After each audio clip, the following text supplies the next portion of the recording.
Chapter 1. Should we struggle or not? As night descended, a grand noble banquet was underway within the majestic confines of Rose Castle. In the opulent hall, Gwevis stood before a long table.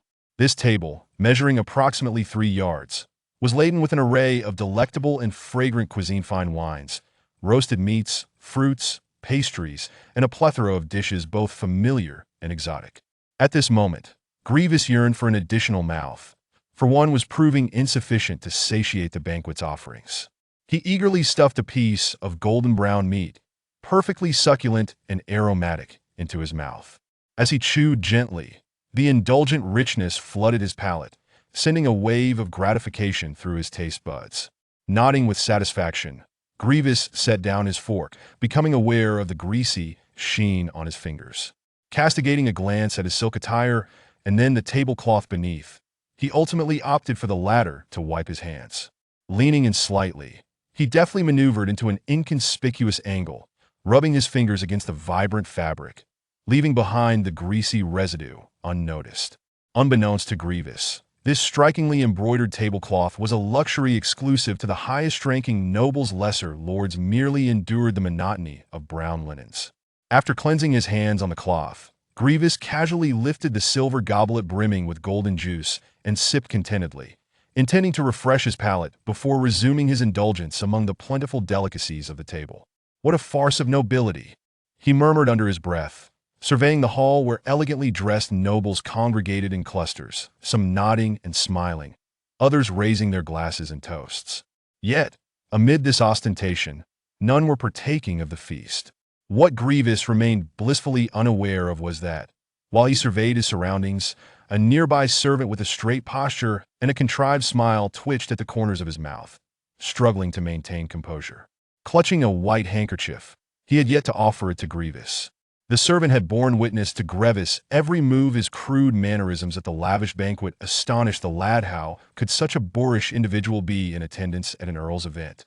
While others sampled their meats with refined delicacy, Gwevis skewered multiple pieces at once, resembling a skewered feast, then audaciously wiped his hands on the very tablecloth meant for the occasion. Such actions shattered 2 decades of the servant's ingrained perceptions of nobility. That cloth alone could purchase 4 or 5 of your outfits, the lad thought, seething internally. I have a handkerchief ready, for goodness sake. Of course, Gwevis remained oblivious to the servant's mental turmoil, too preoccupied with the endless food around him to pay heed to a mere attendant. Even if he had noticed, it would not have mattered. At best, he would offer a smile in acknowledgement, as he had only a superficial understanding of noble etiquette. This past month had been an unending struggle for him. He vividly recalled that for 29 consecutive days, he had subsisted solely on bread and ham. While it was indeed white bread, the tough, dry texture, occasionally interspersed with bits of grain that bruised his mouth, nearly induced mouth ulcers. Though not as fearsome as the infamous rock-hard black bread rumored to be weaponized, the sustenance had left much to be desired. And the cured ham? It felt like chewing on wax, with only a salty, fishy flavor lingering in his mouth, a complete absence of the savory aroma of meat. He could only wonder how such a concoction came to exist. He was hardly a villain. Why, then, had fate cast him into this depravity? The roots of this wretched state lay in 2 unexpected events, one in a parallel world and one in this current reality. 29 days prior, in the other world, Yifeng, an ordinary man, had just finished shopping at the market when a bolt of lightning struck him on his way home. Meanwhile, in this realm, Gwevis accidentally tumbled down the staircase in his castle, sustaining a blow to the head that sent him spiraling into unconsciousness. In the wake of this misfortune, Yifeng had traversed worlds, seizing control of Gwevis' body, leaving the original soul adrift and untraceable. Thus, within Gwevis' corporeal vessel now dwelled a spirit foreign to this realm. That soul had originated from a place known as Earth, having arrived due to an unforeseen mishap, now occupying Gwevis' form. As a bona fide gourmand from his homeland, Yifeng felt his taste buds were nearing the brink of ruin, almost irreparably damaged by the unpalatable fare of this world. It was not until this night that he had the chance to experience tantalizing cuisine once more, reviving his beleaguered palate. For this, he owed a debt of gratitude to the host of the evening, Countess Alice Jones. Had she not hosted this banquet, Gwevis would have remained ensnared in the torment of bread and cured ham for an indeterminate time longer. Although the original soul within Gwevis was still adjusting to the circumstances of noble gatherings, the relentless pursuit of culinary delight compelled him to attend the festivities. It was rumored that the Countess intended to select a husband from among her guests. Yet, Gwevis could not care, lest his only reason for being there was the vast array of food laid out upon the table. His new memories were limited and offered little insight into the Countess. He had never seen her and was unaware of her appearance. It was said she had been studying at the finest noble academy in the capital, but had returned recently to inherit her family title due to the sudden disappearance of her father. At the tender age of 20, she was now tasked with selecting a husband among her loyal vassals. Gwevis had overheard fragments from his late father and elder brother's discussions, suggesting the Countess was a prodigy in cultivation and had been in a romantic relationship while at the academy. Ultimately, it was clear that she was a woman swathed in complications. Had it not been for the promise of exquisite food at tonight's banquet, Gwevis would not have set foot in the hall.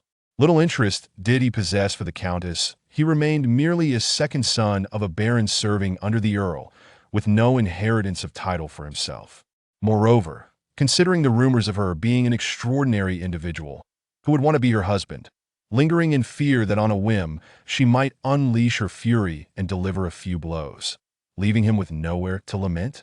Besides, this Countess was yet involved with a suitor in the capital. Although it remained unclear why she sought a husband among her vassals, one could hardly predict if she would remain steadfast to her current attachment. Nevertheless, Gwevis was blissfully ignorant in believing himself unique in such thoughts. Within the hall, others were meticulously groomed and poised, ever aware of the need to impress the Countess lest they miss their own opportunity. His elder brother, Dries, epitomized this gentry at this moment. He raised a wine glass and, with a smile, casually conversed with 3 young gentlemen, embodying the image of a refined gentleman. Yet Gwevis knew all too well the crude nature of his brother after meals. He often wiped his hands carelessly on his clothing. Given the same fare at home, Gwevis had no doubt he would revel in tonight's delicacies just as much. Each noble in attendance seemed to wear an invisible sign that read, "My Lady Countess, I no longer wish to struggle choose me." Despite it all, Gwevis remained resolute in his desire to strive forward. Though he could not inherit his father's title, he possessed an elusive golden finger, its purpose yet unknown, yet surely a boon for a transmigrate. He relinquished the now empty, exquisite goblet and began another thorough examination of the table's offerings, preparing to select a delightful morsel and rectify his neglected taste buds. "Lady Countess has arrived!" An exclamation reverberated through the hall. With that utterance, the once boisterous chatter dissipated, the atmosphere turning eerily silent. Conversations halted, and clusters of nobles froze, all eyes fixated on the entrance. Gwevis, momentarily stilled in his pursuit of food, turned to regard the entrance, as well he mustn't risk appearing disrespectful to the Countess, especially since she was his father's superior, and a woman at that, deserving of utmost caution. In this feudal society, to irritate her could spell instant demise. At the grand doors, a graceful figure glided into view, tall and resplendent in a violet off-shoulder evening gown that cascaded to the floor, trailing several feet behind her as she traversed the pristine red carpet. If she could guarantee no domestic violence and refrain from gifting me a phony hat, I'd consider not struggling at all. Gwevis mused, an unexpected thought surfacing in the depths of his consciousness. However, he quickly suppressed such frivolous notions. He was acutely aware of his current standing and knew very well that asking for guarantees from her would be absurd, at least for now, given that he would likely be long gone by then. What ignited that impure thought within Gwevis was undoubtedly an extraordinarily enchanting beauty. Her delicate high-bridged nose, crystalline azure eyes, and full, sensuous lips flushed with a natural hue were enough to captivate anyone who dared gaze upon her. Each individual, drawn to her inquiring features, would find themselves enthralled by the wondrous creation of life, especially when framed by skin as smooth as silk and hair glistening in golden hues. Her beauty transcended mere descriptions. She was beyond comparison. Greeting the Lady Countess came the murmured etiquette as the Countess approached, with the congregation instinctively parting before her and bowing their heads in reverence. Amid these greetings, the Countess maintained an air of poise, her exquisite visage betraying no emotion save for the slightest acknowledgement of an unusual gaze that piqued her curiosity. With regal grace, she continued her measured pace toward the front of the hall. What an impressive woman! Gwevis found himself dazzled by the Countess' mere presence. However, it was but a fleeting moment when their eyes briefly crossed. He had already snapped back to reality. Alas, he, amidst the crowd, had been caught glancing at her, while all others respected the decorum of the gathering. The Countess' fleeting glance sent a shiver through him. It felt akin to a keen blade piercing through the fog of his indifference. Assuredly, Gwevis felt a pang of uncertainty wash over him, reminding himself to remain inconspicuous to avoid drawing attention before fully grasping the enigmatic potential of his golden finger. Today, as you all gather for this soir, I believe you understand the purpose of this gathering, Alice announced, ascending the dais at the front of the hall without preamble, her voice as clear and melodious as a nightingale's song. I shall select one of you to be my husband. As her voice resonated, particularly emphasizing the word husband, the young men entranced by her beauty flushed crimson, eager for the Countess' gaze to land upon them, holding their heads high to ensure she would notice them. Only Gwevis, on the perimeter and with his head lowered, was gingerly savoring 2 cakes, cautious that Alice might recall his earlier indiscretions. On the platform, Alice surveyed the 30-odd young lords before her. Their reactions registered within her observant mind. Disappointment welled up. Not a single one among them, though handsome enough, caught her eye, a gathering of traits devoid of any that were commendable. None bore the title of knight, not even a bronze knight, which astounded her. Though expectations should not have been set too high, the stark contrast in caliber compared to her academy peers was disheartening. Forced by circumstance to select someone from this lackluster assembly, she had envisioned the potential for 1 or 2 individuals to possess even a modicum of compatibility. Yet here she stood, faced with utter disappointment. Perhaps I shall merely select someone who catches my eye, Alice thought to herself, secretly hoping for news of her father's fate, so she could eventually extricate herself from this dilemma. Today's choice would remain a mere expedience. As she contemplated selecting among the more visually appealing young men, her gaze inadvertently fell upon a figure at the edge of the crowd, one who remained bowed, slightly shifting as if in motion. This sight reminded her that amid all the bowed heads, this was the same man who had looked back at her. Alice took note of the similarity in attire. With an inquisitive glance, she raised her velvety arm, pointing toward the man who appeared so oddly out of place, curious why he consistently behaved so uncharacteristically. Chapter 2. As if I could see the hat. What's your name? The one with your head down. The voice was not loud, yet all the young people in the audience lifted their heads, their gazes fixated on Alice. The moment she raised her arm, a collective tension gripped everyone, particularly those young men pointed at by Alice, who felt a surge of excitement. However, when they realized Alice's gaze did not rest upon them, that excitement abruptly dissipated, and they reluctantly turned to follow the direction of her finger. Each young man glanced behind him, silently hoping that Alice's inquiry was merely casual, devoid of any deeper implications. As they collectively scanned the outer edge of the crowd, they spotted Gwevis. Upon realizing what Gwevis was engaged in, a sigh of relief washed over them, for they deemed him rather foolish at such a moment. How could he still be preoccupied with eating? They had barely managed to restrain their own appetites, yet he was unabashedly indulging. Gwevis was currently savoring a piece of cake with fervor, crumbs adorning the corners of his mouth. Suddenly, as he continued to eat, he sensed an unsettling shift in the atmosphere, as if danger were slowly encroaching upon him, but he swallowed hard, forcing down the cake in his mouth, and gradually lifted his head. The instant he did, he understood that his fate was sealed. The crowd before him had parted, and a multitude of young men regarded him with bemusement, their faces alight with schadenfreude. Looking up, he saw Alice on stage. Her delicate hand still pointed at him, her previously calm demeanor now tinged with a hint of crimson. Clearly, she was not pleased. "It's him," Alice mused inwardly. Indeed, while others bowed their heads, he had been the lone figure to look up. And now, in the face of their collective gaze, he found himself once more lowering his head. Noticing the crumbs still clinging to his lips, Alice felt a surge of annoyance. How could such a character exist among the offspring of noblemen?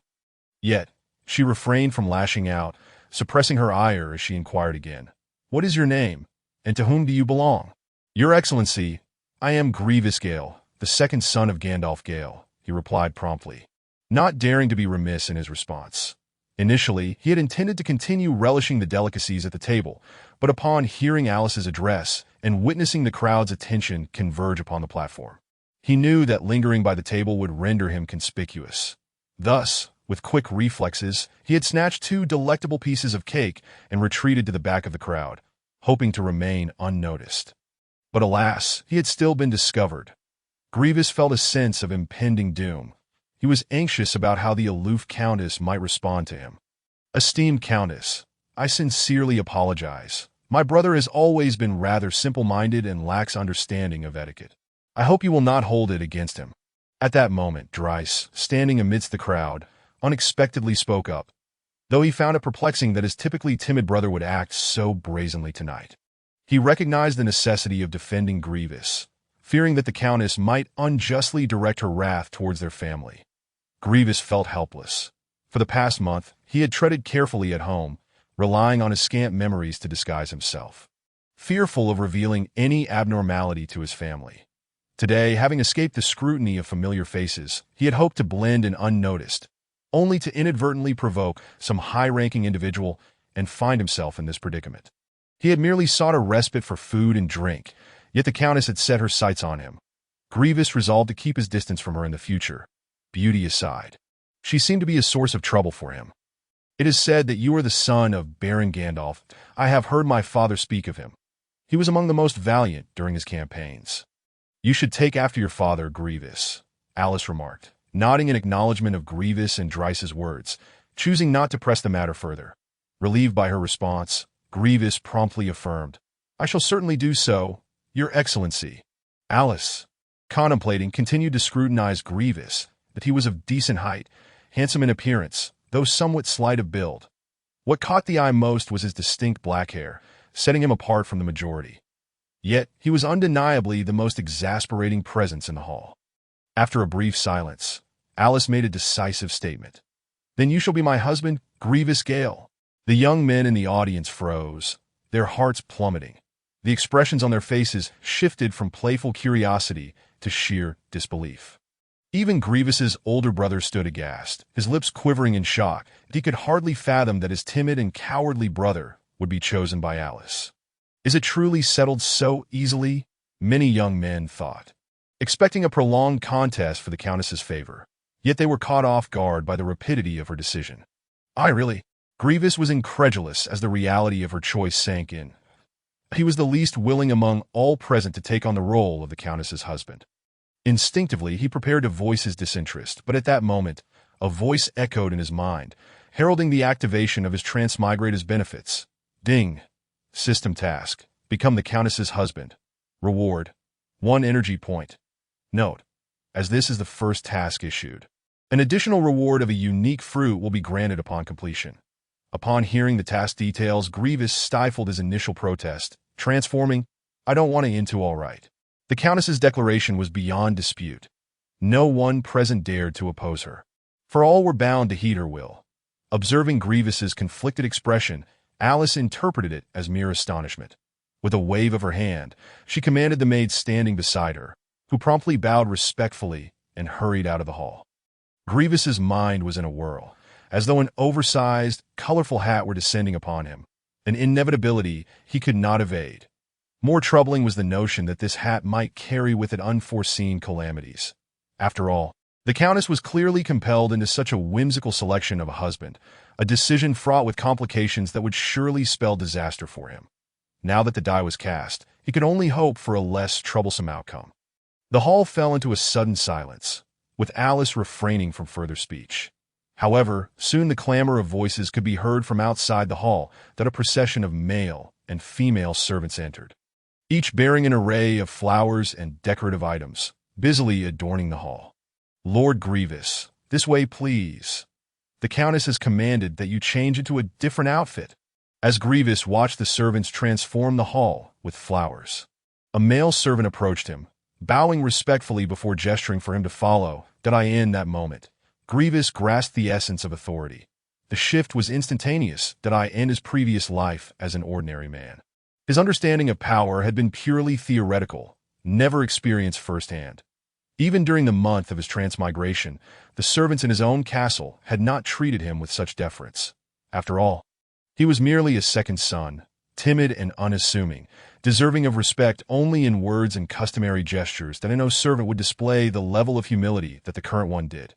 Yet now, due to the Countess's decision, even those who had previously treated him with indifference were suddenly showing him marked respect.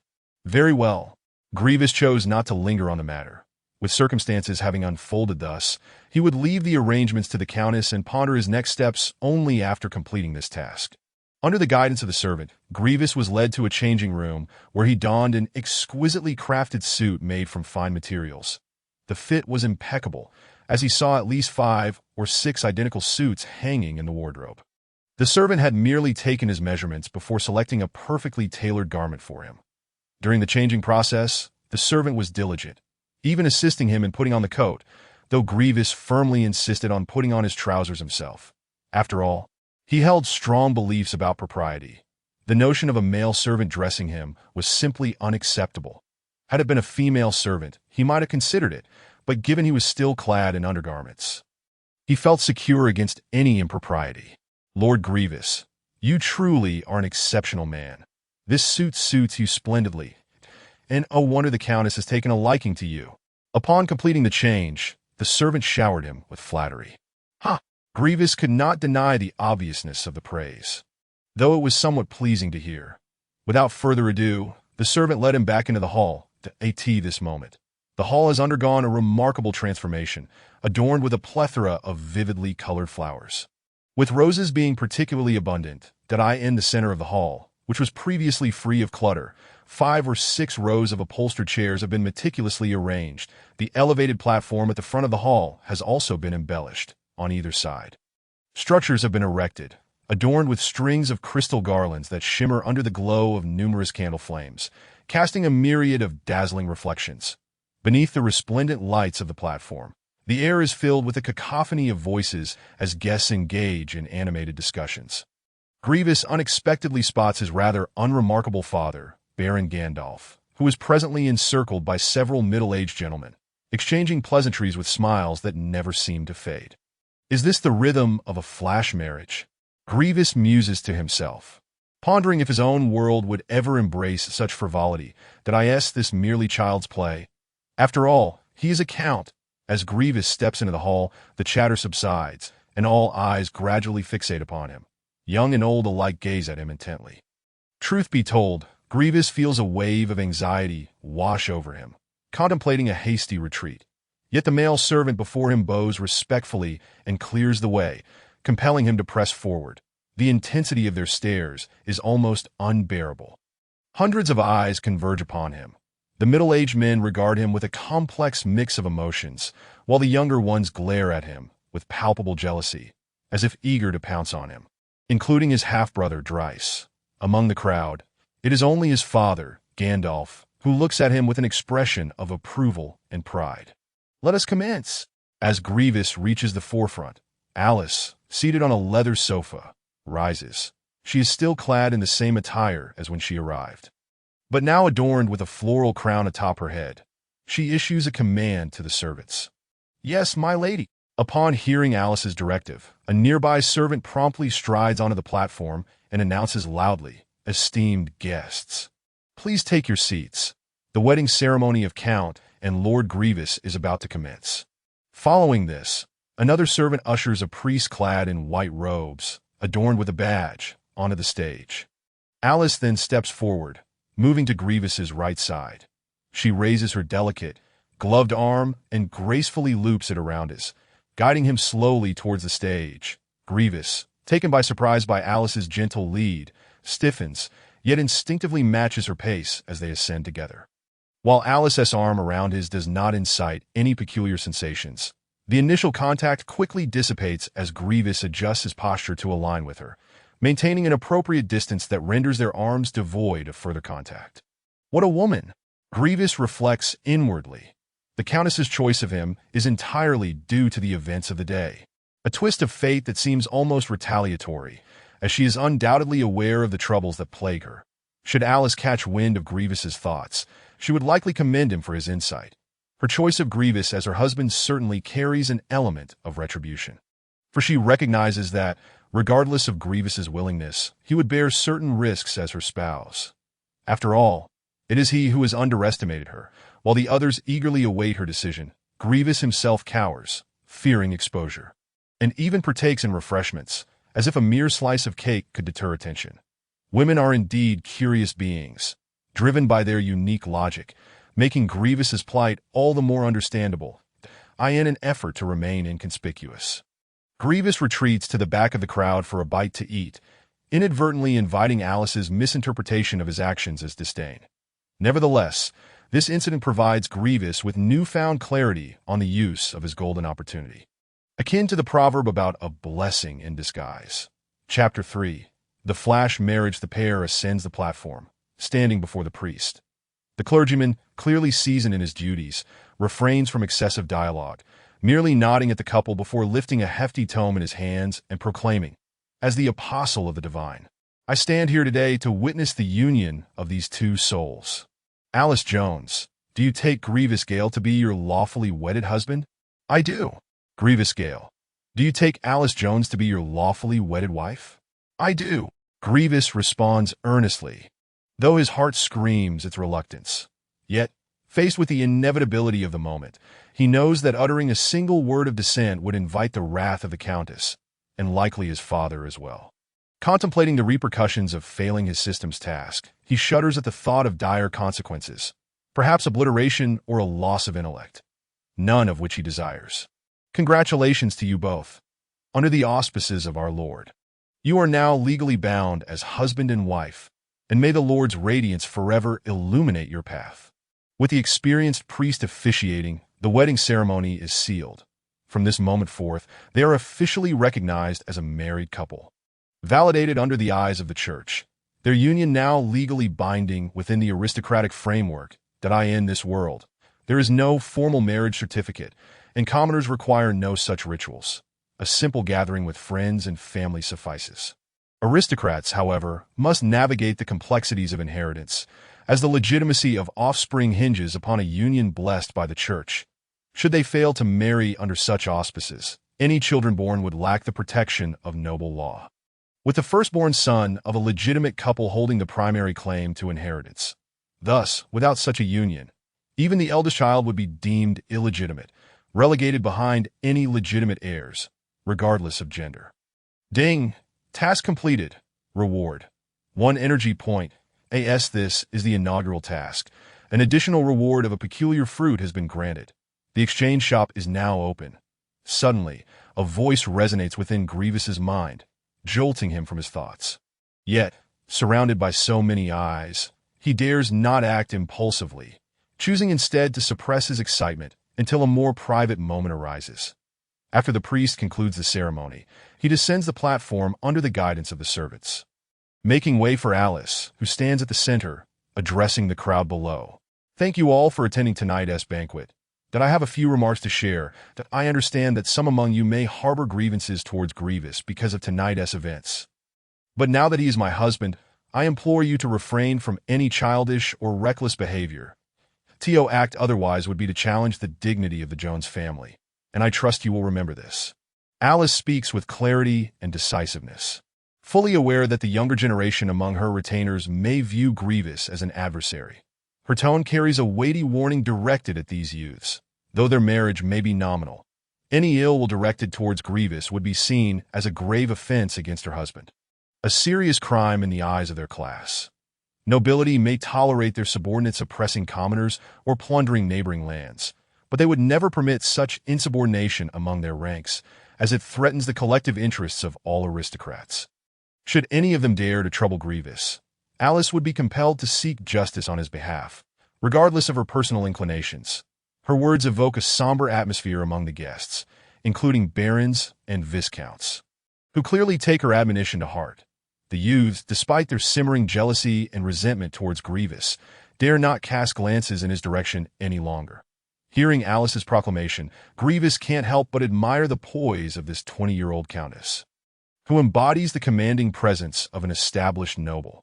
Yet, he increasingly feels as though he has become a kept man in this arrangement, a sentiment that unsettles him. After all, he is the man in this equation. Still, Gwevis feels a flicker of gratitude towards Alice, for her intervention is likely to spare him from numerous future conflicts. Although the animosity directed at him originates from Alice's own machinations, her beauty and eloquence grant her a certain sway. In any world, those who are striking in appearance find acceptance more readily than the ordinary. With that, Alice shifts her tone, softening her demeanor as she continues. While Gwevis currently holds no title as my husband, I shall bestow upon him the rank of baron, granting him the territory located in the southwestern corner of my domain, stretching from the withered leaf river to the ghostly forest, as his baronial estate. A buzz of murmured conversations erupts from the crowd below as the implications of her words sink in. Whispers circulate among the guests. From the withered leaf river to the shadowy forest? That was once a viscountcy, wasn't it? Such a vast territory. Indeed, it belonged to the Marshall Viscount, though that was over 30 years ago. After the Marshall family was decimated by orc invaders during the harsh winter, the land has remained desolate. Size is of little consequence now. The shadowy forest is far too perilous.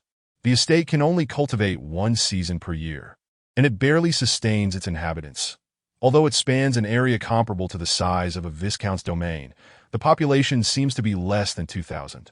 Nevertheless, the viscount's castle over there appears to be still standing, albeit in a state of disrepair. However, it is certainly preferable to incurring the expenses of constructing one from scratch. Some oblivious youths, upon hearing that Gwevis not only secured the affection of a beautiful woman but also attained a noble title and lands, felt their hearts bleed with envy. Yet upon overhearing the discussions among their elders, their spirits lifted somewhat. Even though Gwevis had acquired a territory, it was fraught with peril, making it impossible to cultivate or generate any yield. A land incapable of sustaining its people is rendered utterly worthless. Gwevis, standing behind Alice, caught snippets of the audience's murmurs.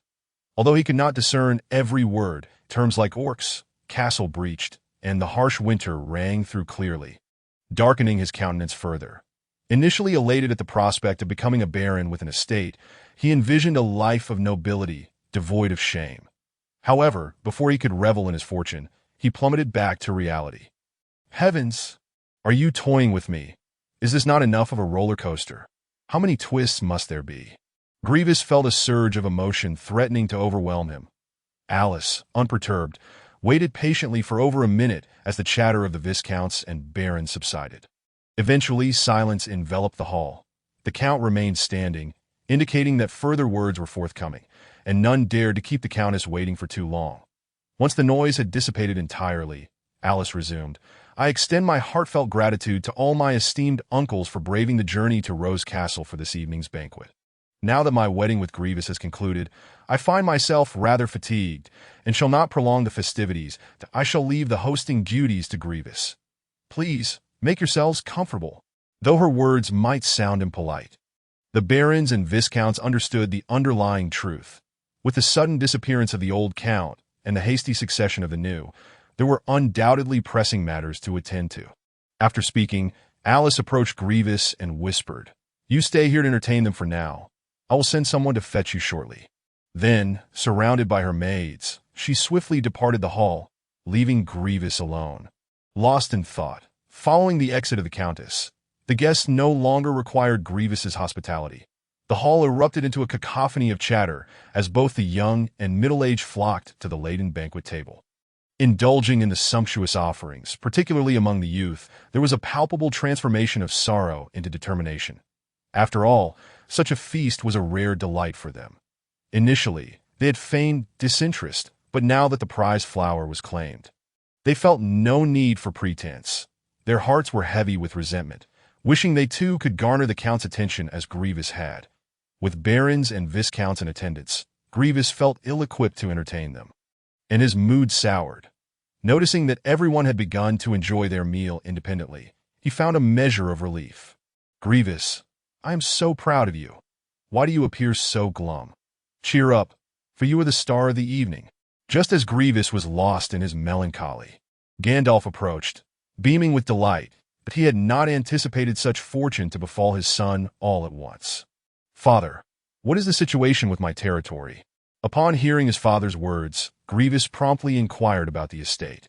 "Oh, my timid Gwevis, I see now why you are not smiling. You are concerned about the estate's issues. Worry not. While your land may have some minor troubles, there is no cause for alarm. The real danger only arises during the harsh winter. At all other times, your estate is as secure as Gale's domain." Gandalf, a robust figure in a novice silver knight, boomed with laughter, playfully slapping Grievous's arm. The unexpected gesture almost startled Gwevis. His father's carefree demeanor was ill-suited for a silver knight to exhibit towards a mere squire. "But do not fret. Once the banquet concludes, I shall explain everything to you. For now, I must partake in drinks with some old friends. Remember, you are now a true noble. You cannot fathom how worried I was for you in the past. Truly, divine providence smiles upon you. Be joyful, Gwevis. This is undoubtedly a grand opportunity for you." Gwevis wished to voice his concerns, but Gandalf interrupted him, striding towards a group of barons gathered in the hall. Chapter 4. The Gift after absorbing his father's exuberant words. Gwevis momentarily quelled his curiosity. Surveying the hall, he noticed everyone indulging in the feast, prompting him to approach the long table to alleviate his anxiety with some food. As he arrived at the table, the youths hastily avoided him, opting to relocate to another table at the sight of him. Only the barons acknowledged him with a brief "Congratulations," before lapsing into silence. Gwevis, ever polite, expressed his gratitude, as he was unfamiliar with these nobles and felt no inclination to engage them in conversation. The banquet proceeded for over an hour before guests gradually began to depart. Some nobles, for various reasons, be it the loss of their estates or an aversion to rustic life, had taken to acquiring properties in the city, allowing them to return home that very night. Others, whose lands lay far from Rose Castle, required lodging for the night, and as the Count's castle, accommodations were ample. Once the hall emptied, Gwevis sought out his father, who appeared to have indulged a bit too much, his face flushed with joy, yet still lucid, for as a silver knight, he could withstand the effects of drink. Gwevis approached, hoping to glean insights from him. "Father, it seems you've had quite a bit to drink tonight." "Ha, my dear Gwevis, you cannot imagine. Those old codgers love to boast. Take Baron Will, for instance. Once, he struck luck and acquired an elfin amber. And for a fortnight, he inundated me with letters detailing his good fortune. Now that you've had your stroke of luck, I must engage them in conversation. Did you not see how Will's nose nearly twisted in envy? I wager he shall return home and chastise his 3 sons tonight." Gwevis found himself at a loss for words. Was it necessary for such esteemed barons to behave so childishly? Besides, whether this was indeed good fortune remained debatable. "Gwevis, the Count requests your presence," a servant announced from behind him. Just as Gwevis was about to pose a question to his father, he was interrupted once more. Resigned, he said to Gandalf, "Father, please hold on for a moment. Since the Count has summoned you, you should go," Gandalf replied without objection. Guided by the servant, Gwevis traversed the corridors deep within the castle. This was Gwevis's first experience navigating such a vast edifice. Without the servant's guidance, he might have easily lost his way.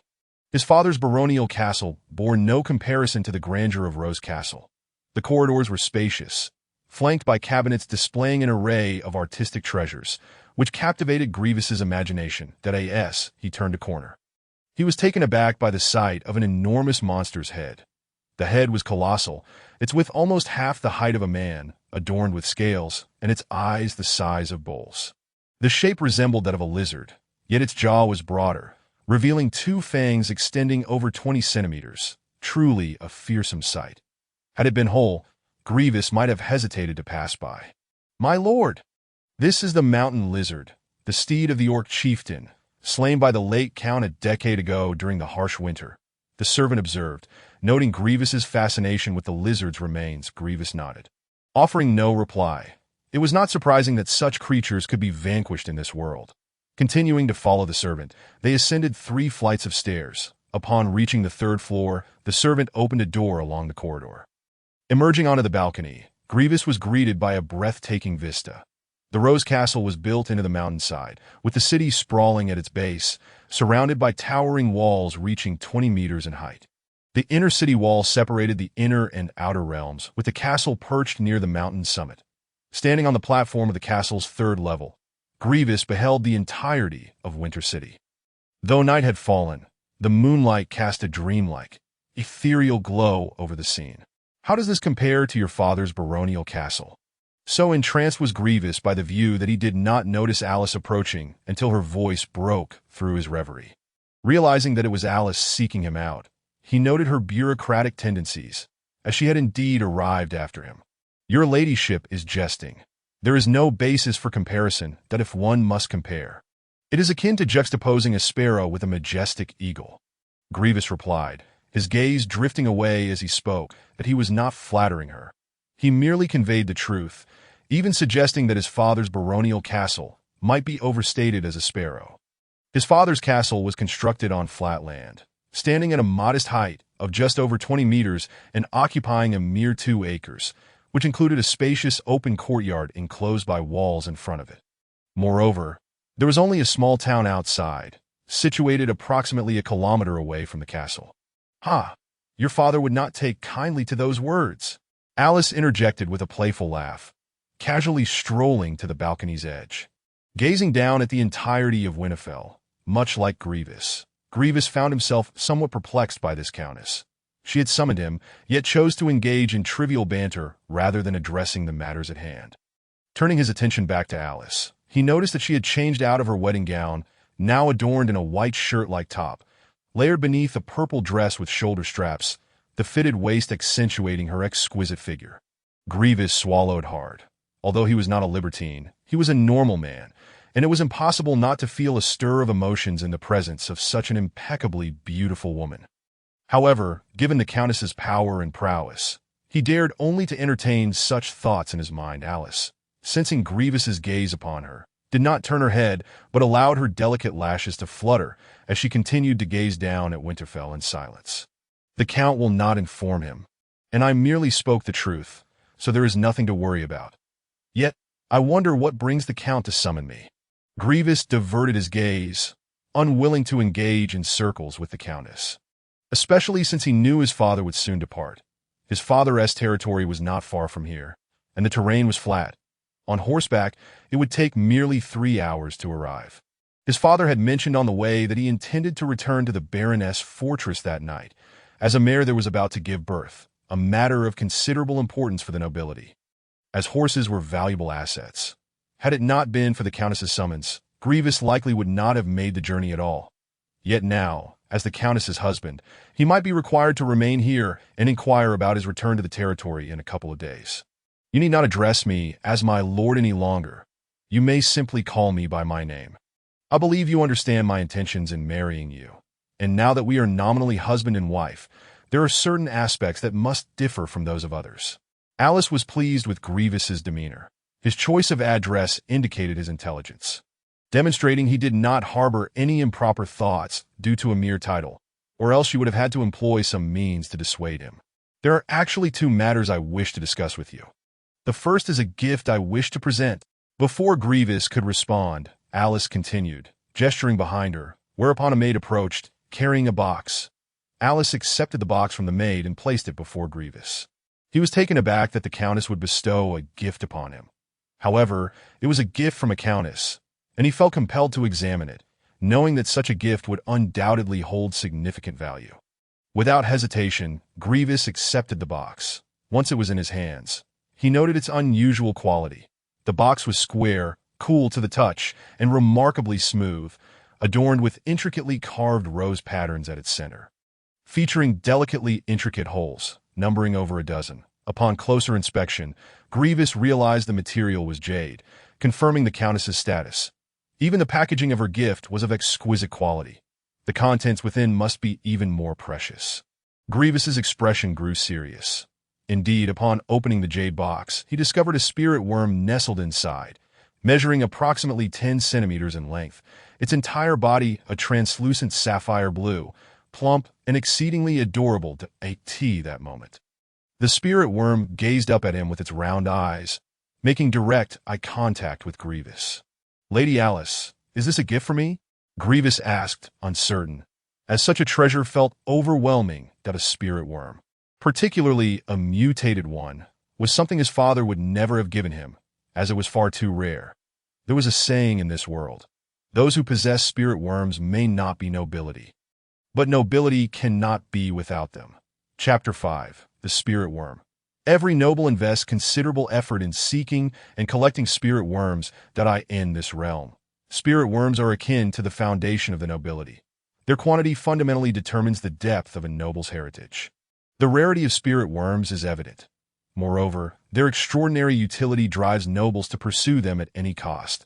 The origins of spirit worms remain shrouded in mystery. It is unclear how they come into being. Only that they initially reside within amber, seemingly sealed. After nearly half a month within the amber, the spirit worm breaks free, emerging from its confinement.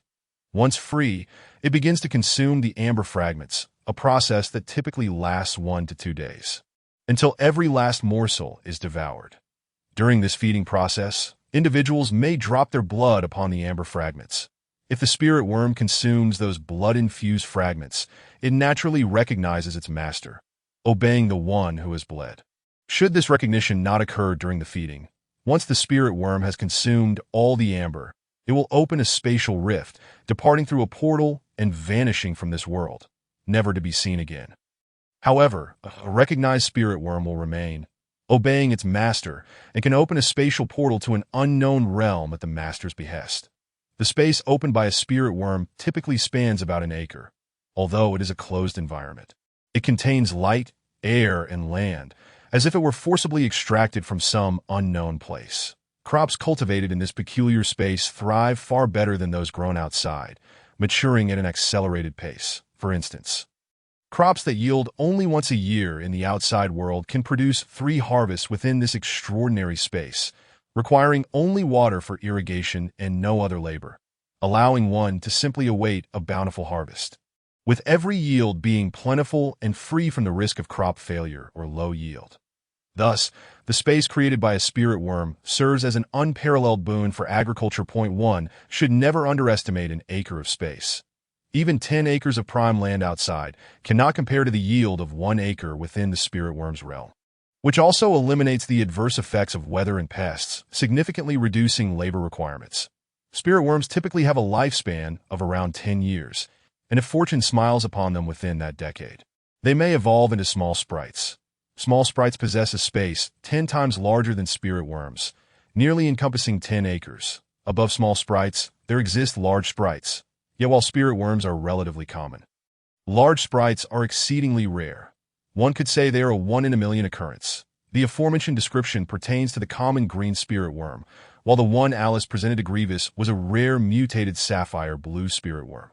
The sapphire blue variant differs from the green spirit worm, as the space it connects to is slightly smaller and cannot be utilized for farming, as crops planted within will inevitably wither and die, a fact consistent for centuries. However, it possesses a remarkable capability. Individuals can cultivate their skills within this space, significantly enhancing their training speed. Spirit worms are powerful yet elusive. All spirit worms form in the wild, with no specific locations or conditions for their emergence. They may appear amidst a tangle of weeds, upon a fruit tree, or in inconspicuous corners that in essence, there is no discernible pattern. Missing the feeding phase means the spirit worm will vanish forever. Thus, the value of the spirit worm Alice gifted Gwevis is evident.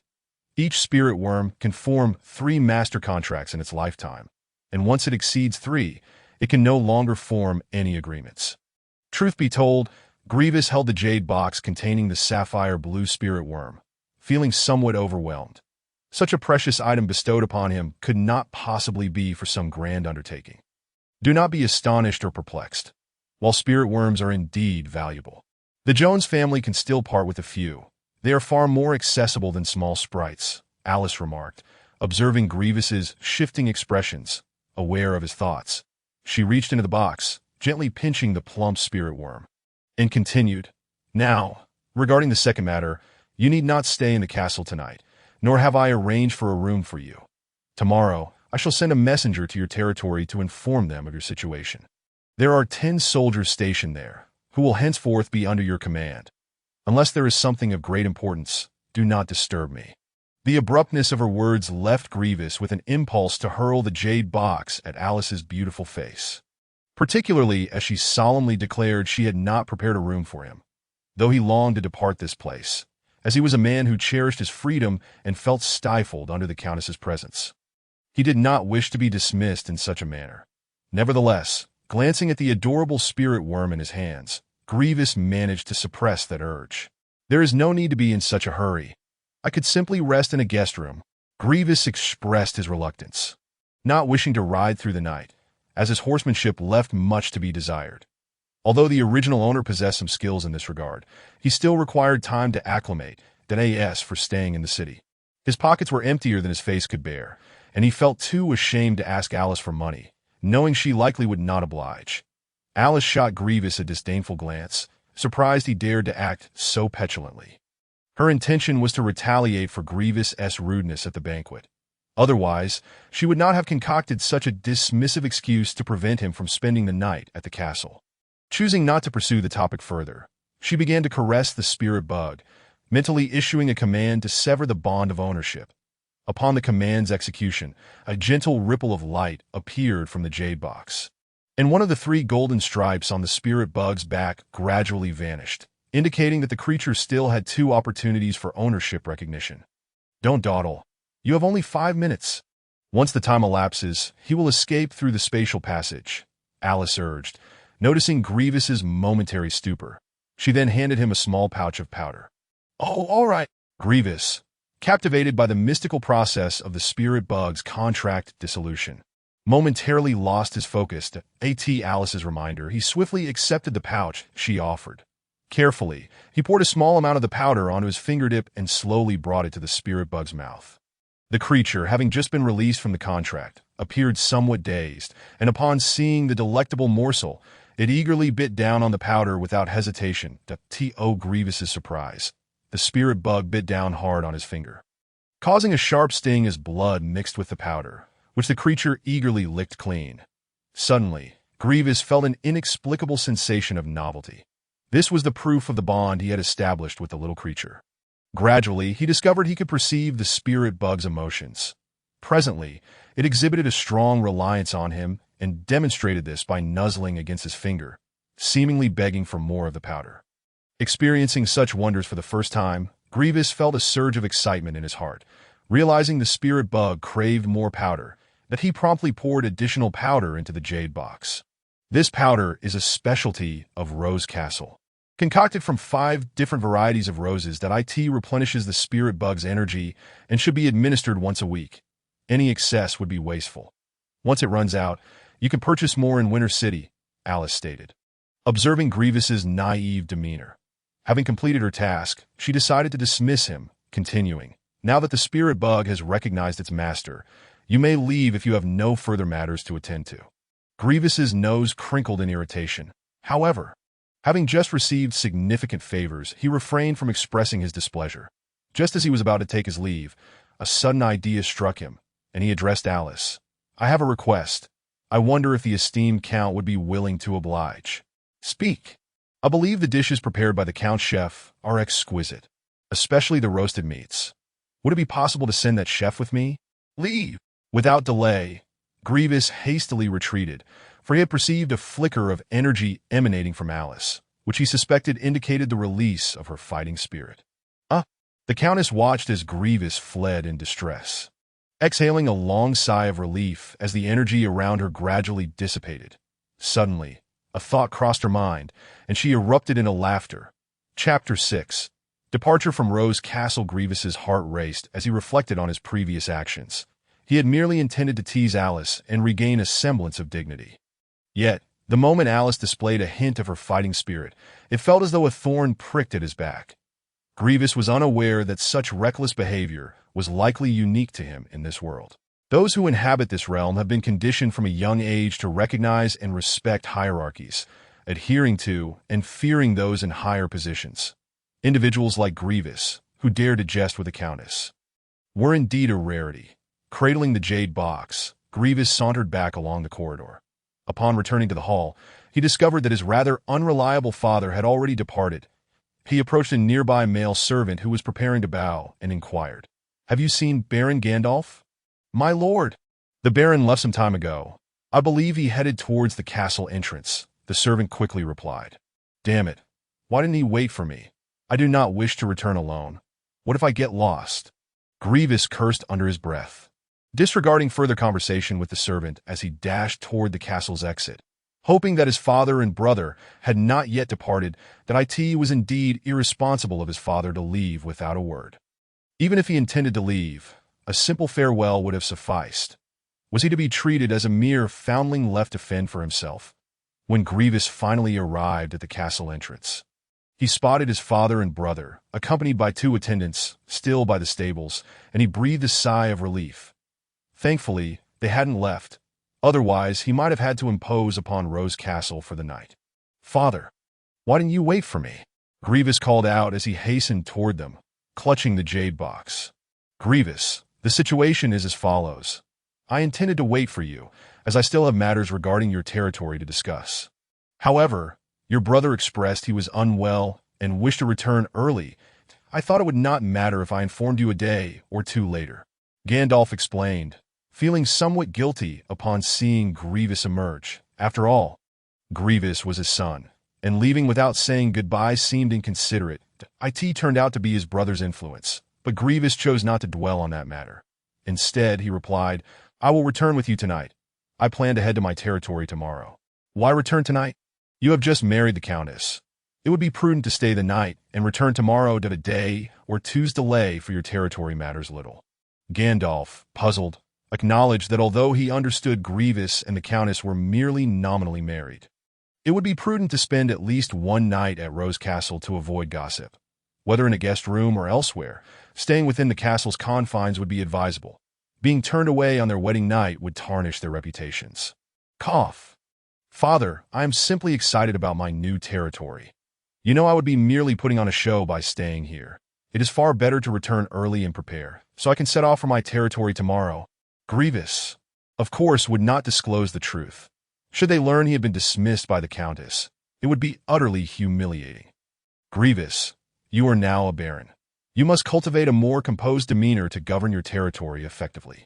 Gandalf, not questioning Gwevis's words, genuinely believed his son was simply unable to contain his excitement to reach his territory, which was essential for nobles in this world.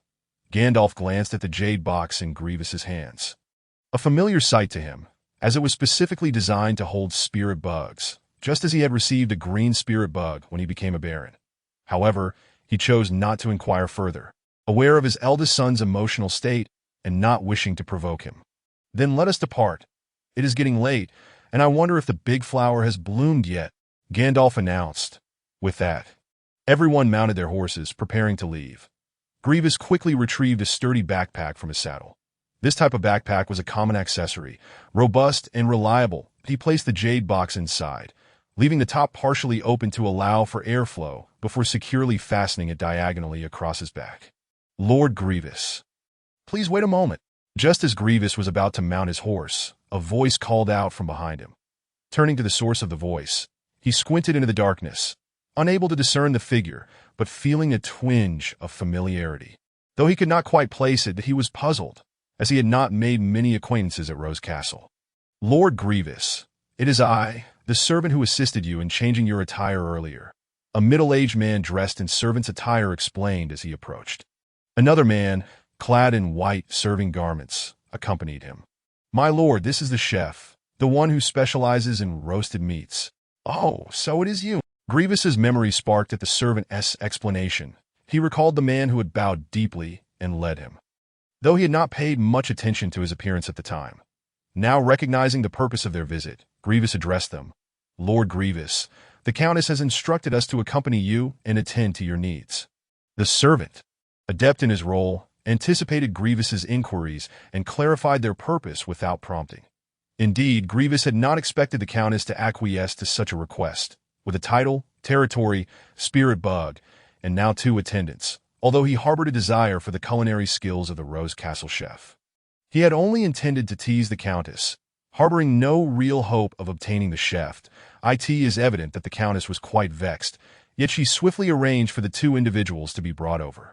Words fail to encapsulate the depth of my gratitude. Once I achieve success, I shall undoubtedly repay the Countess for her kindness. It is imperative to maintain a virtuous mindset, though I currently find myself in a state of disarray. I am resolute in my commitment to return the favor once I rise to prominence. Otherwise, it would appear as though I am merely living off her generosity, that I ask for whether I am indeed living off her generosity at this moment. Gwevis certainly does not perceive it that way, that he regards this arrangement as a mere transaction.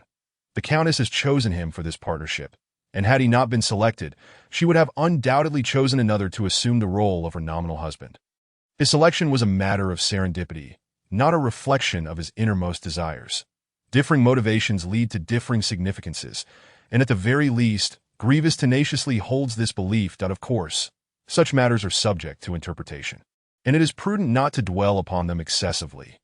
Presently, he has indeed received numerous favors from the Countess, and Gwevis silently commits these to memory, promising to return the sentiment once he attains success. As a traveler from another realm, particularly one endowed with extraordinary abilities, Gwevis perceives a boundless future ahead of him.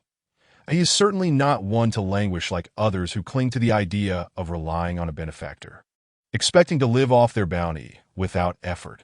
"What are your names?" Gwevis inquired, regarding the two individuals before him with satisfaction. The male servant appeared to be in his 30s and exhibited a keen sense of propriety, making him a suitable candidate to handle future trifles. The other, though lacking the same finesse, was evidently an honest man of a similar age, whose sole requirement was to prepare palatable meals. "Master, my name is Thomas, and I shall strive diligently to serve you," Thomas replied with a beaming smile. It is no wonder he was so elated. Those of them serving as male servants in the Countess's castle had long awaited such an opportunity, anticipating the day when they would be assigned to the offspring of the Count or to vassals. Though they served as male servants, they were also learning to read, manage the castle's affairs, and organize banquets, effectively training to become stewards. Just like Thomas, who had been assigned to Gwevis by the Countess, he believed that with hard work, he would be the most suitable candidate for the position of castle steward under Gwevis's command. Given his expertise in this regard, having emerged from the Count's castle, "Master, my name is Jimmy, and I shall certainly endeavor to serve you," Jimmy said, bowing. Unlike Thomas, he did not ponder too deeply on such matters. He simply wished to cook well, caring little whether he was preparing meals for the Baron or the Count, as the pay would likely be comparable. "Very well, then you two shall accompany me to my territory. However, do you have horses? We are preparing to depart shortly." Though Gwevis felt a sense of joy at gaining 2 additional subordinates, he deliberately maintained a tone of indifference to preserve his dignity. "Master, we do. The Count instructed that I should take 3 horses for you. As your territory only has an old horse for delivering messages, that it would be inconvenient without additional mounts," Thomas promptly responded, gesturing towards another stable nearby. That it was at this moment Gwevis noticed the 2 guards stationed at the stable had already brought forth 3 horses in wait for Thomas. The horses were unremarkable, not of the finest breed, yet still quite valuable. After all, his father had rushed back home overnight out of concern for the old mare's impending foaling. Although the mare's lineage was superior, it was still a knight's steed.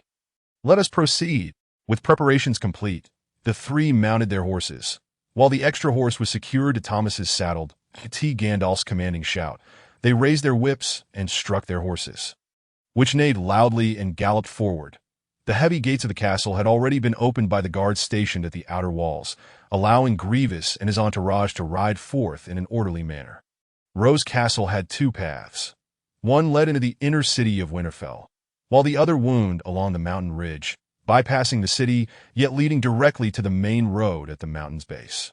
This route was flanked by steep slopes, but the central path was remarkably even, a 2-zhang-wide thoroughfare, spacious enough for the horses to gallop freely. Torches illuminated the downhill path, with a watchtower stationed every 500 meters. As night enveloped them, Gwevis and his party gradually receded into the shadows. Chapter 7.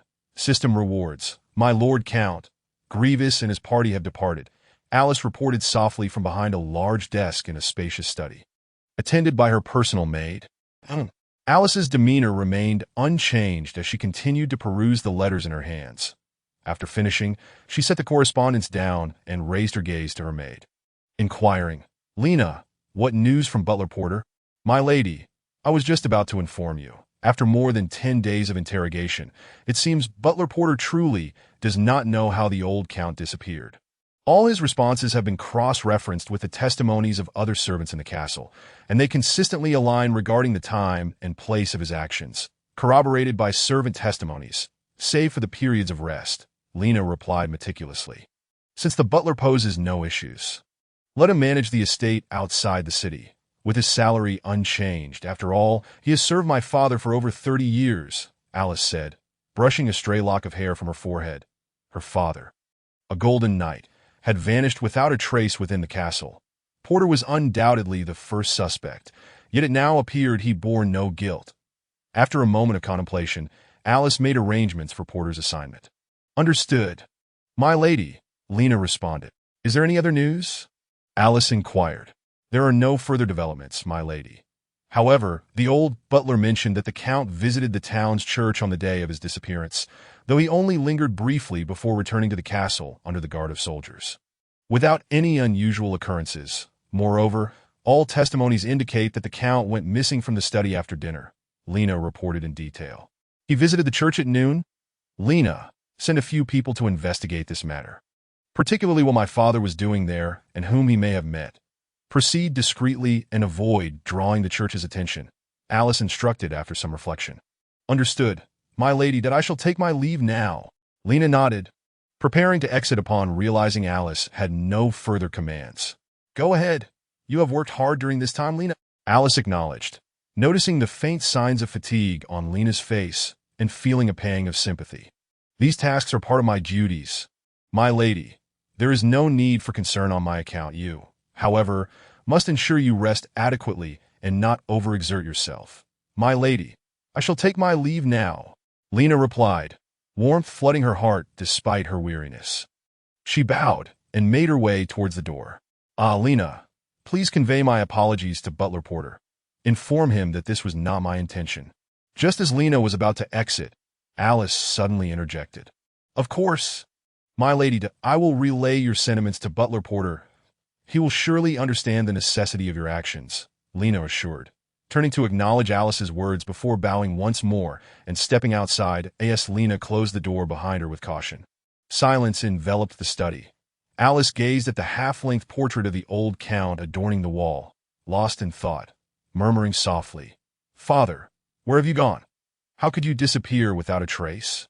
After a swift journey of over 4 hours, Gwevis and his party finally returned to the domain of Baron Gandalf.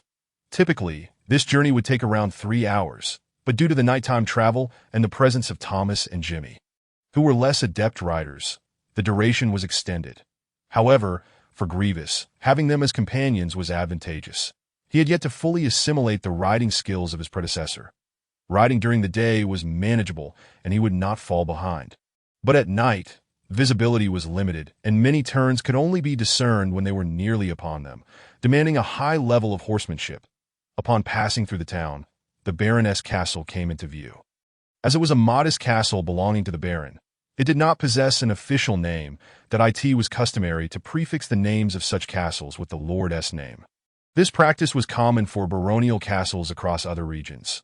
Upon reaching the castle, they found the gates already closed, and the drawbridge over the moat had been raised.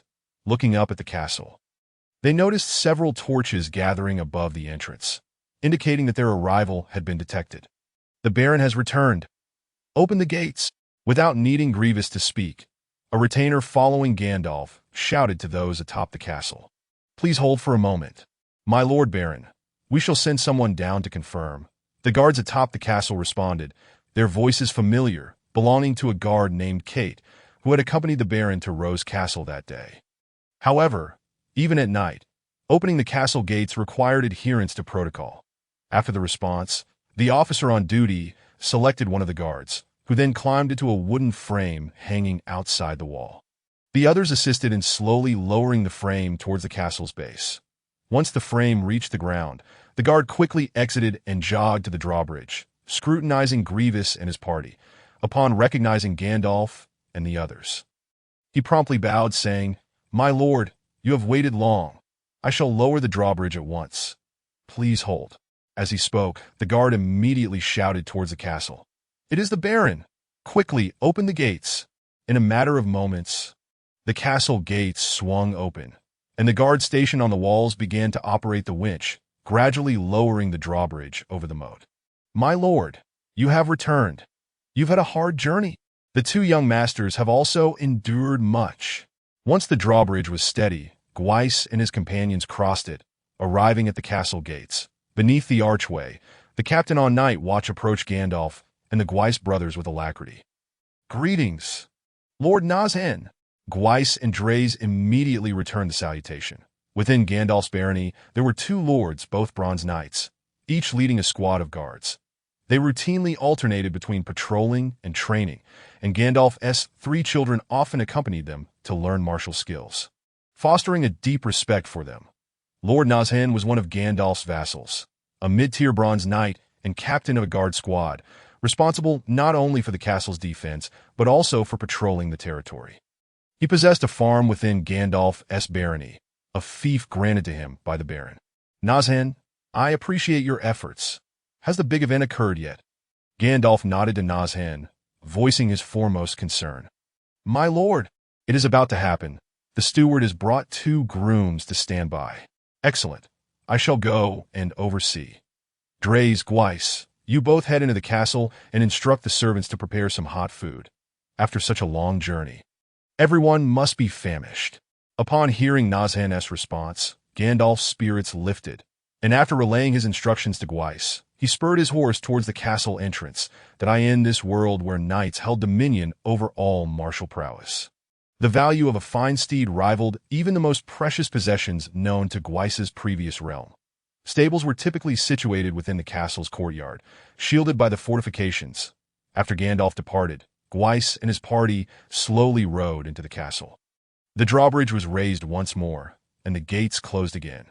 Inside the castle, the group dismounted, and the servants led their horses away to the stables.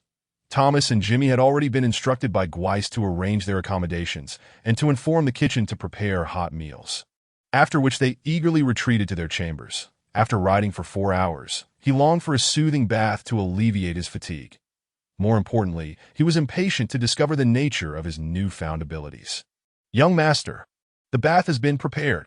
As Gwevis reached his door, the voice of a servant called out, "Good." Upon entering the bathroom, Gwevis immersed himself in the warm water, and with a mere thought, a panel materialized before him. The interface was elegantly simple, featuring a search function button on the left, accompanied by a scale indicating a ratio of 1. Gwevis inferred that this signified he could utilize the search function with 1 energy point. However, the specifics of what could be searched remained a mystery to him, and he opted not to experiment just yet, fearful of drawing the attention of those within the castle, that he resolved to test the search function once he returned to his own territory. His gaze shifted to the right, where he discovered what was likely the exchange shop mentioned by the system, displaying a series of item frames. 4 item frames appeared, each showcasing a different colored fruit. One of which, a golden fruit, was illuminated, marked with an X1, while the other 3 remained dark. This, he surmised, was the additional reward for completing his first task. At the bottom of the frames, a scale indicated a ratio of 1:10, which was easily understood. The numbers on either side of the panel represented his currently held energy points, 1 point to activate the search function and 10 points to exchange for a fruit. However, he pondered the effects of the fruit that required 10 energy points, especially since he had only received 1 point for completing a task. Gweis's attention returned to the now-lit golden fruit, and as he thought about it, he suddenly felt something in his hand. Looking down, he realized he was now holding a golden fruit identical to the illuminated icon. When he glanced back at the icon, he saw that it had extinguished. Gwevis understood then, and he closed the panel, scrutinizing the golden fruit. That it was a variety he had never seen before, roughly the size of a lychee, exuding a delicate, fragrant aroma that was both alluring and indescribably enticing, prompting an irresistible urge to take a bite. To eat or not to eat? Gwevis hesitated, reluctant to make a decision. After all, consuming an unfamiliar fruit without knowledge of its effects could lead to dire consequences. He could very well perish if it were toxic, and that would render his substantial territory a wasted endeavor. Yet he considered the possibility that there might be a time limit on its effects, and delaying could result in losing the fruit's benefits. Gwevis contemplated finding a cat or dog to test it on, but it was already the dead of night, and there was nowhere to look. Moreover, such a small item would be easily lost if he shared even a fraction of it. Never mind. This system is a gift from my crossing. It shouldn't harm me. Ultimately, Gwevis steeled himself and decided to consume it. He raised the golden fruit to his mouth and gently chewed. Feeling a wave of sweet warm flow from the fruit down his throat into his belly, in no time, he found his mouth empty, devoid of even a remnant. Truly a remarkable item. Yet, I remain uncertain of its effects. After consuming the fruit, Gwevis felt a warm, indescribable comfort enveloping him. His earlier anxieties melted away, leaving no room for worry. Perhaps the fatigue from the day's journey had been too great, for Gwevis soon found himself leaning against the edge of the bath, gradually succumbing to slumber. Chapter 8. The Effects of the Golden Fruit. Bang, bang, bang. Gwevis, are you done with your bath? Hurry out. How did I fall asleep? Gwevis was jolted awake by the thunderous knocking at the door. His mind still hazy with confusion as he realized he had dozed off in the bath, rubbing his temples. He gradually regained full consciousness. Without needing to inquire, Gwevis knew who was at the door. In this castle, only his boisterous sister would knock with such fervor and shout with such enthusiasm. The Baroness' youngest daughter, Bonita Gale, was 15 years old, merely 2 years younger than Gwevis, yet she possessed remarkable talent in her training, surpassing both him and Draze effortlessly. Bonita had always harbored animosity towards Gwevis, for he was the second-born. Even if he could not inherit the barony, he could still be granted the title of Lord by Gandalf. The Baron had expressed this intention on several occasions, awaiting the day when Gwevis would break through to become a Bronze Knight, thus earning his lordship and likely his own small estate. The barony was modest in size, and with the existing 2 lords, if Gwevis became the 3rd lord, Bonita would have to find her own path, for it was difficult to sustain more than 3 lords under a single barony. If fortune favored her, she might marry a nobleman, becoming a lady of the nobility. The worst-case scenario would be marrying a lord knight, becoming a lady of the lord, while lords enjoyed privileges. Their titles were not hereditary, and their holdings were often scant, for gaining a title through battle. That was a path fraught with even greater challenges than marrying into nobility. Without a title, one could not summon loyal soldiers, and alone, it was nearly impossible to compete with other nobles, even if one possessed wealth. Even the lowest lord title allowed one to freely summon serfs from their estate to fight in times of war. Without Gwevis, Bonita could have achieved lordship within Gandalf's territory, paving the way for a brighter future. Thus, she directed all her ire towards Gwevis, constantly provoking him, while Gwevis, being a cultivation underachiever, invariably found himself bested by Bonita. Even after Yi Feng's arrival, he was not spared. After being thrashed by a little girl, he learned his lesson and began to avoid Bonita, not out of fear of pain, but rather from the humiliation of being beaten by a child, a hurdle too great to overcome. Bonita, stop shouting, "I'm in the bath." As a noblewoman, your behavior is a disgrace to our father. Gwevis replied, somewhat exasperated. After responding, he looked down and was taken aback to find the water in the bath had turned murky. This was a 9-foot-long bath. For the water to be so clouded, it must be exceedingly dirty. Gwevis could hardly believe it, as he had bathed diligently every day, not willing to accept this. He scrubbed his arm, and to his astonishment, a thin layer of skin sloughed off, revealing skin that was even smoother and healthier beneath. Could this be the effect of the golden fruit? Was it purifying his body? Gwevis felt a surge of excitement. In a world where martial prowess reigned supreme, if the golden fruit truly possessed such miraculous effects, he could rise to greatness, conquering all in his path. However, upon further reflection, his enthusiasm waned that a single fruit required 10 energy points, and one task only rewarded him 1 point. This unreliable ability had yet to provide another task that he had waited a month for the first task to be issued. If it took a year or more to receive another task, who knew when he would accumulate the 10 energy points necessary? You, Gwevis, are the true disgrace to our father. My talent for cultivation will only bring him glory. I am on the verge of breaking through to become a Bronze Knight. Moreover, I have been waiting for you outside for half an hour. If you do not come out soon, I shall challenge you to a duel again." Bonita was utterly unfazed by Gwevis' demeanor. Her taunts echoed momentarily before resuming outside the door. Each time she struck Gwevis, she would artfully label it as a duel, while Gwevis, as her older brother, found himself at a loss for words. "Be quiet. I will be out shortly." Gwevis dismissed her, vigorously rubbing his body dry, before stepping out of the bath. At the foot of the bathroom wall stood 2 water tubs, filled to the brim. Gwevis took a wooden ladle to rinse himself off with clean water, and after 5 or 6 minutes, feeling sufficiently clean, he stopped and dried himself with a towel. Clad in his garments, he approached the door and opened it. "Gwevis, I want to duel you." As Gwevis opened the door, before he could even step outside, Bonita's furious shout rang out. Simultaneously, one of her hands lunged towards his shoulder. Gwevis recognized the maneuver, a shoulder throw, where she would seize his arm and, with a deft twist, hurl him to the ground. This technique had never failed Bonita, as Gwevis was neither as swift nor as strong as she. "I'm finished." Upon witnessing the familiar attack, Gwevis realized he could not evade it. Yet, despite knowing this, a reflexive resistance surged within him that as he beheld the approaching arm.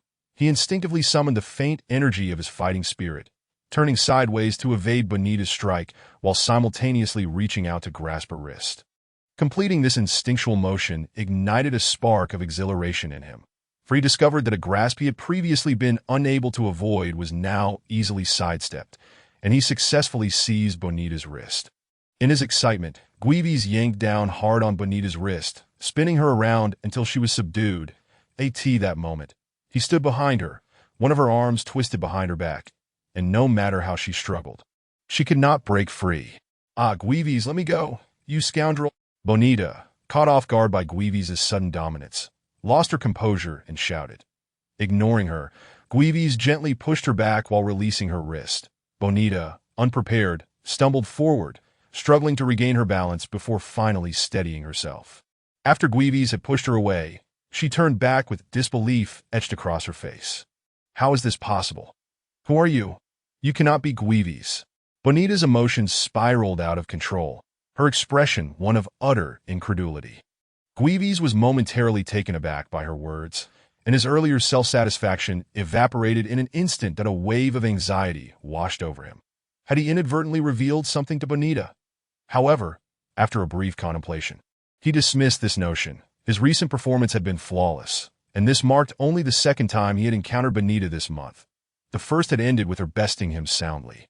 Furthermore, given that he had transmigrated, it was unlikely this world even possessed the concept of such a phenomenon. Indeed, it was his guilty conscience that rendered him anxious. "Bonita, what nonsense are you spouting?" After a flurry of thoughts, Gwevis challenged her without reservation. "Then what was that just now? How could you possibly evade it? And how has your strength increased so dramatically?"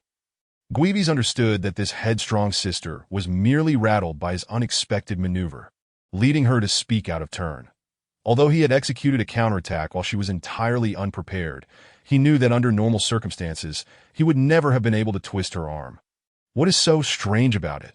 Ever since our mother passed away, I have been cautious not to hurt your feelings, but you thought I would remain lenient. I am now a baron, a person of standing, and I can no longer indulge you. In the future, behave yourself, or I shall have our father send you to my domain for me to discipline. Just wait and see how I deal with you then." Gwevis found himself at a loss for an adequate explanation. So he hastily concocted a justification, indifferent to whether she believed it. After all, this girl frequently distorted the truth, and Gandalf was well aware of it. Moreover, when it came to the trivial squabbles between siblings, he, a rough man, typically refrained from intervening, as long as their antics did not involve the more serious matters concerning their family. Bonita stared at Gwevis, momentarily dazed, her mind struggling to grasp the situation. Or perhaps she was taken aback by Gwevis's last 2 remarks. Gwevis paid her no mind, instead seizing his box of elven insects, ready to make his way to the dining hall. His stomach growled with hunger, akin to having gone several days without sustenance, urgently requiring a substantial meal. Chapter 9. The intrigues among nobility, leaving Bonita behind. Gwevis made his way to the dining hall, where Gandalf and Drays were already seated. Approaching the long table, which was a staple in any noble's dining hall, Gwevis noted that their table stretched approximately 5 to 6 meters long.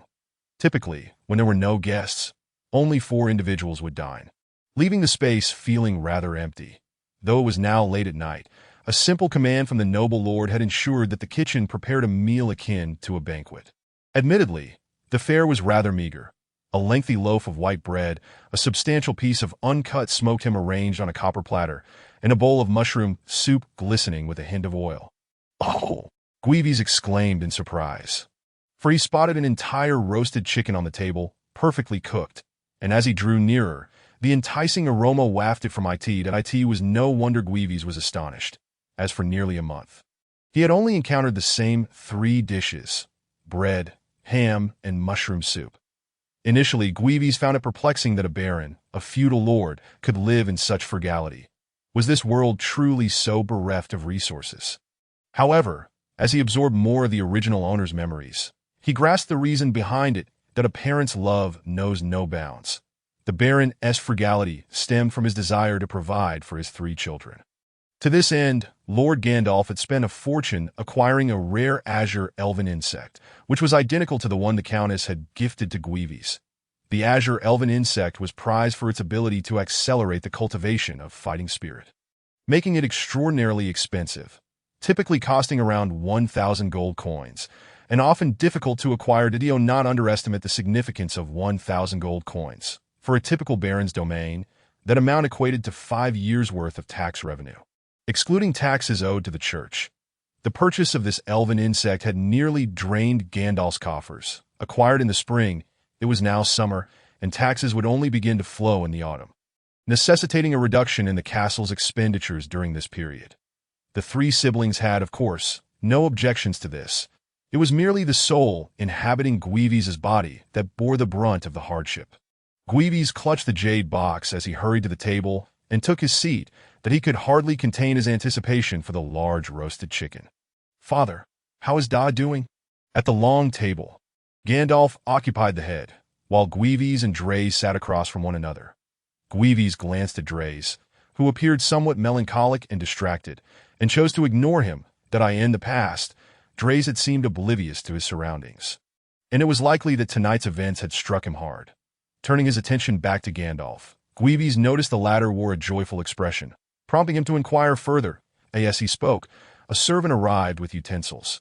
Gwevis accepted the knife, fork, and plate from the male servant, and promptly sliced a leg from the roasted chicken, beginning to eat with gusto. Gandalf was in high spirits today, and upon witnessing Gwevis's casual dining manners, he refrained from scolding him, as he typically would have if he had seen such rudeness at the table. Daho has successfully given birth to a colt. Today, our Gale family has received divine favor. Congratulations, Father. Gwevis replied between bites, offering a compliment that he then continued. "Father, may I ask why Alice is selecting a husband from among the vassal's offspring?" Time was of the essence, and Gwevis wasted no time on pleasantries, knowing there were no outsiders present, and thus he inquired directly. Before Gandalf could respond, Drays abruptly stood up, snorted in anger, and stormed out of the dining hall. Gwevis and Gandalf exchanged glances, and after a brief moment, Gandalf regained his composure and set down his utensils. "Father, pay him no mind. Let us return to the matter at hand, that I depart for the territory tomorrow. It is best to learn about these issues sooner rather than later, or I shall remain restless." Gandalf was about to reprimand Drays, but Gwevis quickly intervened. It was already late at night, and if they continued to argue, dawn would soon break, that he needed clarity on these matters to ease his mind. As for Drays, according to the original memories, he had not been unkind to his brother. It was evident he had advocated for him during the banquet. Given the magnitude of tonight's events, it was only natural for Drays to feel unbalanced, that if the roles were reversed, Gwevis himself would likely feel similarly disconcerted upon witnessing others receiving titles and lands. If you cannot remain composed over such trivial matters, how can you hope to become a competent noble? Gandalf's face was a mask of displeasure. "Father, a competent noble emerges from the ranks of the incompetent," Gwevis retorted. Upon hearing Gwevis' words, Gandalf ceased to comment on Drays, Realizing the significance of his next words, he addressed Gwevis, saying, "In truth, this is not so much a secret, for the esteemed Count had previously summoned us to elucidate the matter. To understand this situation, we must first consider the late Count. Recently, the old Count mysteriously vanished from the castle. Leaving no trace, he was a golden pinnacle knight, having attained the highest echelon known throughout history. With no more than 10 individuals of such caliber existing across the entirety of the Eurasian continent. Yet, such a formidable figure has disappeared without a sound." Gwevis was taken aback. In this world, a golden pinnacle knight could be likened to a nuclear weapon on Earth, and possessing such a knight equated to having nuclear deterrence. One could only imagine the dire consequences of a nuclear weapon vanishing without a trace. Due to the old Count's disappearance, Countess Alice has been compelled to return from the royal capital to inherit the title, as she is the sole daughter of the late Count. The reason the Count is being pressured to select a husband is due to the ambitions of Prince Shetijan, the second prince. Although he is highly ambitious, he cannot inherit the throne as the king's second son. While the old Count was alive, he dared not pursue Countess Alice too aggressively, but now that the old Count is missing and Countess Alice has inherited the title, the second prince has advised the king, seeking to take Alice as his wife. At this, Gandalf paused, slicing a piece of smoked ham and placing it onto his plate before continuing. "Do not divulge what I am about to say. The matter of the second prince seeking the king's permission for marriage was communicated to the countess through a secret missive from the first prince. This urgency to marry stems from that correspondence. Had the king's decree arrived first, even the countess would have found it difficult to defy the king's will." "I see now," Gwevis pondered. "It is no wonder that Alice is in such haste, even though the first prince's missive reached Alice's hands sooner. The time available to her is undoubtedly limited, that if she does not expedite the search for a husband, she will have no grounds to refuse the king's proposal, unless she directly opposes it. Doing so would be tantamount to treason against her sovereign, resulting in severe repercussions. Yet, is the king truly foolish? Should the second prince grow in power, would he not engage in a deadly struggle with the first prince? Given the rigid rules of primogeniture in this world, what could possibly compel the king to allow such discord between his own sons? Moreover, his forceful arrangement of marriages would surely instill a sense of crisis among the nobility. Father, does the king not fear that should the second prince marry Alice, they might turn against the first prince?" Gwevis inquired, perplexed. "You are mistaken, Gwevis. The king himself is a golden pinnacle knight, as long as he draws breath. Both the first and second princes remain under his dominion. The Count of Jones holds dominion over a quarter of the kingdom's most fertile lands, along with the unique potion known as the Rose. While the old Count was alive, none dared to act recklessly. However, with the Count's prolonged absence, the king's restraint is beginning to wane. Should the second prince wed Alice, decades hence, this prosperous territory will belong to the family of Jean." Gandalf savored the ham on his plate as he spoke, continuing to address Gwevis's concerns. "Now that Alice is wed to you, such a scenario will not come to pass. Even if the decree were to reach your domain, it is likely that the herald would hesitate to announce it, for doing so would bring shame upon the royal family. You need not worry excessively. To the king or the second prince, you are but a diminutive presence, akin to an ant beneath an eagle's shadow. They will not afford you undue attention." Upon hearing this, Gwevis felt a measure of relief. Gandalf made a valid point. To the king and the second prince, Gwevis was insignificant, merely a pawn for Alice to shield against their ambitions to seize the Count of Jones's lands. Even without Gwevis, the countess could seek out Anvis or Gonvis out of course. Had Gwevis been a great noble rather than a vassal of Alice's, he would undoubtedly face the king's wrath. For any noble attempting to ally with Alice at this juncture would be perceived as an act of rebellion against the king, fundamentally altering the nature of the situation. Yet, even though I may currently be viewed as a mere ant in their eyes, I must remain vigilant. After all, history on Earth has taught him that while those in power may disregard ants, there are always sycophants eager to curry favor with their masters, seeking to create trouble for the ants. Then, Father, why does the king not employ force to reclaim the territory? After reminding himself not to be careless, Gwevis continued to question Gandalf. However, As soon as the words left his mouth, he silently chastised himself for asking such a redundant question that in a world structured around the feudal system, each noble had their vassals. Should a noble see their vassal thriving and resort to outright plunder? That noble would find their standing utterly compromised. Gandalf, as ever, responded with seriousness, smiling as he addressed Grievous's query. Acquiring benefits through cunning means is a skill every noble must master. However, seizing one's vassal by force would lead to universal disdain towards that noble. If the king dared to employ force to seize the Count of Jones's lands, the Duchy of Jean would undoubtedly plunge into chaos, with other duchies seizing the opportunity to invade. Chapter 10. The Winter Season. Having listened to Gandalf's words, Gwevis nodded in agreement. His thoughts aligned with those of his father. Without absolute military might, the boundaries of noble conduct were not to be transgressed. Disrupting the established order would infringe upon the interests of all nobles, prompting a collective response against the transgressor. Father, do partake in some food. This roasted chicken is exquisite. Has our kitchen acquired a new chef? Gwevis noted that he had consumed nearly half of the roasted chicken, having been engrossed in listening to Gandalf discuss Alice's affairs, unaware of the discrepancy. Now, having finished his meal, he realized Gandalf had only touched the smoked ham, leaving the chicken untouched. However, the chicken was indeed delicious, and he couldn't help but wonder how old John, who had previously concocted a dish that tasted like salted fish, could now produce such a delectable roasted chicken. Little Gwevis, this roasted chicken was prepared by the chef you brought from Rose Castle. As you will begin living independently tomorrow, there was no opportunity to slaughter a sheep at this late hour, so I had the kitchen prepare a chicken, knowing how fond you are of roasted meats. Gandalf spoke with a hint of embarrassment, aware that Gwevis had never explicitly stated his distaste for smoked meats, nor his dissatisfaction with old John's culinary skills. Hence he had called upon Jimmy to prepare the chicken. Oh, father, you should really consider changing chefs. Old John is far too old. At his age, he ought to be enjoying life in the countryside. Realizing that Jimmy had prepared the chicken, Gwevis was not surprised. It was indeed the delightful flavor of Jimmy's roasted meats that had prompted his half-jesting request to Alice for the chef. I have also advised old John to step aside, but he is loath to trust others with his cooking, fearing I might not take to it. Gandalf shook his head in resignation. He is truly a man deserving of respect. Gwevis nodded in agreement.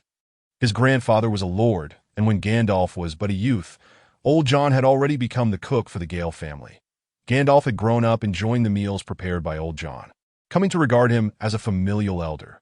However, due to old John's advancing age, his sense of taste had deteriorated over the past 2 years, leading to a decline in the quality of his cooking. Gandalf feared to broach the subject with old John directly, lest he hurt the old man's feelings, which is why their household meals had not been particularly enjoyable in recent years. Gwevis could empathize with Gandalf's feelings, much like his childhood on Earth, where he had been raised on his grandmother's cooking, finding it delicious until her advancing age led her dishes to become increasingly salty, and no one in the household dared to tell her openly, fearing it would upset her. After crossing over to this world, Gwevis had frequently internally criticized the lackluster food, yet he had never voiced his complaints, this being the first occasion he had mentioned it to Gandalf. The atmosphere in the dining hall grew somber as they discussed old John, and upon seeing the deep worry etched on Gandalf's face, Gwevis surmised that Gandalf was likely concerned that old John, who had not many years left, might soon depart from him. Hence, he shifted the topic to matters concerning his territory, which he needed to understand in advance to prepare for the future. Father, I would like to inquire about my territory. What is the winter season? Gandalf, momentarily drawn from his sorrow by his son's question, contemplated before responding. The winter season marks the onset of the first snowfall each year, during which orc armies emerge across various regions of the continent. These orc hordes will pillage relentlessly, only retreating when winter yields to spring. For nearly a century, the orcs have appeared punctually each year without fail. The Duchy of Jean has 6 locations where orcs are known to appear, one of which lies to the west of your domain, in the Dark Forest. Father, so it follows that my territory will face an invasion each year. Where do these orcs come from, and how can they be present in every corner of the continent? Moreover, why do they choose to appear during the winter season? Gwevis inquired, astonished. The memories of the previous owner provided no information regarding the orcs, if they could emerge from every corner of the continent to pillage cities? Why would they retreat afterward? According to his father's description, the number of orcs was considerable, fully capable of contending with humanity, that if the orcs did not retreat, humanity could not possibly thrive as it does today. Dear Gwevis, your territory shall indeed face annual assaults from the orcs. Regarding the questions that linger behind you, Father is unable to provide answers, for I too am in the dark. Gandalf slowly shook his head at Gwevis. After a moment of contemplation, he continued, Noblemen across the entire continent are equally eager to uncover these truths that in the past, the great duchies, under the guidance of the Church, have investigated numerous locations of orc appearances. Yet they have yielded naught. It is as if the creatures materialize from thin air, leaving no trace of their existence. Furthermore, the orcs emerge during the harsh winters, neither arriving prematurely nor departing late. The old count once explored the Shadow Forest, but found nothing of note. However, there is no cause for alarm. During the winter season, you may seek refuge at Rose Castle. Once the winter passes, the orcs shall vacate your lands, allowing you to return. Although this means your territory will only yield a single season's harvest, your domain is comparable in size to that of a viscount. If you can gather sufficient serfs, your life will surpass that of any baron. Gwevis felt somewhat at a loss. It seemed he would have to flee annually. The thought of being driven from his home each year left him discontented. Father, what are the other lords? Why has the Gale territory never been troubled by orcs? The orcs cannot cross the Withered Leaf River. Its waters are swift, and it does not freeze during the winter. There is but one bridge that spans the river, and each winter, the Count dispatches the most elite Rose Knights to guard it. The Rose Knights comprise 1,000 Squire Knights, 200 Bronze Knights, and 10 Silver Knights. Additionally, each year, 5 noble vassals rotate to assist the Rose Knights in their watch. Thus, no orc has ever crossed the Withered Leaf River. As an established nobleman, Gandalf possessed extensive knowledge and readily shared it with Gwevis. Currently, there are only 2 territories on the opposite bank of the Withered Leaf River. One is Baron Pat's domain, and the other is yours. Ah, so there is another unfortunate soul in the same predicament as I. Gwevis chuckled, finding humor in his plight, and resolved to visit this similarly unfortunate noble when the opportunity arose that it appeared that the orc situation was largely unsolvable. One could either flee or fight. Gwevis still wished to learn more about the strength of the orcs, contemplating future strategies. Father, what is the orcs' combat prowess? I believe I heard at a banquet that a viscount from my territory once fell in battle. The orcs are exceedingly robust, and they come in various breeds. Some lesser races can be matched by ordinary folk. However, certain breeds can only be dealt with by Bronze Knights. Against Title Knights, the threat posed by orcs is not substantial. The Gale territory has only encountered orcs comparable to Silver Knights on one occasion. Gandalf pondered momentarily, observing Gwevis's expression of discontent, and elaborated on the orcs' capabilities to ensure he did not harbor any false hopes. Yet their numbers are vast. For reasons unknown, one year, Viscount Majol chose to remain at his castle during winter, summoning a large number of soldiers and stockpiling enough food to endure the season to bolster morale. He allowed only the common folk to cross the Withered Leaf River for refuge while his entire family remained behind.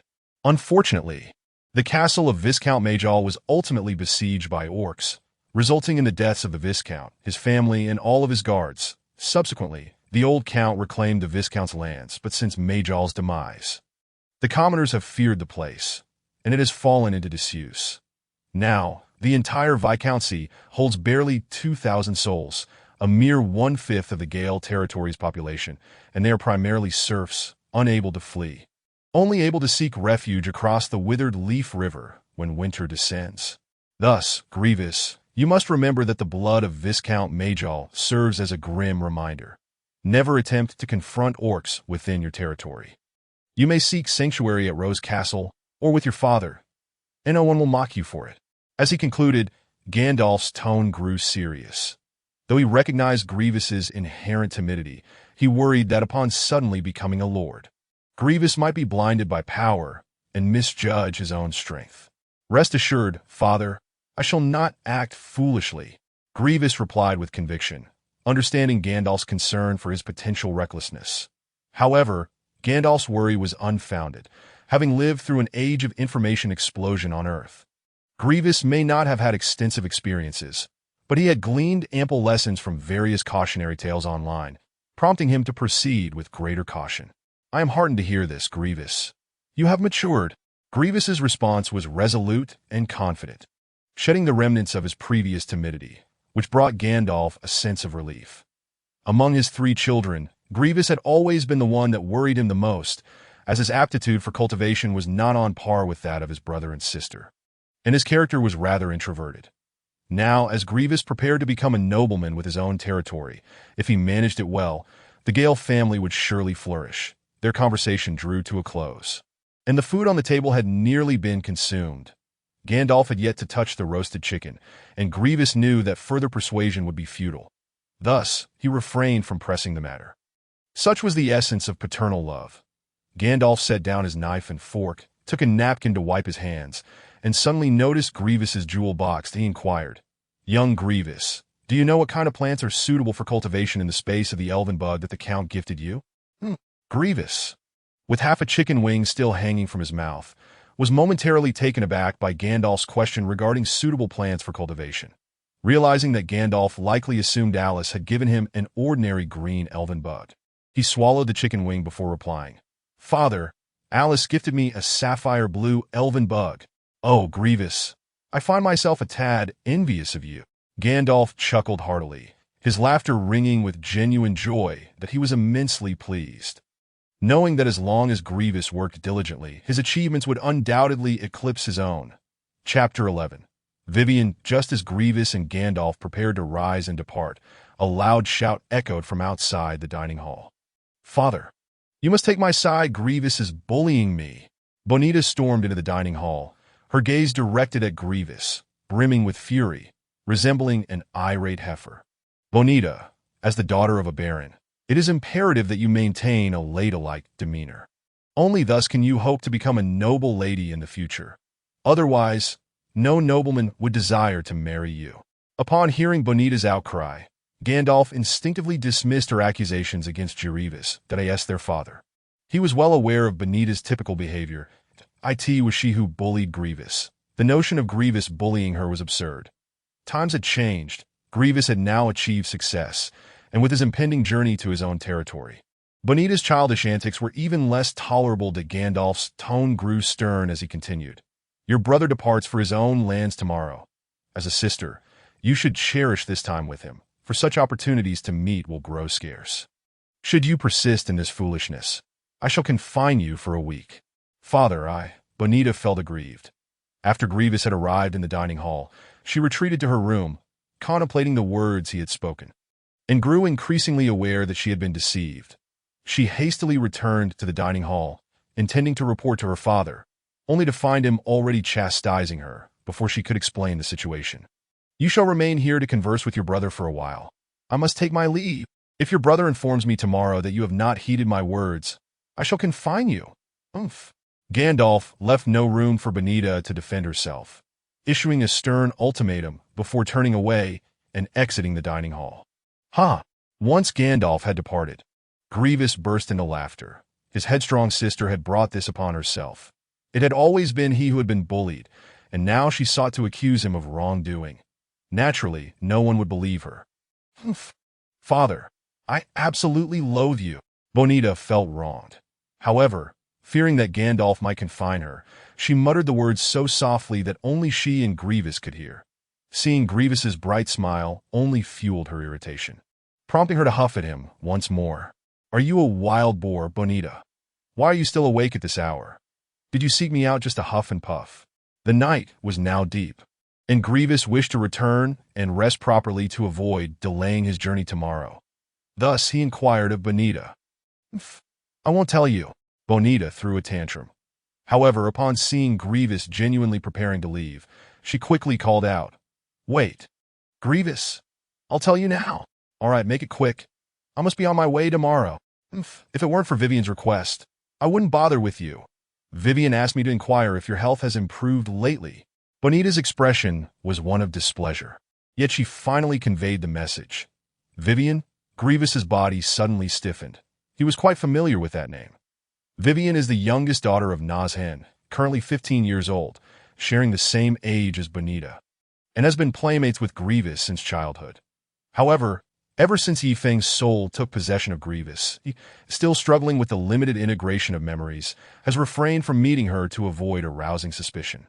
It is likely that today Bonita, aware of his journey to Rose Castle, has come to inquire about him, that Wai Yifeng has absorbed the memories of the original owner and understands that the two share a bond akin to childhood sweethearts. Gwevis takes a deep breath and addresses Bonita, saying, "Bonita, you are aware that I have now become the husband of the Count, and I can no longer marry Vivian. Please take good care of her during this time. And when I arrive at the territory, I shall ensure that someone brings you delicious treats. I have no desire for your offerings. You abandoned Vivian, just like the characters in those novels. None of you men are worth a thing." Bonita, her eyes brimming with tears, storms off to her close friend. She understands Vivian's feelings for Gwevis all too well, and now, with Gwevis having forsaken Vivian, she feels heartbroken on her behalf. Gwevis is left speechless. He finds himself in a predicament, being a mere impostor and the husband of a countess. Nevertheless, he still harbors fondness for this childhood companion. Although he recognizes that these memories belong to the original owner, they have now melded with his own. What difference is there between the original owner and himself now?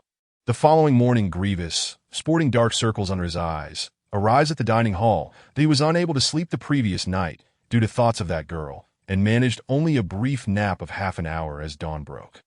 Upon entering the dining area, he finds only Gandalf seated at the table, enjoying breakfast.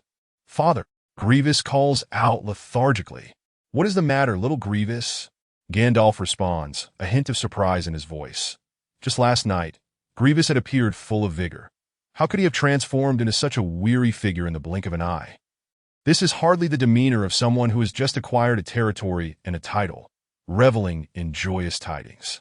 It's because of Vivian. Gwevis admits candidly that he knows his father is familiar with Vivian's situation and had previously supported their union.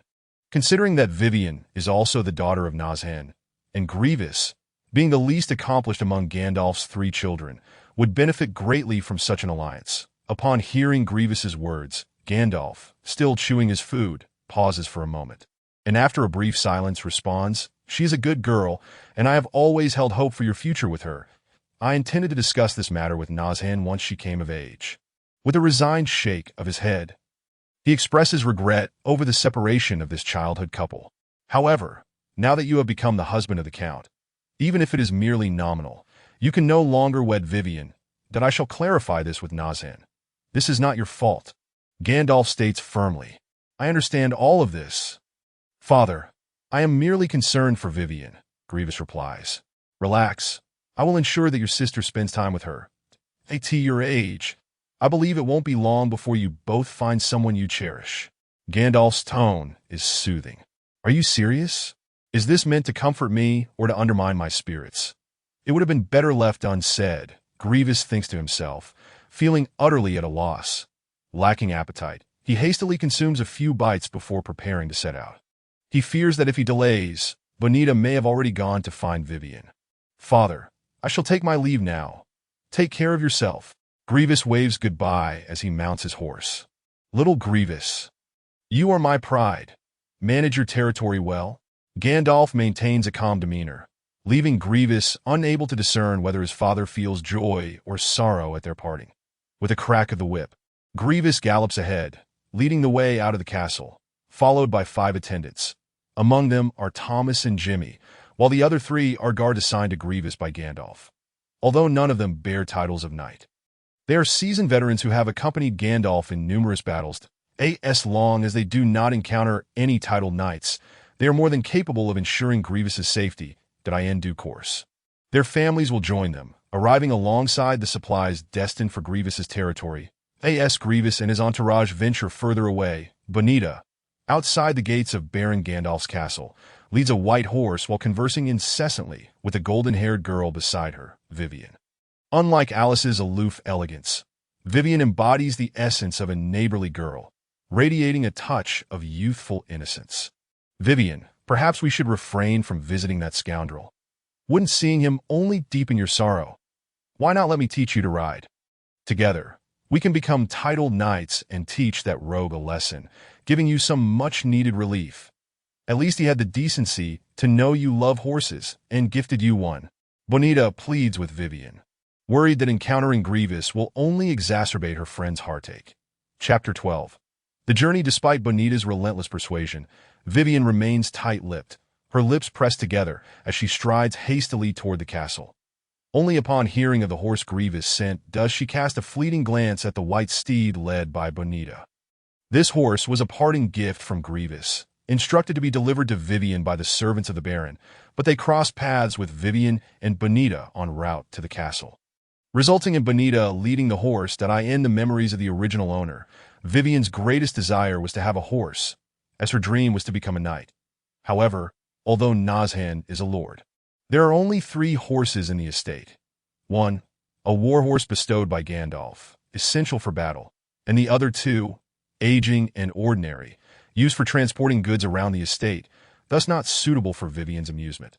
The Countess gifted Gwevis 3 horses, and with his own mount, 1 horse remained after accounting for the mounts ridden by Thomas and Jimmy. For now, Gwevis is unable to offer Vivian any comfort beyond the gift of a horse, hoping it will serve to protect her. After a morning of galloping without respite, Gwevis and his party reach the outskirts of Gandalf's territory. The path becomes increasingly treacherous as they distance themselves from the castle. With no villages or farmlands in sight, only clumps of weeds and small woods. Although Gandalf's territory lies in a plain, the population in this world is sparse, leaving many areas desolate and undeveloped. The advancement of noble territories relies on the castle's reach, and unless certain areas possess unique developmental value, such as mineral deposits, the landscape grows increasingly barren the further one ventures from the Lord's castle. At this moment, Gwevis is merely 10 minutes away from exiting Baron Gandalf's domain. Upon leaving, there will be a buffer zone of 3 to 5 kilometers, a product of this world's efforts to prevent disputes among nobles. In theory, any resource within this buffer zone does not belong to either lord, but is instead the property of their respective liege lords. Thus, the buffer zones between Baron Gandalf and other vassal nobles belong to Countess Alice. However, this buffer zone is merely a narrow delineation, and the liege lords possessing ownership rights do not actively manage or develop it. This gives rise to an unspoken agreement among vassals. Within the buffer zone, both lords can each take half for development and use. Both parties may extract resources close to their territory's edge, but they cannot station troops or establish villages. This arrangement significantly reduces the likelihood of conflict while allowing for additional benefits, should a dispute arise. The situation may escalate to theft, resulting in consequences where both parties must relinquish their gains to their liege lord. Noticing that it is already noon, Gwevis instructs the group to prepare for a rest.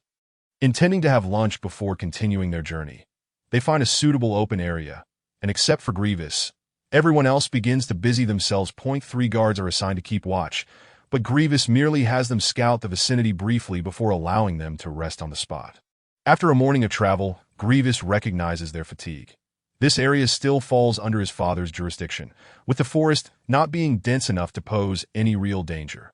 Lunch could have consisted of simple provisions, bread and jerky, sustaining yet unremarkable in flavor. However, among Gwevis's company is the cook, Jimmy, so Gandalf had arranged for a sheep to be slaughtered that morning, cleaned, and portioned for Gwevis and his entourage, sufficient for 2 hearty meals that if not for the sweltering weather, they could have brought even more.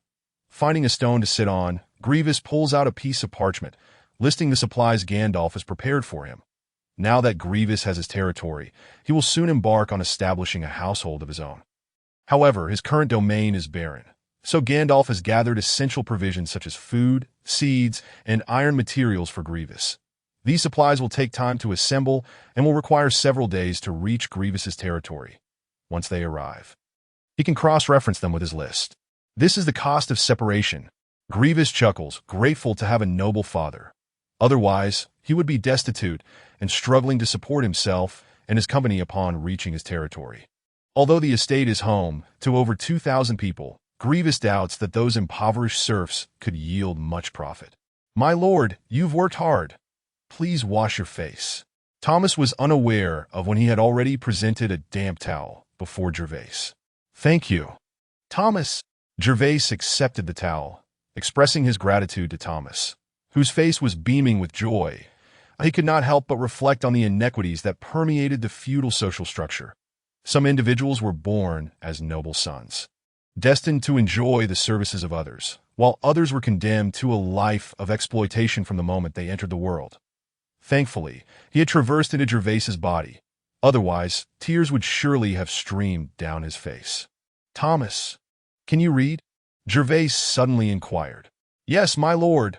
I have studied reading and arithmetic at Rose Castle, as well as how to manage castle affairs." Upon hearing Gervais's question, Thomas's smile grew even brighter, and his demeanor became more humble as he eagerly shared his skills with Gervais. Oh! Gervais was genuinely surprised. He had not anticipated that even a mere servant from Rose Castle could possess such excellence. In this world, literacy rates were alarmingly low. Aside from the nobility, most people struggled to secure their daily sustenance, rendering literacy a luxury. Take Baron Gandalf's estate, for example. Apart from the steward, the other servants were largely illiterate. Gervais was unaware that every servant at Rose Castle had been meticulously selected and cultivated from a young age, incomparable to a mere baron's estate. "Keep this list safe. You'll be in charge of arranging the goods when the time comes." Having a capable subordinate delighted Gervais. In this world of knightly nobility, every noble required a proficient steward to manage the ordinary affairs of the castle, including the recruitment, training, and management of servants, organizing various banquets, and overseeing the procurement and consumption of supplies. Without an adept steward, chaos would surely ensue within the castle. That be why entrusting this list to Thomas, Gervais was also issuing a challenge.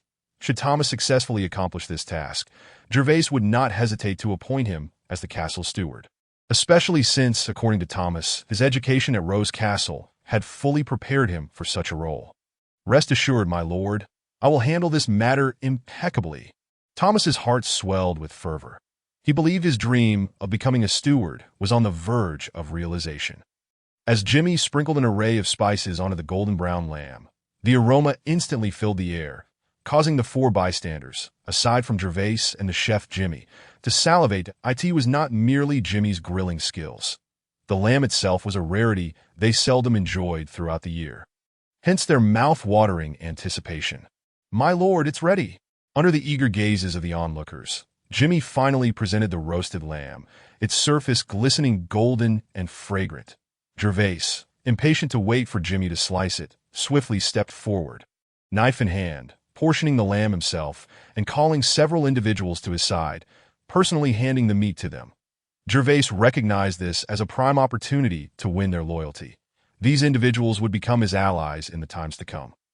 While they were presently under his command and would not dare defy him, there was a stark difference between commanding their allegiance and fostering genuine loyalty.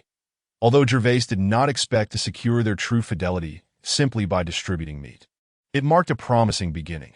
Particularly upon witnessing their gratitude as they accepted the roasted lamb, Gervais felt it was well worth the effort. Unbeknownst to Gervais, as a noble, the act of personally distributing meat to his subordinates bore significant weight, stirring considerable emotions among the recipients. For the common folk, such acts of humility from the nobility were exceedingly rare in this world, where rigid class structures and the overwhelming might of the nobility had long overshadowed the art of winning hearts through benevolence, favoring simpler methods of coercion and intimidation. Naturally, various approaches came with their own merits. Currently, lacking wealth and military strength, Gervais had to adopt this strategy. However, should he acquire riches and power in the future, he would not hesitate to employ more straightforward methods, for a person's circumstances inevitably shape their choices. The journey from Baron Gandalf's estate to the leafless river took Gervais and his entourage 3 days. On the first day, Gervais felt little fatigue. Yet by the second morning, he discovered his muscles aching all over, his inner thighs sore from the saddle, and an intense burning sensation. What Gervais found most unbearable was the food during the final 2 days. It consisted solely of hardtack and jerky, which had been heavily salted for preservation. Each time he attempted to eat, he was compelled to soak the bread and jerky in hot water beforehand, for otherwise, he would require copious amounts of water afterward. necessitating frequent breaks to relieve himself. Finally, standing at the edge of the leafless river, Gwevis felt his eyes moisten. After enduring so much hardship, he had finally arrived at his domain. An arduous journey indeed. Chapter 13. Arrival at the territory. Standing on the bridge, he gazed upstream and downstream, noting that the riverbank on the side he had approached was constructed of stone walls, smooth and formidable, resembling castle fortifications, standing approximately 10 meters high. Gwevis understood that this riverbank was designed to serve a dual purpose of defense, intended to repel invading orcs during the harsh winter months. However, as it was still summer, the banks of the leafless river were overgrown with weeds, devoid of any human presence. For an hour's journey from the leafless river, Gwevis had encountered neither pedestrians nor merchant caravans. His mood grew increasingly complex, likening his territory to an abandoned child, perpetually subjected to the incursions of orcs each year. This matter I must address sooner or later. As a man, Gwevis harbored a strong sense of possessiveness, unwilling to resign himself to the annual plunder of his lands, silently formulating plans in his mind. Yet, according to Gandalf, he currently lacked the capacity to resolve the issue. However, as long as he held onto his dreams, realization was merely a matter of time. As a transmigrator endowed with a unique advantage, Gwevis vowed to defend his territory. Let me set a modest goal first. I shall earn 100 or 200,000 gold coins and then muster a formidable army. Gwevis boldly established a small target, harboring no doubts about his ability to achieve it within his lifetime. After all, 100 or 200,000 gold coins was akin to hundreds of millions on Earth. Let us set forth. After establishing his small goal on the bridge over the leafless river, Gwevis eagerly mounted his steed, knowing it would take only a short while to reach his ultimate destination, the estate of Viscount Major. Is this the town? Gwevis found it hard to accept that, after a half-day of travel, he had finally arrived at the only settlement within his territory, Banquet Town. Located to the south of Gwevis's domain and named for its proximity to the sea, Banquet Town had once been the most prosperous locale within Viscount Major's estate 30 years prior.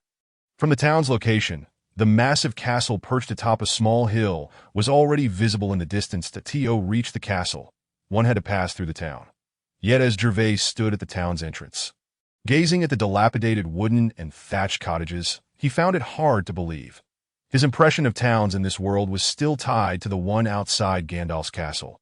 He had seen numerous settlements, some thriving and others in ruins, but none could compare to Banquet Town's dismal state. Before him lay a standard village. The only redeeming feature was the relatively broad road that extended toward the castle. A cursory glance revealed only a handful of stone houses, all weather-beaten and covered in moss. The rest were exclusively wooden huts and thatched shelters. At this moment, the streets were sparsely populated, with a few passers-by in tattered linen tunics who, upon spotting Gwevis and his entourage, immediately turned and fled into the nearby alleys. It was then that Gwevis began to feel that perhaps he had set his small goal a bit too high. "My lord, there are people approaching ahead," Thomas suddenly alerted. Gwevis, still scanning the town, desperately seeking signs of prosperity, found none and felt disheartened. Hearing Thomas's words, he finally shifted his gaze to the end of the road, where a group of over 10 individuals clad in bright red cloaks was hastening towards him. Gwevis recognized their attire as belonging to the Jones family's guards. In this world, there were no standardized military uniforms, as the sparse population and low productivity made it difficult for minor nobles to maintain large standing armies. Only during times of war would they issue conscription orders, summoning serfs to serve as soldiers, with weaponry often being improvised, farm tools, axes, or even sharpened sticks. During peacetime, minor nobles would organize small groups of guards, typically ranging from a dozen to several dozen, to protect their castles and patrol their territories. These individuals were considered elite soldiers under the command of the minor nobility, generally armed with swords, bows, and leather armor, their attire being casual and practical, predominantly made of linen. Conversely, the major nobility, necessitated by governance and the expansiveness of their territories, could afford to recruit a large number of guards stationed at critical points and military strongholds. In addition to weapons and armor, they would have their guards don cloaks representing their family, with a large opening for the head, allowing them to wear it over their attire, cinched at the waist with a belt for both aesthetic appeal and unimpeded movement in combat. We have the honor of meeting Baron Gwevis. A group of individuals hastily arrived before Gwevis, with several guards raising their right hands to their chests, standing upright, all bowing their heads in unison to pay their respects to Gwevis. This group comprised a total of 15 individuals, 14 of whom were clad in the attire of guards. While only one was dressed in a short green robe, the envoy addressed Gwevis with the customary bow of nobility. "My lord Gwevis, I am the envoy dispatched by the esteemed Count. Herein lies the certificate of nobility and the proof of your domain, graciously bestowed upon you by the Count, that I implore you to verify." After bowing to Gwevis, the envoy in the green robe promptly produced 2 rolled leather scrolls from within his garments and presented them before Gwevis. "May I inquire how I should address you, esteemed envoy?" Gwevis asked, taking the scrolls and examining them. They were not made of sheepskin, but rather a softer, lighter material. Upon unrolling the scrolls and confirming their contents, Gwevis smiled and inquired of the envoy, "It is my honor to serve both you and the Count. Esteemed lord, you may call me Igor." The envoy bowed once more and replied to Gwevis, "Lord Igor, when did you arrive?" Gwevis, uncertain of the envoy's rank and whether he held any title, chose to address Igor with courtesy, recognizing that as a lord, he would inevitably interact with such individuals in the future. It is said that while the king may be easily met, the lesser spirits can be more troublesome. Being far from his domain, Gwevis understood the value of fostering good relations with those who served in Winterfell. "My lord, I have only just arrived at the castle and have conveyed the Count's orders to these guards."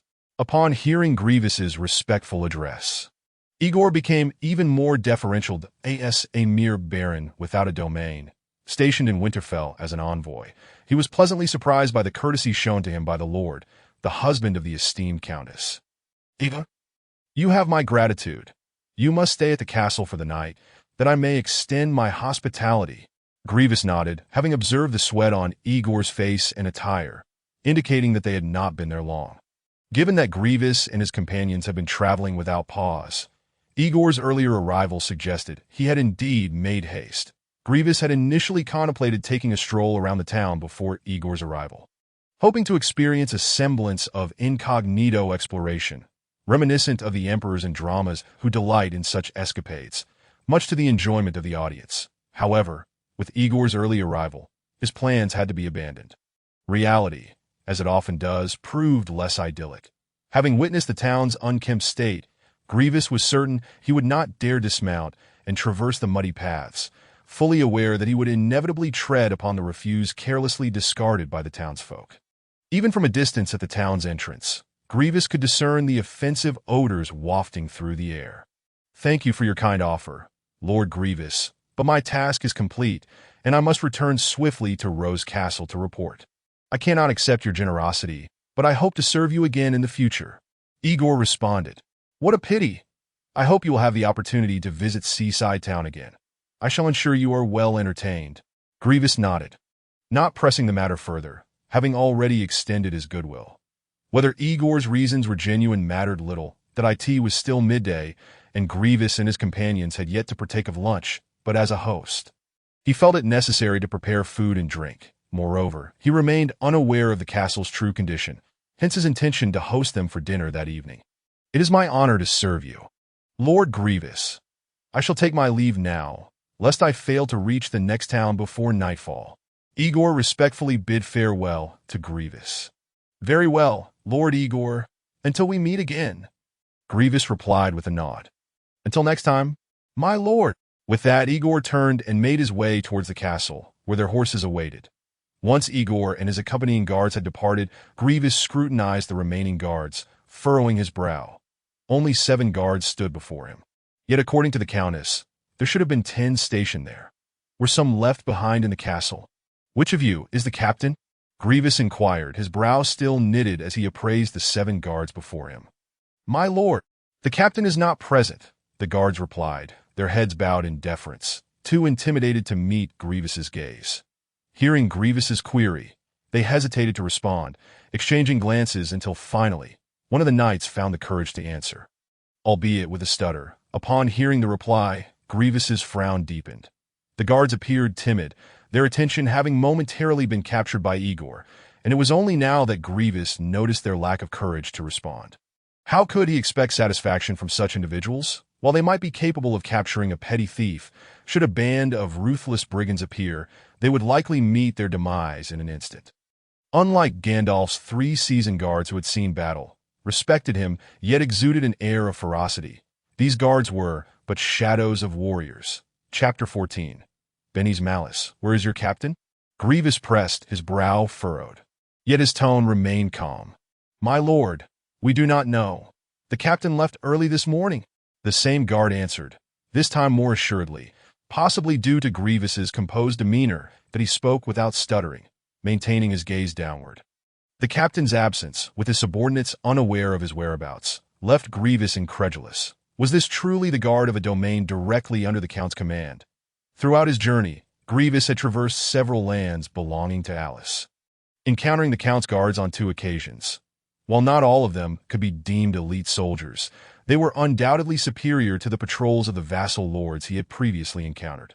The patrols of the lesser nobles resembled militia, while the Count's guards bore the semblance of a well-organized military force, at least presenting a unified appearance, unlike a disorganized rabble. What are you doing? Who permitted you to leave? Return to the castle at once. Suddenly, a loud voice of reprimand echoed from a distance, though it abruptly ceased mid-sentence. Benny, the captain of a 10-man guard stationed in the territory of Viscount Marger, had risen early that day. In the past, he would have slept until noon, but after 30 years of decline since a catastrophic event, the Marger territory had become desolate, its location at the edge of the dark forest deterring many. Now, this expansive domain housed little more than 2,000 serfs scattered across a dilapidated town and 3 impoverished villages, with virtually no free folk willing to reside there.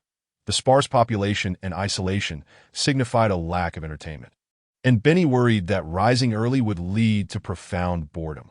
Having been assigned to guard this territory for a year and a half, he still had another 3.5 years before a replacement would arrive. In his first year, he had felt utterly miserable. Despite being the most authoritative figure in the territory, he found no opportunity to wield his power, as the inhabitants were merely serfs, devoid of neighborly disputes. Of course, even if there were minor conflicts, they would not dare bring them before him, as for bandits. The serfs possessed little more than their tattered, foul-smelling linen garments, and no sane brigand would target them, for their lives were as uneventful as a placid stream. Yet that was merely the first year. Change arrived in the second year, this very year, as the winter orcs had recently retreated, allowing the serfs to return to their abodes. One day Benny, having returned from patrolling outside the town, passed by a small river where he beheld a young woman washing clothes at the water's edge. For Benny, who had not indulged in a year, the sight of the woman, whose skin was not particularly fair, ignited a fire within him, and with malice in his heart, he dismissed the other guards, taking only 2 of his trusted confidants as he approached the young woman. When the woman was assaulted, she fought desperately to escape and cried out for help. However, upon seeing that the assailants were guards, the few serfs who had come to investigate did not dare intervene. Instead, fleeing at a distance in the aftermath, Benny felt fear and uncertainty. But as time passed, the incident stirred no repercussions, and no one sought retribution against him. From that moment, it was as if Pandora's box had been opened, and he realized how to fill the monotonous days ahead. Yet Benny was not foolish. He understood that should he continue to act as he had, problems would inevitably arise. Thus, he devised a scheme. The lord of the manor possessed the right of the first night, and as the highest authority in the territory, he would execute that right himself, for the serfs' fates lay in his hands, and no one dared speak against him. Consequently, Benny began to roam the territory with his 2 lackeys, indulging in various acts of thievery, though he had yet to find any suitable brides among the households. Until yesterday, after much difficulty, Benny managed to learn of a peasant wedding in a rural village. He decided to go there himself, for he dared not bring anyone to the castle, as he was not a true lord. Only a lord could exercise the right of the first night within the castle walls. Moreover, the castle housed 7 guards, recruited locally by the former captain, making the environment crowded and scrutinizing. The only companions he had were 2 sycophants, like him, reassigned from other regions and originally his subordinates, which gave him some reassurance that at this moment, Benny was in a foul mood, for upon arriving at the home of the peasant who was to wed, intending to assert his claim to the first night, the bride had immediately fled to the mountains, seeking refuge. After waiting all morning, despite his anger, Benny found himself powerless. The girl had merely run away, showing no signs of defiance that he couldn't simply resort to violence. So he caught 2 chickens from the yard, planning to eat and drink to his fill before seeking another opportunity to stealthily intercept the fleeing woman. A runaway monk cannot escape the temple, for they were peasants. If they dared to flee beyond the confines of their lord's domain, it would mean certain death. Both families would be punished equally. Thus Benny remained unhurried, although the pent-up frustration simmered within him, that as he and his 2 lackeys, clutching the pilfered chickens, traversed the narrow path towards the town. He turned a corner and beheld several guards congregated at the town's entrance, standing resolutely in the middle of the road. Feeling quite irritable, Benny did not hesitate to unleash a stream of curses. However, just as he was venting his indignation, one of his lackeys tugged at his sleeve. Initially annoyed by the interruption, his irritation quickly dissipated as he looked closer and saw a young man clad in silk, accompanied by several middle-aged men, that a shiver coursed through him, for he recognized that these individuals were mounted, and in this world, horses often signified nobility, an entity not to be trifled with, even among free men. It was rare to see 5 or 6 horses gathered together, except in the case of large merchant caravans. Most telling was how the 7 guards bowed their heads, as if in the presence of someone of great importance.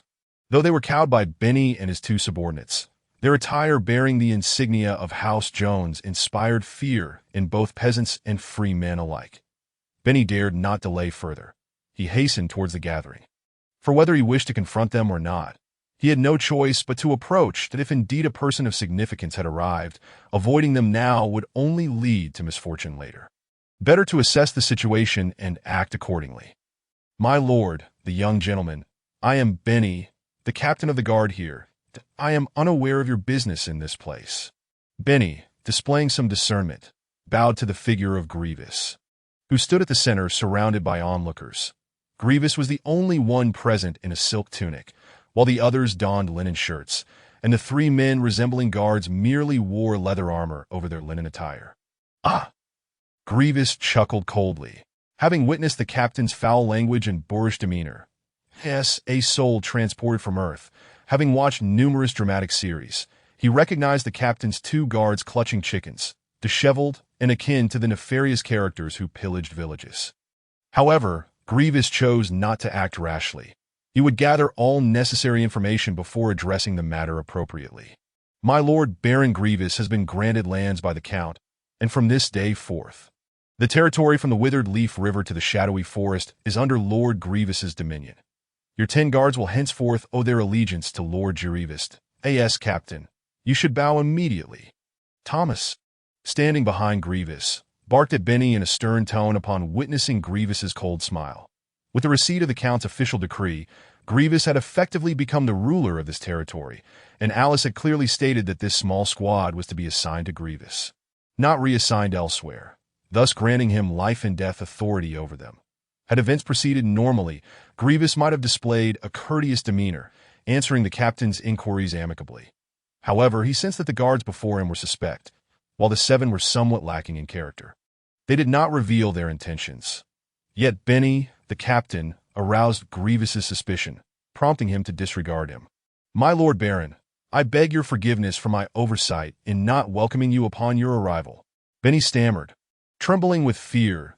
At that moment, Igor and his entourage galloped from the castle. With Igor leading the charge, he approached Gwevis and, bowing from his mount, proclaimed, "My lord Gwevis, I now take my leave to return to Winterfell. May your lands prosper under your stewardship. I appreciate your kind words, Lord Igor. Wishing you a safe journey." Gwevis smiled and nodded in acknowledgement. "Farewell, my lord Gwevis." With that, Igor ceased further conversation, tightening his legs to guide his horse to pass slowly by Gwevis's group. Noticing Benny's quaking figure, Igor smirked, relishing the captain's plight. Witnessing Igor and his accompanying guards, Benny's pallor deepened. The exchange between Gwevis and Igor had not escaped his ears, if there was any chance that Thomas's words were insincere. The presence of Igor and his similarly attired guards extinguished even that faint glimmer of doubt. Chapter 15. The Castle, my lord, I humbly apologize for my failure to greet you upon your arrival. Having just completed a patrol of the territory, Benny, feeling quite anxious, recognized that Gwevis was still unaware of his recent actions. Therefore, despite his inner turmoil, he managed to maintain a semblance of composure, addressing Gwevis with a tone of deference. "Ah!" Gwevis responded simply. His expression remaining stern and unyielding, he commanded, "Lead the way. Let us first inspect the castle." "Yes, my lord," the 10 guards replied in unison. The 7 guards who had arrived earlier cast furtive glances at Benny, and upon seeing him take the lead towards the castle, they hesitantly followed behind. Gwevis and his companions rode closely behind them, unhurriedly making their way. As they traversed the main road of the small town, Gwevis took in the surroundings, gaining a deeper understanding of the poverty that plagued this coastal settlement. The narrow paths flanking the main road were mired in filth and mud, while the ramshackle wooden huts with thatched roofs appeared dilapidated. Some walls riddled with gaping holes crudely patched with broken boards, while others were enclosed by woven branches. The town's few stone structures were located along the main road, although their exteriors bore the scars of time. With stones having crumbled away, they were the only buildings that offered any semblance of dignity. As Gwevis passed by a particularly dark smithy, he could hear the rhythmic clanging of metal being struck, a sound rare in a world where iron was a scarce commodity. The other 2 stone buildings he passed were tightly shut, their interiors hidden from view, leaving their purpose ambiguous. After navigating the town for another 4 or 5 minutes, they reached the foot of the castle. The Marger barony was significantly larger than Gandalf's fortress, perched atop a hill about 20 to 30 meters high, surrounded by steep cliffs with a minimum drop of over 20 meters. Only a gentle slope, approximately 10 meters wide, led directly to the castle's grand entrance. Gazing at the imposing structure before him, Gwevis found it hard to fathom how the orcs had once breached this fortress-like castle. The Marger Baron had evidently invested considerable effort in its construction, as the steep cliffs encircling the hill provided a formidable defense that as long as the narrow ascent was held, the castle would remain secure. In a world devoid of gunpowder, the likelihood of breaching the castle from below was negligible. Any assault would necessitate a direct confrontation along the narrow path. Moments later, they arrived at the castle's entrance. And looking up at the towering edifice, the experience was vastly different from viewing it from a distance. From afar, it loomed impressively atop the hill. However, standing at its base, it appeared as a colossal giant, overshadowing everything around and evoking a profound sense of awe. One could easily imagine that should an enemy approach, merely gazing up at the castle would instill a sense of insignificance, sowing seeds of doubt in their hearts. The construction of this castle must have taken countless years, a monumental endeavor. It was no wonder Marger had such confidence in withstanding orc invasions from within these walls. Standing before the castle, Gwevis felt a swell of pride, as if the world belonged to him. "Come, let us enter and see what my castle holds within." Gazing upon the castle that belonged to him, Gwevis was overwhelmed with emotion. After taking a cursory glance at the exterior, he was the first to step inside. Upon entering the castle's grand entrance, he found the interior starkly different from the forecourt of Rose Castle, which boasted a garden with tree pools. In contrast, this castle featured a vast open space reminiscent of Gandalf's fortress, yet the area was significantly more expansive. The forecourt appeared desolate, having not housed nobility for over 30 years, although it was evident that some maintenance had been performed. Lowly weeds were rampant throughout. To the left of the forecourt, at the foot of the castle wall, lay a row of wooden huts where garments were hung out to dry, and scattered debris marred the ground. Gwevis was not surprised. This was likely the abode of the guards. While the soldiers were tasked with defending the castle, they were prohibited from residing within the inner keep, as the castle represented the dwelling of the nobility and a symbol of their status. Even if it temporarily lacked a true master, these soldiers could only move or reside outside the inner keep, and without special circumstances, entry was forbidden. The forecourt served as their sole domain within the castle. Gwevis chose not to dwell on the litter strewn about. The guards, noticing his gaze linger, appeared visibly apprehensive. Gwevis was confident that from this day forth they would think twice, for the castle had welcomed its new master. Baron Gwevis, creaking noisily, the heavy doors of the inner keep swung open, their locks rusted from years of neglect. The sound echoed eerily, akin to the soundtrack of a horror film. Once fully opened, the inner keep revealed itself not to be the dust-laden space he had anticipated. It seemed someone had been cleaning periodically. Otherwise, after decades of abandonment, the interiors would surely be covered in dust and cobwebs. Though not immaculate, a simple sweep would suffice for habitation. "Is this place regularly cleaned?" Gwevis inquired, turning to Benny, who had been leading the way and had assisted in opening the inner doors. Although Gwevis was certain Benny harbored secrets and was not to be trusted, he decided against confronting him at this moment, having just arrived in the territory and yet to settle in. After ensuring accommodations were arranged for the day, he would address these minor concerns tomorrow. They held the power of life and death in their hands. Trivial slip-ups could be overlooked, but any heinous acts would not be forgiven. If any among them were truly wicked, Gwevis intended to win the hearts of the territory's populace.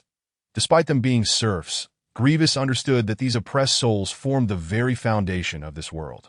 While he did not aspire to be a savior, he would not be a callous lord indifferent to the lives of his subjects. "Indeed, my lord, Winterfell mandates that serfs must come to clean once a month," Benny replied promptly upon hearing the question. Unbeknownst to Gwevis, while Benny's countenance remained relatively composed, his heart raced with fear far greater than before. For he had committed acts deemed unforgivable by the nobility within the castle, in addition to his misdeeds outside. Over the past year and a half, Benny had wielded the highest authority within this domain. Since the spring, when he had opened Pandora's box, he acted without restraint, eager to savor the life of a noble. He had abandoned the wooden hut at the foot of the wall to take up residence in the guest quarters of the inner keep, a privilege reserved for the nobility, that he frequently visited the study of Viscount Marger, secretly pilfering books from the castle to be sold in nearby towns for profit. The 7 guards stationed there were a thorn in his side. Their presence posed a risk of exposure. Fortunately, they were all serfs recruited under duress. Their families held as leverage to compel them to reside in the inner keep for a week, with a stern warning that any breach of silence would lead to their execution. Benny did not deceive them.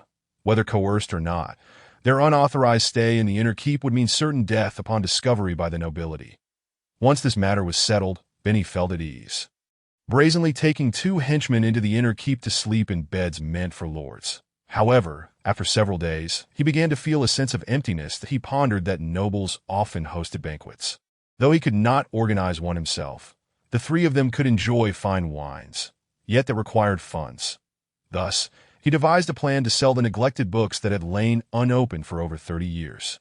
The late Viscount Marger had been an established noble, his family lineage spanning 3 generations, and the castle housed countless treasures.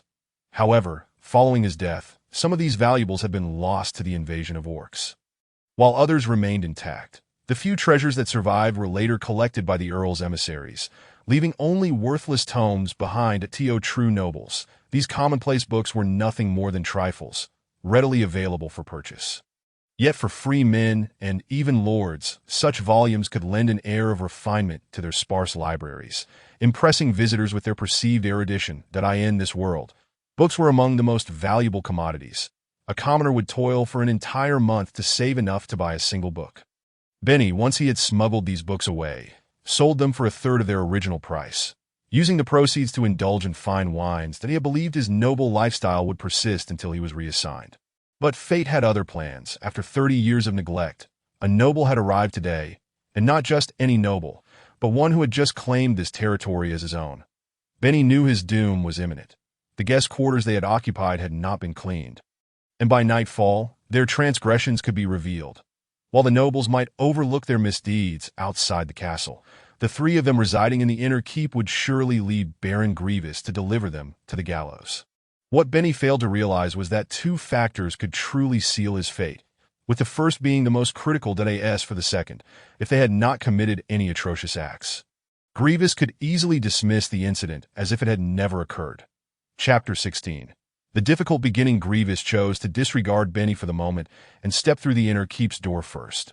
As he crossed the threshold, A refreshing breeze enveloped him, dispersing the lingering heat of the day that he meandered through the various chambers, particularly pleased with the well-preserved third floor, which had remained intact despite the orc invasion. Satisfied with the state of the interiors, Gwevis soon exited the inner keep, as it was not yet ready for habitation and required further cleaning, that he assigned Thomas, accompanied by Benny, to recruit 20 serfs from the nearby village to commence the cleaning of the castle's interior and exterior. As a noble, Gwevis enjoyed a more leisurely pace, now standing atop the castle walls, surveying the landscape below. The hill upon which the castle stood was the only high point in the vicinity, though it was but a modest elevation. Standing there offered Gwevis a sense of dominion over the land. Particularly in this world, where the population was sparse, the environment remained largely untouched. The sky was a vibrant blue, clear and unclouded, unlike the hazy vistas often seen on Earth. The coastal town was small. From the castle walls, it appeared sparse, a solitary vessel adrift in a vast sea of greenery. While surveying the land, Gwevis contemplated how best to develop and enhance his territory.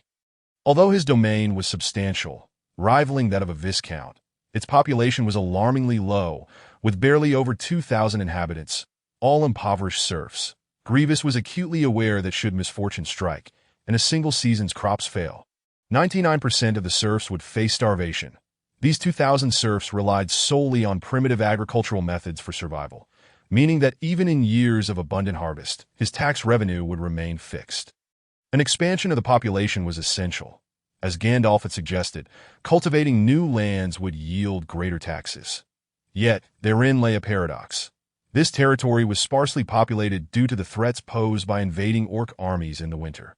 Restricting agricultural production to a single season and having the yield that if they attempted a second planting, the crops would only mature during the winter, when orc incursions were imminent, rendering any harvest merely fodder for the invaders. Additionally, the fear of orc invasions had instilled a sense of insecurity, prompting many to flee the area. Unless this issue was resolved, Gwevis would forever struggle to attract a significant number of serfs. Why would anyone choose to toil in such a perilous location when they could farm elsewhere? In this world, the sources of serfs fell broadly into two categories: those captured and sold during warfare. Secondly, there are free individuals who voluntarily relinquish their identity to join the ranks of serfs. It is indeed astonishing that this second method serves as the primary source for lords to recruit serfs. The first method is easily comprehensible. In this world, population is considered a resource, and during times of war, many soldiers may surrender and civilians from affected enemy nations might be captured. Once apprehended, they could either be plundered or sold into slavery, or become serfs. As for the second method, it is noteworthy that many free individuals do not fare significantly better than serfs. Although serfs are perpetually exploited by the nobility, they receive protection from their lords in times of peril. As they are regarded as the lord's personal property, in contrast, free individuals have no ties to the lords, and when facing danger, seeking assistance from the lords comes at a steep price. Otherwise, their plight is disregarded. For instance, should a crop fail and serfs face starvation, their lord would undoubtedly prioritize their rescue. However, for free individuals, unless they abandon their status to become serfs, they are left to await their demise. Those living in the larger towns may be somewhat better off, but for those in the countryside, unless they possess extensive lands, their lives will only grow increasingly dire. This is because everything within the territory, even the smallest blade of grass, belongs to the lords. Becoming a serf may seem like a loss of freedom, yet with diligent labor, they can scrape by. Hence, many desperate free individuals are lured by the prospect of land to become serfs. Once they have become serfs, in addition to farming, they are often allowed to forage for wild vegetables, gather fruits, and hunt, as lords typically do not prohibit such activities as long as they can pay the requisite taxes each year. Lords tend to treat their serfs with a measure of kindness. Currently, the territory of Gwevis resembles a dilapidated company on the verge of bankruptcy.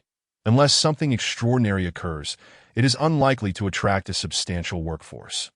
After all, the compensation is comparable to that of other companies, yet it faces the risk of collapse. Anyone with a semblance of sense would certainly shy away from such an establishment, especially when similar benefits can be obtained elsewhere in more stable environments. As the thoughts weighed heavily upon him, Gwevis was fortunate to descend from the city walls, ceasing his contemplation. Having just arrived at the territory, he had yet to settle in and could afford to consider matters at leisure. Upon reaching the open space, he found Jimmy diligently roasting 2 chickens, the very ones Benny had procured. Benny informed Thomas that the chickens were purchased in the countryside, intended as a tribute to Lord Gwevis. Given that Thomas was troubled by the lack of provisions for his lord's lunch, he seized the opportunity and accepted the 2 chickens without a moment's hesitation. When Gwevis learned of this, he harbored skepticism towards Benny's words, irrespective of others' beliefs. Nonetheless, he accepted the chickens, having subsisted on dry rations for 2 days and yearning for a warm meal. The situation in the town suggested that even with wealth, acquiring quality ingredients would not be an immediate affair, and he resolved to consume the chickens first, planning to send Thomas to the town in the afternoon to procure additional supplies as for Benny and his associates. He intended to gather more information on them the following day.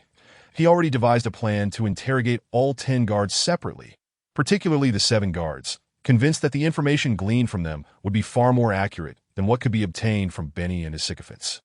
Ensuring the reliability of those around him was paramount for Gwevis to secure the development of his territory and safeguard his personal safety. Thomas and Jimmy, dispatched by Alice, should be trustworthy, even if they were potentially spies for Alice. Gwevis was unperturbed, for the only secret he needed to keep was regarding his unique advantage. He had tested the functionality of his unique ability while at Baron Gandalf's castle, and discovered that his servants were oblivious to its presence, allowing him to utilize it without the risk of exposure as long as he concealed it during rewards. The 3 guards accompanying him were among his father's most trusted subordinates, alleviating concerns about their loyalty. His immediate task was to purge any rogue elements among the 10 guards within the Viscount's castle. The 20 serfs worked diligently. Although some areas remained uncleaned, Gwevis's bedroom, study, and other areas designated for noble activities had been largely tidied up. The remaining spaces, which were yet to be addressed, could wait until the next day, such as the guest accommodations and storage rooms. Unbeknownst to Gwevis, this very circumstance allowed Benny to temporarily evade misfortune. As darkness enveloped the sky, Thomas dismissed 18 of the serfs, distributing 3 copper coins to each in accordance with Gwevis's orders. Amidst the continuous praise for the Baron's generosity, these serfs returned to the coastal town. Initially, Thomas had considered providing them with less, as these serfs belonged to Gwevis and were merely performing tasks for their noble lord. That to compensate them so handsomely would surely warrant public scrutiny. Serving as a cautionary example to those serfs with insufficient awareness, the 18 serfs departed joyfully with their copper coins, while the remaining 2 young serfs, having been retained upon Thomas's consultation with Gwevis, would continue cleaning the unfinished areas. Even after completing their tasks, they could serve as temporary attendants within the castle. Upon Gwevis's arrival, aside from these 5 individuals, he had not brought along any additional personnel. The recruitment of male and female servants would have to wait until the following days. Thus, these 2 serfs caught Thomas's attention and would fulfill the role of temporary attendants in the castle during this interim period. Dinner was now ready to be served in the inner castle dining hall. After the castle had been besieged by orcs, the marauders had slain all the inhabitants and looted all the gold and provisions, showing little interest in the furniture or artworks, thus preserving a considerable amount. The valuable artworks had been taken by the Earl, while the remaining furniture, which the Earl deemed unworthy, remained in the castle. The Viscount's furnishings, crafted from fine wood, were not of common quality. Although the Earl dismissed them, they were not merely trifles. After decades, they still retained their former appearance, having neither decayed with time nor succumbed to pests. The remnants of furniture within the castle represented a fortunate find for Gwevis. Even if 1/3 of the furnishings had suffered damage, the remaining 2/3 held considerable value. For instance, the long table in the dining hall, not only crafted from excellent materials but also exquisitely made, featured intricate carvings of knights on each leg. Compared to such a table, the dining table in Gandalf's hall appeared almost pedestrian. The evening's fare was no longer limited to roasted meat, as the chef Jimmy was not solely adept at roasting. Due to limitations in available ingredients over the past days, he had been constrained to roasting. Earlier that afternoon, Gwevis had entrusted Thomas with a gold coin to procure essential supplies from the town.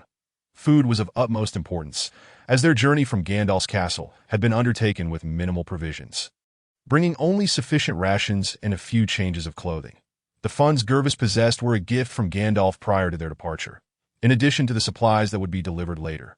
Gandalf had given Gwevis 20 gold coins, which, considering Gandalf had recently depleted his resources to purchase the rare azure elven worms, was no small sum.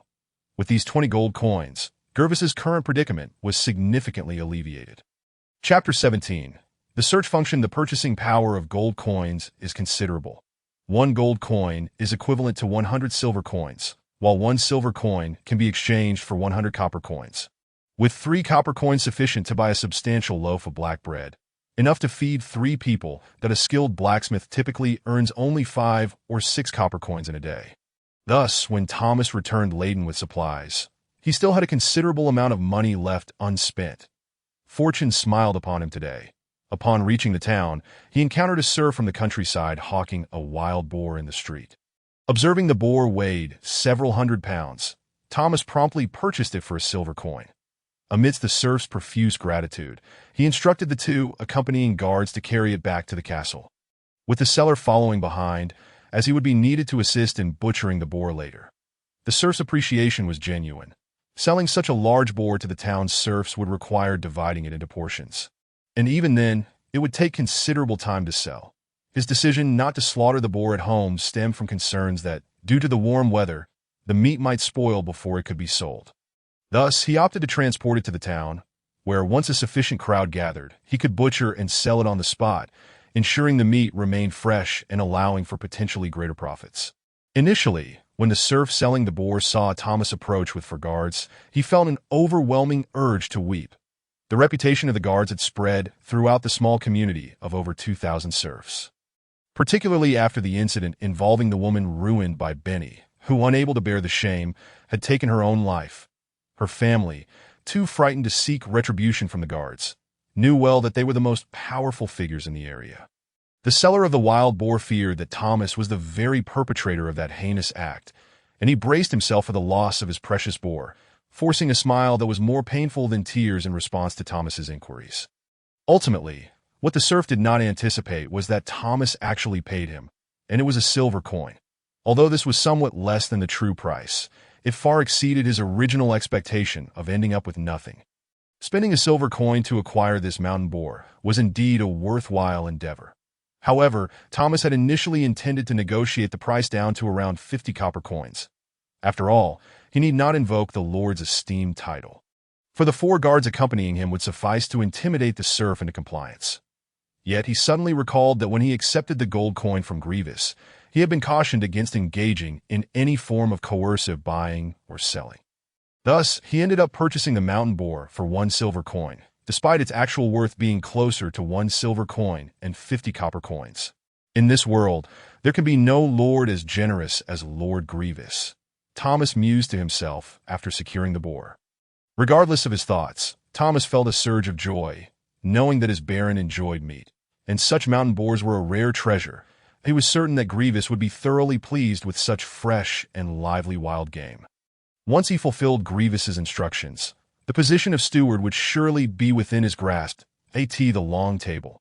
Only Gwevis sat down to dine, creating a vast emptiness that stirred nostalgic feelings for the meals shared within Gandalf's castle. Although the food had been subpar, the atmosphere was warm, filled with the gentle sounds of chewing that lent a sense of fulfillment. Ever since his grandmother's passing, he had been devoid of close companions. His parents had left him at a tender age, and having been raised by his grandmother, he had not felt the warmth of home for many years. Now, with 4 or 5 dishes laid out before him, each vibrant with color and aroma, he could sense their deliciousness even by mere scent. Yet, Gwevis felt an inexplicable absence, rendering him somewhat listless. "Thomas, why not join me for a meal?" Gwevis suddenly turned to Thomas, who had been standing nearby. Thomas's endeavors that afternoon had greatly pleased Gwevis, particularly the acquisition of the mountain boar. "My lord, please do not jest.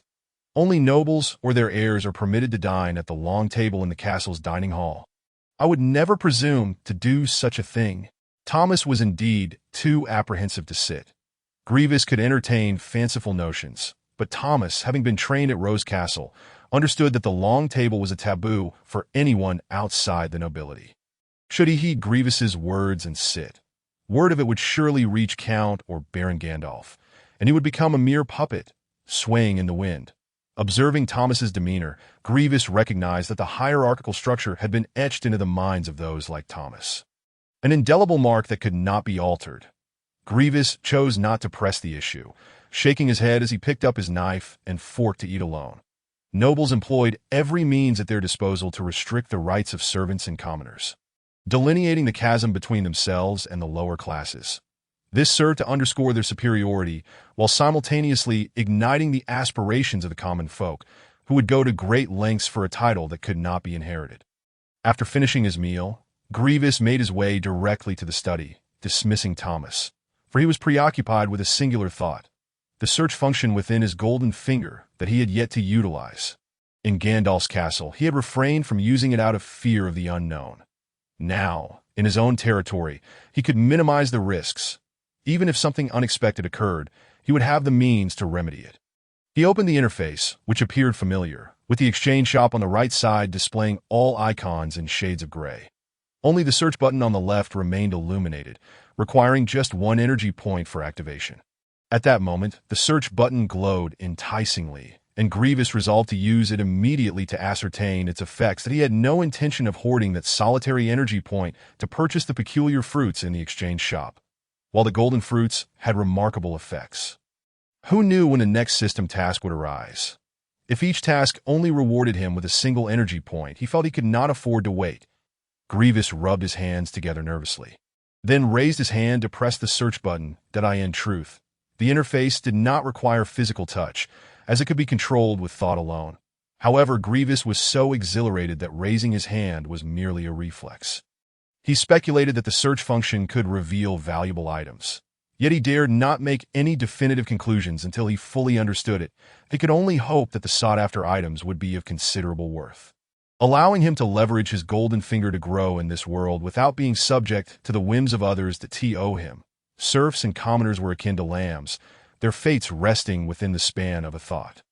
Yet, was he not also a lamb in the eyes of the great nobles? He wished not to be a lamb, but rather a carefree tiger or leopard, capable of self-preservation while roaming freely. Upon activating the search function, the interface responded instantly, transforming the energy value from 1 to 0.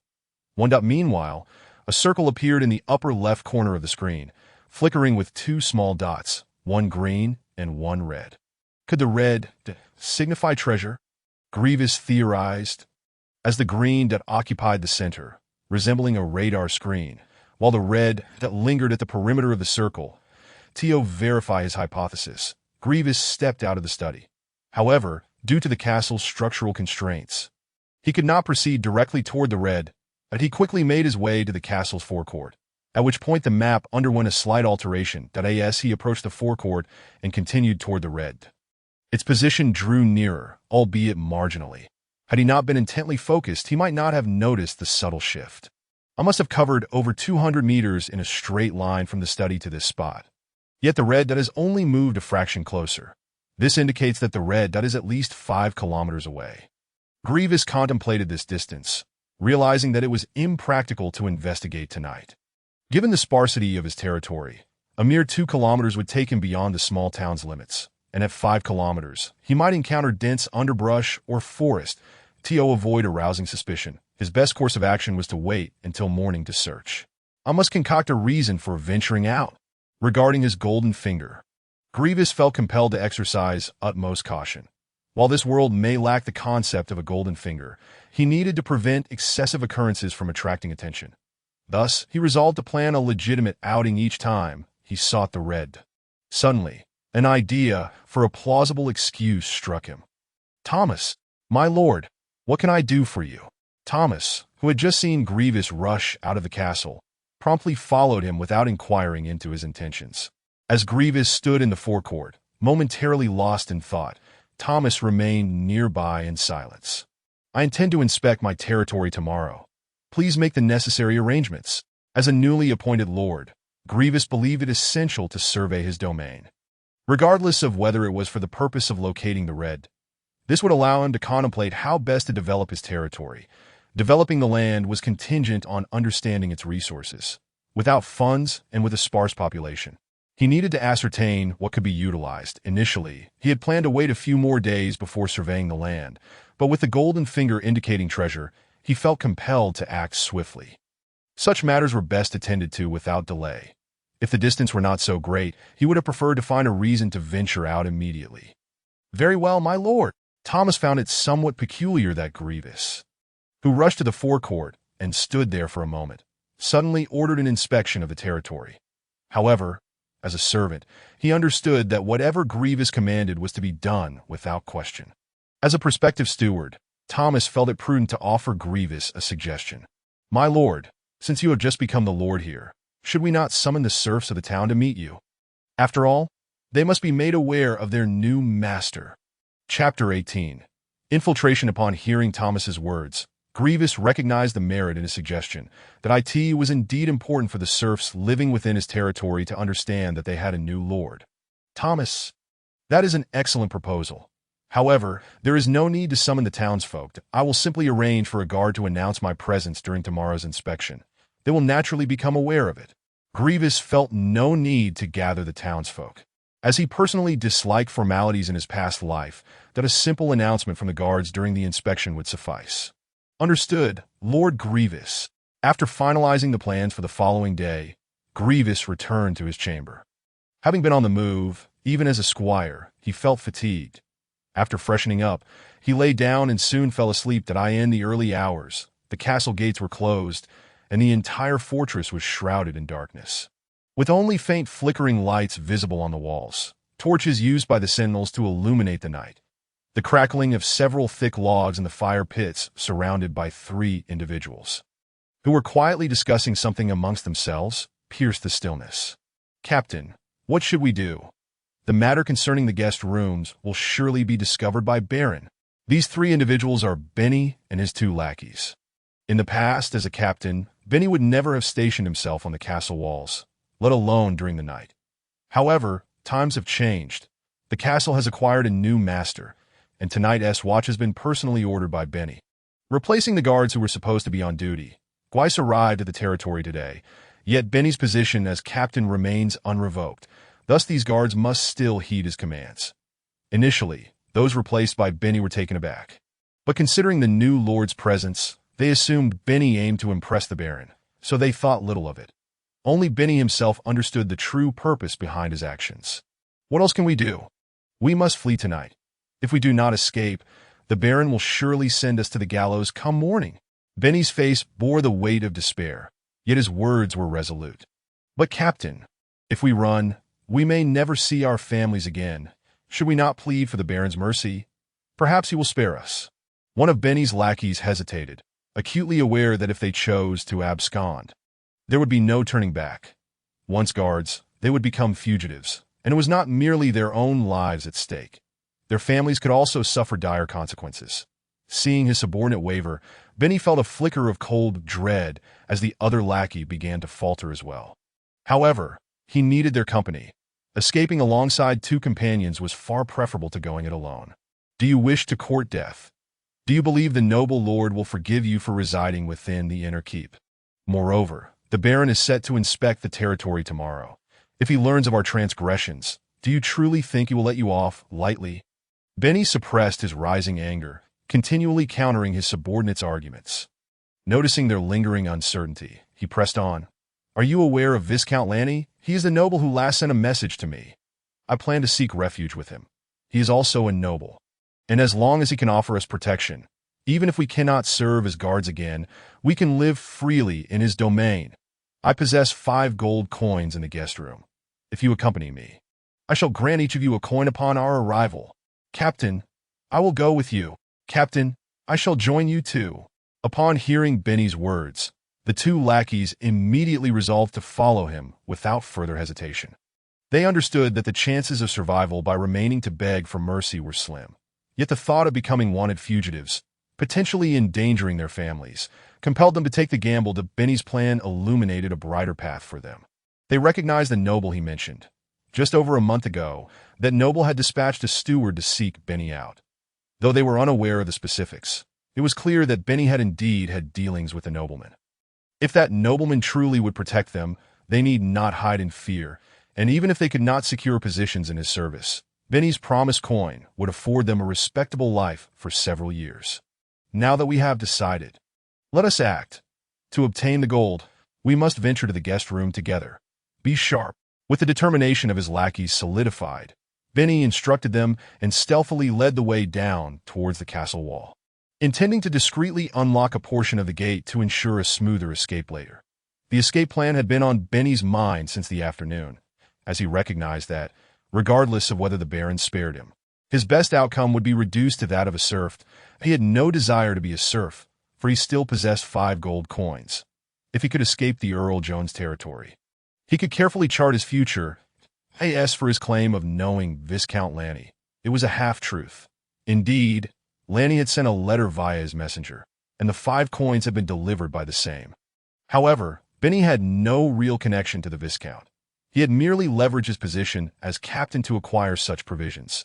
Should he become a fugitive, it was likely that Lanny would be more than willing to have them apprehended and reclaim the 5 coins.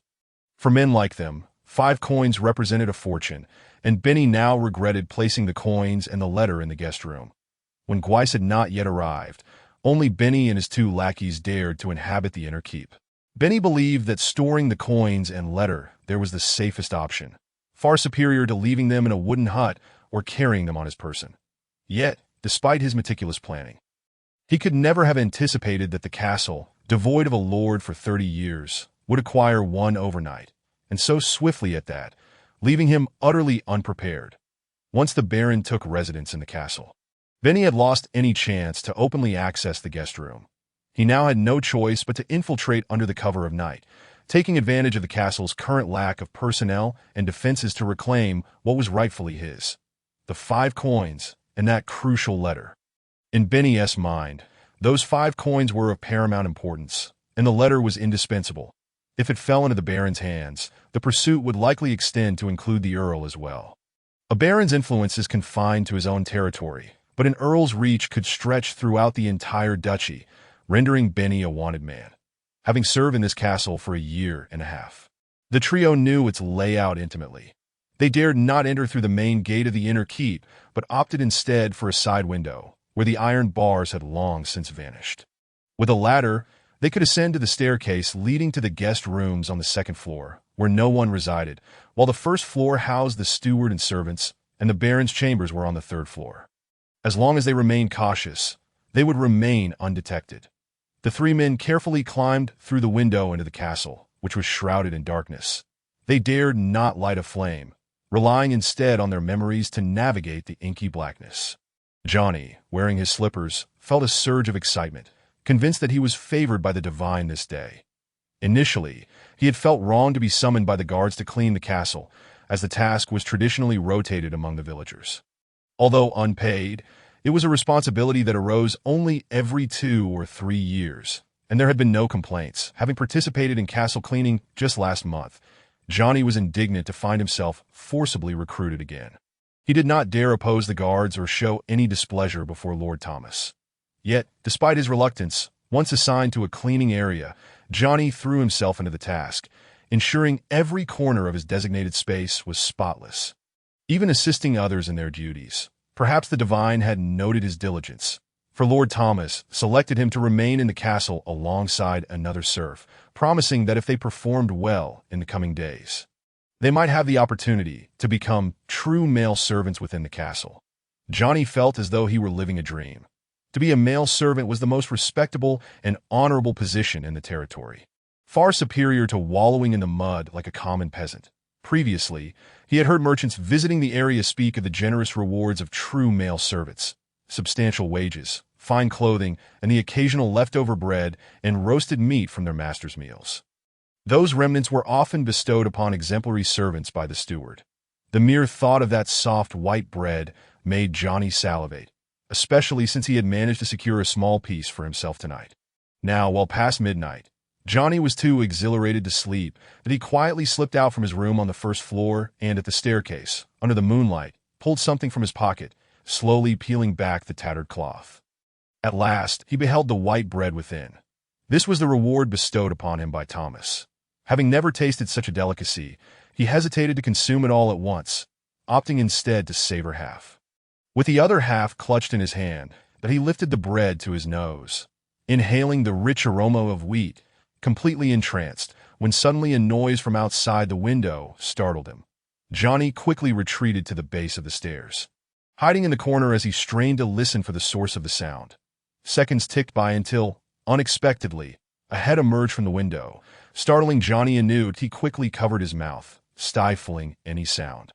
Once the three figures climbed through the window and began to ascend the staircase, Johnny regained his composure and hurried to knock on Thomas's door, shouting at the top of his lungs, "Thief! Quick, catch the thief! Someone has entered the castle!" As a mere peasant, Johnny was encountering such a situation for the first time and was understandably frightened. Having finally come to his senses, he did not consider whether his outcry might alarm the intruders. All he thought of was alerting everyone as swiftly as possible. His voice echoed through the corridor, reaching even the guards stationed at the third-floor staircase. The guards, who had been feeling drowsy, were jolted awake by the commotion, and without a moment's hesitation, they hastened to the source of the noise, arriving at Gwevis's door and knocking urgently. Chapter 19. The confrontation in the hallway. "My lord, wake up! There are intruders in the castle." Gwevis was abruptly awakened from his slumber, still somewhat dazed. How could thieves infiltrate the castle? Was there still a band of mountain robbers lurking within his territory? With such a grand castle and more than a dozen guards, it was inconceivable that they had breached its defenses. What is happening? How many enemies are there? Still groggy, Gwevis dared not linger. Leaping from his bed without a thought for his attire, clad only in shorts, he swiftly donned a suit of chainmail and threw on a leather cuirass. Drawing his sword from its sheath and opening the door to inquire of the guard's point, one of the guards was assigned to him by his father, so he felt no trepidation regarding deception. Given the castle's limited manpower, the 10 guards on duty were unreliable. Thus, he had stationed 3 of his personal guards at the third-floor stairwell, with it currently on watch while the other 2 rested on the ground floor. "My lord, I do not know the specifics. I heard shouts from downstairs that thieves had entered the castle, so I hurried to awaken you." It gripped his heavy sword tightly, his gaze fixed on the stairway, knowing that the third floor was Gwevis's residence. Candles had been lit along the hallway, casting a dim light, yet any intruder ascending would be visible. "Protect the lord! We must go up to safeguard him. The thieves are on the second floor." At that moment, 2 other guards and Thomas rushed swiftly toward the third floor. It was Thomas, the steward, who called out, aware that within the castle, Gwevis was of utmost importance, regardless of the thieves' intentions, as long as Gwevis was safe. Everything else could be negotiated. In truth, Thomas need not have shouted. The 2 guards were seasoned veterans, loyal to Gandalf, and would naturally prioritize Gwevis's safety. "Thomas, I am unharmed. How many thieves are there?" Gwevis, still uncertain about the situation and not having heard any sounds of conflict, stood at his door alongside. He had naturally heard Thomas's urgent call, and as Thomas and the others reached the third floor, he eagerly approached them. "My lord, Johnny reports that there are 3 thieves. They entered through the window at the stairway. When I came up, I saw shadows on the second floor." Thomas, disheveled and hastily dressed in a shirt, had rushed out upon hearing Johnny's brief account, and without delay, he charged upstairs with the 2 guards that moment. Whether due to their hurried ascent or overwhelming excitement, he spoke with a slight breathlessness. "Since there are only 3 of them, let us descend and discover who could have stealthily infiltrated the castle. Are the guards on duty tonight utterly useless?" Gwevis was vexed.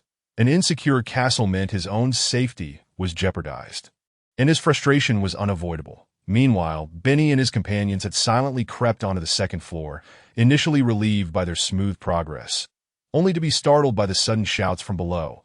Upon comprehending the nature of the outcry, Benny realized their presence had been compromised, and he ceased to exercise caution. Familiar with the second floor, he dashed through the shadows to his usual quarters, reaching the foot of the bed where he concealed the gold coins.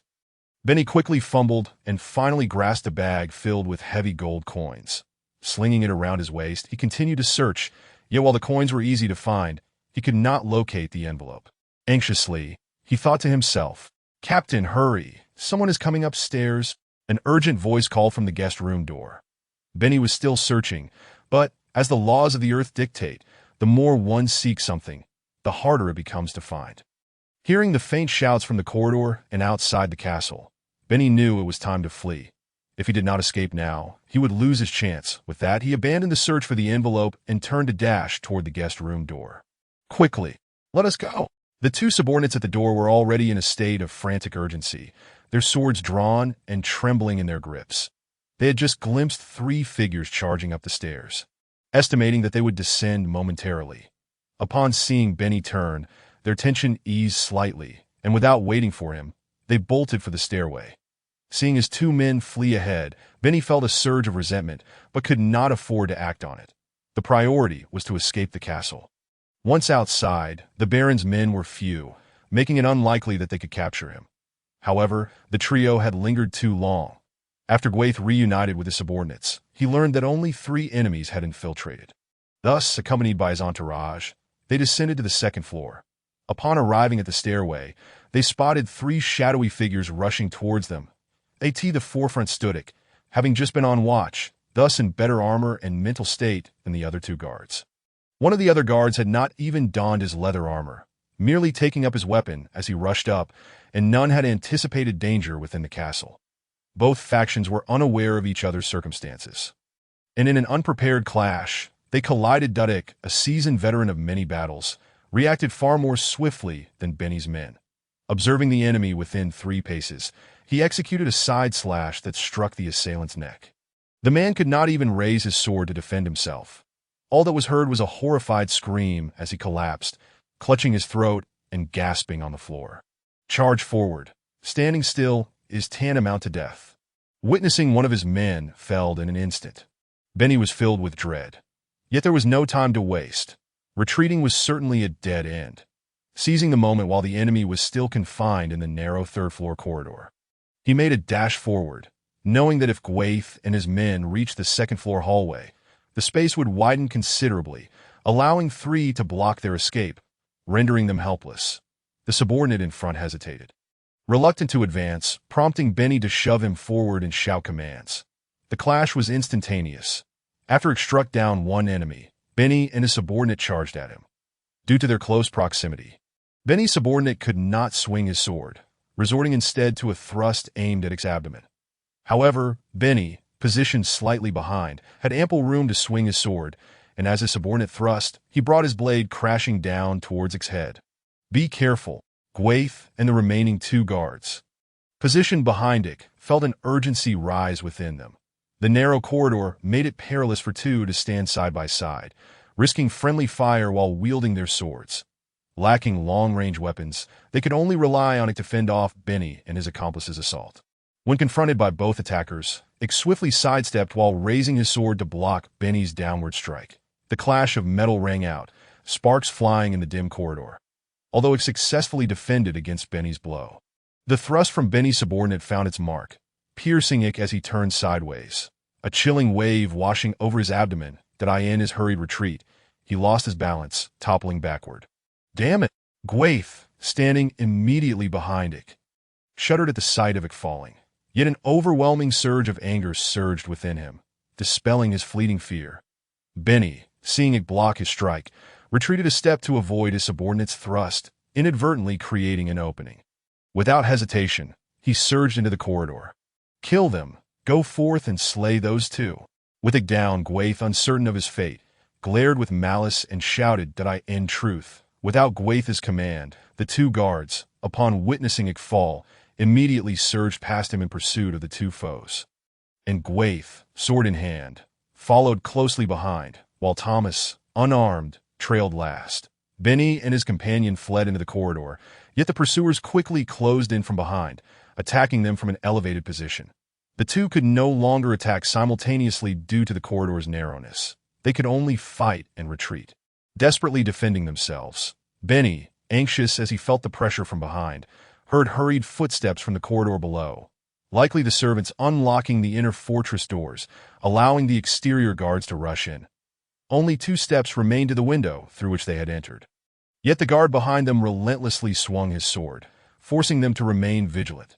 Casting a sideways glance at the window, Benny observed his subordinate, who appeared on the verge of collapse, contemplating a desperate bid to escape through the window.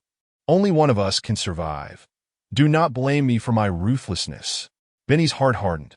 In this dire situation, only one could hold the line, granting the other time to turn and flee through the window. The one left to defend had no choice but to fight to the death unless he surrendered. Especially as the guards from the first floor approached, they would soon find themselves surrounded, with no chance of escape.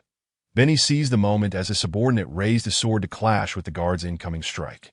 And without a moment's hesitation, he forcefully shoved his subordinate from behind. That moment, Benny's subordinate and the pursuing soldiers still held their swords aloft, refusing to sheath them. With a forceful shove from Benny, his subordinate lost his balance and fell directly into the arms of the soldier, causing them to tumble to the ground in a chaotic entanglement. The individual brought down by Benny's subordinate was Laurie. And upon witnessing this scuffle, Audrey, positioned behind Laurie, saw the two men rolling on the ground, their weapons having slipped from their grasp. Without a moment's hesitation, she kicked away the longsword that had fallen to the floor. Disregarding the two combatants below her, Benny's half-formed body was already protruding through the window. And without a second thought, Audrey extended her arm and swung her sword towards Benny's exposed torso. However, the distance was too great, and her blade merely grazed his belt, failing to inflict any injury. Seizing this opportunity, Benny fully emerged from the window. From his position in the rear, Gwevis noticed that Audrey had already engaged, and thus raised his longsword, preparing to dispatch the thief who had wounded it. "My lord, spare me! I surrender! I surrender!" Just as Gwevis was about to strike, the man on the ground reacted, raising his hands and pleading for mercy. Hearing the cries for clemency, Gwevis struggled to suppress his rage, halting the descent of his sword mere centimeters from the man's head, that he needed a living prisoner. Chapter 20. The envelope. Gwevis retracted his longsword, pressing the tip against the man's neck before raising his gaze forward, where Benny had already made his escape from the inner fortress. My lord, are you unscathed?" At this moment, a group of disheveled soldiers, having been ushered in through the open door by a servant, arrived at the staircase, brandishing torches and weapons.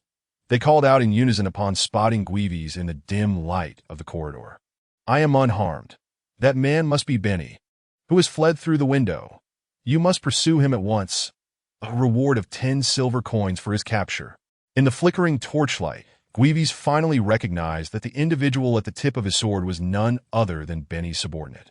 Although he was uncertain of Benny's motives for infiltrating the castle at night, he was resolute in preventing Benny's escape. Thus, he promised a substantial reward, 10 silver coins, a sum equivalent to their annual wages, hoping to motivate the soldiers, who were most familiar with the terrain, to chase Benny effectively. Gwevis also wished to lead the pursuit himself, but with Ick still in the corridor, he was concerned about the severity of the latter's injuries. In this world, medical care was woefully inadequate. Typically, one would seek out a priest for even the slightest ailment, much like Gwevis had done a month prior when he sustained a head injury treated by a priest. Aside from priests, the options were limited to finding a witch doctor, akin to those who perform jump rope tricks on Earth, or resorting to foraging for herbs in a haphazard manner. However, due to the sparsely populated nature of Gwevis's territory, there were neither churches nor priests, and seeking out a witch doctor seemed less than ideal. Gwevis felt it prudent to inspect it personally, as he might at least know how to staunch the bleeding and clean the wound if it were not too severe. "Yes, my lord." The soldiers dared not utter another word and, upon receiving their orders, followed Audrey down the staircase. After their departure, Benny's subordinate had been seized by Laurie, who now held a long sword to the man's throat. Observing that Laurie had secured the captive, Gwevis sheathed his sword and approached the nearby window, noticing a cloth pouch had fallen to the ground, likely dislodged when Audrey's sword had struck Benny's belt. Gwevis picked it up, discovering it was surprisingly heavy. Upon opening the pouch, he found 5 gleaming gold coins inside. A fine treasure, he mused inwardly, swiftly concealing the pouch of coins within his chainmail. Once he secured the gold, Gwevis prepared to ascend to the second floor to check on it, only to turn and find it already standing at the staircase, clutching his sword in one hand while pressing the other against his abdomen, blood dripping onto the floor. Although the conflict had been intense, it had lasted merely a few moments. It had collapsed only moments before Benny fled. Seeing the copious blood seeping from Ick's wound, Gwevis was alarmed. "Ick, do not move. The enemy has already escaped." After addressing Ick, Gwevis turned to the hurriedly arriving Jimmy. "Jimmy, fetch hot water at once." "Yes, my lord." As the cook, Jimmy's quarters were somewhat distant, located at the back of the kitchen, which contained several compartments designated for the chef's residence, as well as for storing food to prevent theft or tampering. Consequently, he had not been awakened immediately by the commotion. "Thomas, you and Laurie bind this man with rope. Then quickly head to the town to fetch some needles and thread." "Yes, my lord." Thomas and Laurie promptly subdued Benny's captured subordinate and made their way downstairs, with another servant holding a torch ahead to illuminate their path. Having arranged everything, Gwevis hurried to support it and guide him towards the guest room on the second floor, while Johnny followed closely behind, holding the torch to provide light, his breath held in awe. Such events were unprecedented in his 23 years of life. Upon entering the nearest guest room, Gwevis quickly assisted it in lying down. Dodik's hands trembled, and his lips were pale from blood loss. Gwevis, unwilling to delay, swiftly unfastened its leather armor and removed it. Since it had been standing on the staircase, he was positioned higher than Benny and his subordinate, and the sword had pierced 2 inches below its navel, penetrating through the leather armor and into his flesh. After removing the armor, Gwevis assessed the injury and pressed a large strip of cloth firmly against the wound, simultaneously feeling a sense of relief that it bore a long gash on his abdomen, although it bled profusely. He had managed to evade a fatal injury by sidestepping the blow, as the sword had merely grazed him rather than piercing his insides. While the wound was deep, as long as his internal organs remained unharmed, there was still a chance for survival. "What is your name?" "Come here and help me apply pressure to its wound, that I will go upstairs to retrieve some medicine." Gwevis turned, noting that hot water had yet to arrive, and he wished to take this opportunity to fetch some healing ointment from his room. "Yes, my lord, my name is Johnny."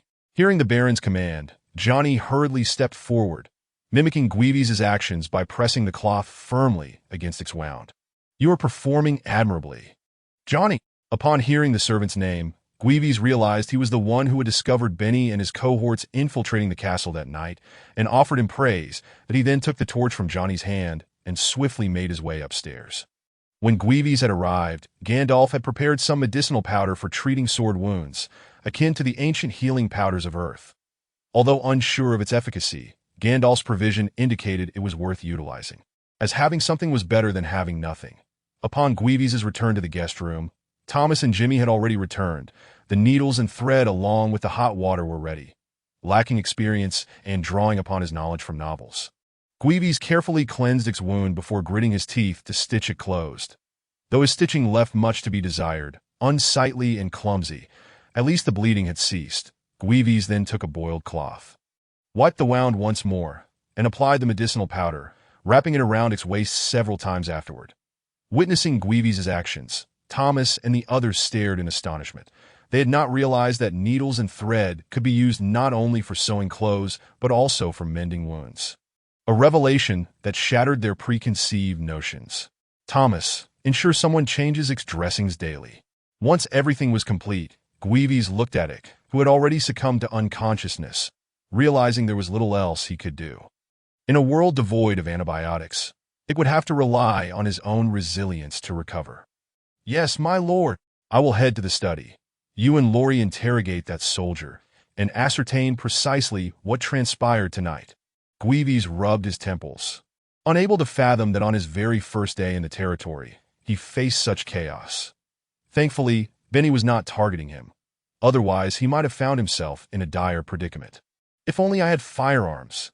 Gwevis suddenly recalled the formidable weapons of his past life.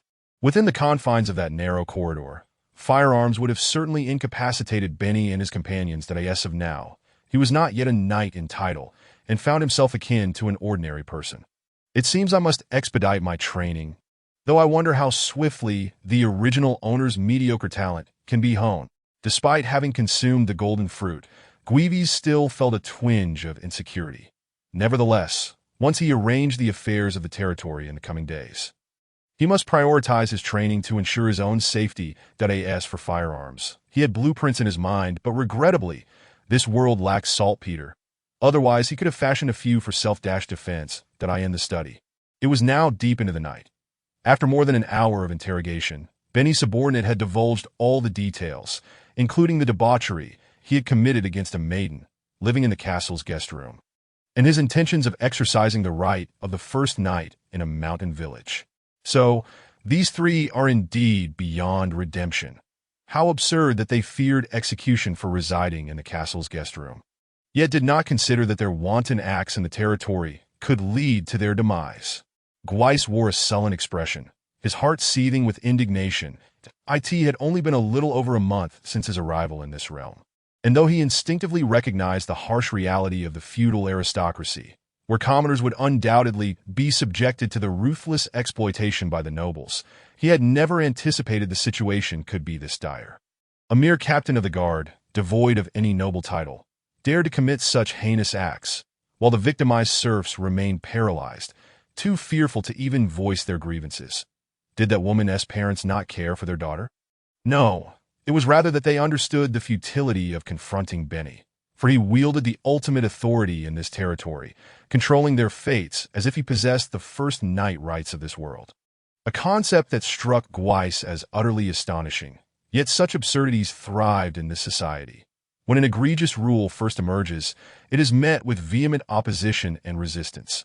However, when that resistance is repeatedly quashed, and the rule continues to be enforced day after day, eventually, people come to accept it quietly, becoming accustomed to its presence.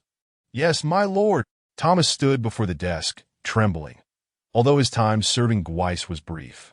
As a seasoned valet, he possessed a keen ability to read the room that in just 3 or 4 days. He had gleaned a general understanding of Gwevis's character. He was kind to others, unlike the callous nobles. This was the first time Thomas had witnessed Gwevis so incensed. My lord, should we also apprehend the other guards for questioning? Thomas inquired cautiously. No need, since they did not engage in actions harmful to the territory under Benny's command. I shall spare them this time. Inform them upon their return, Gwevis replied, his thoughts still dominated by clarity that he would not resort to violence against the other guards merely because they were coerced into confinement. Such matters held little significance for Gwevis, especially since the castle did not yet belong to him.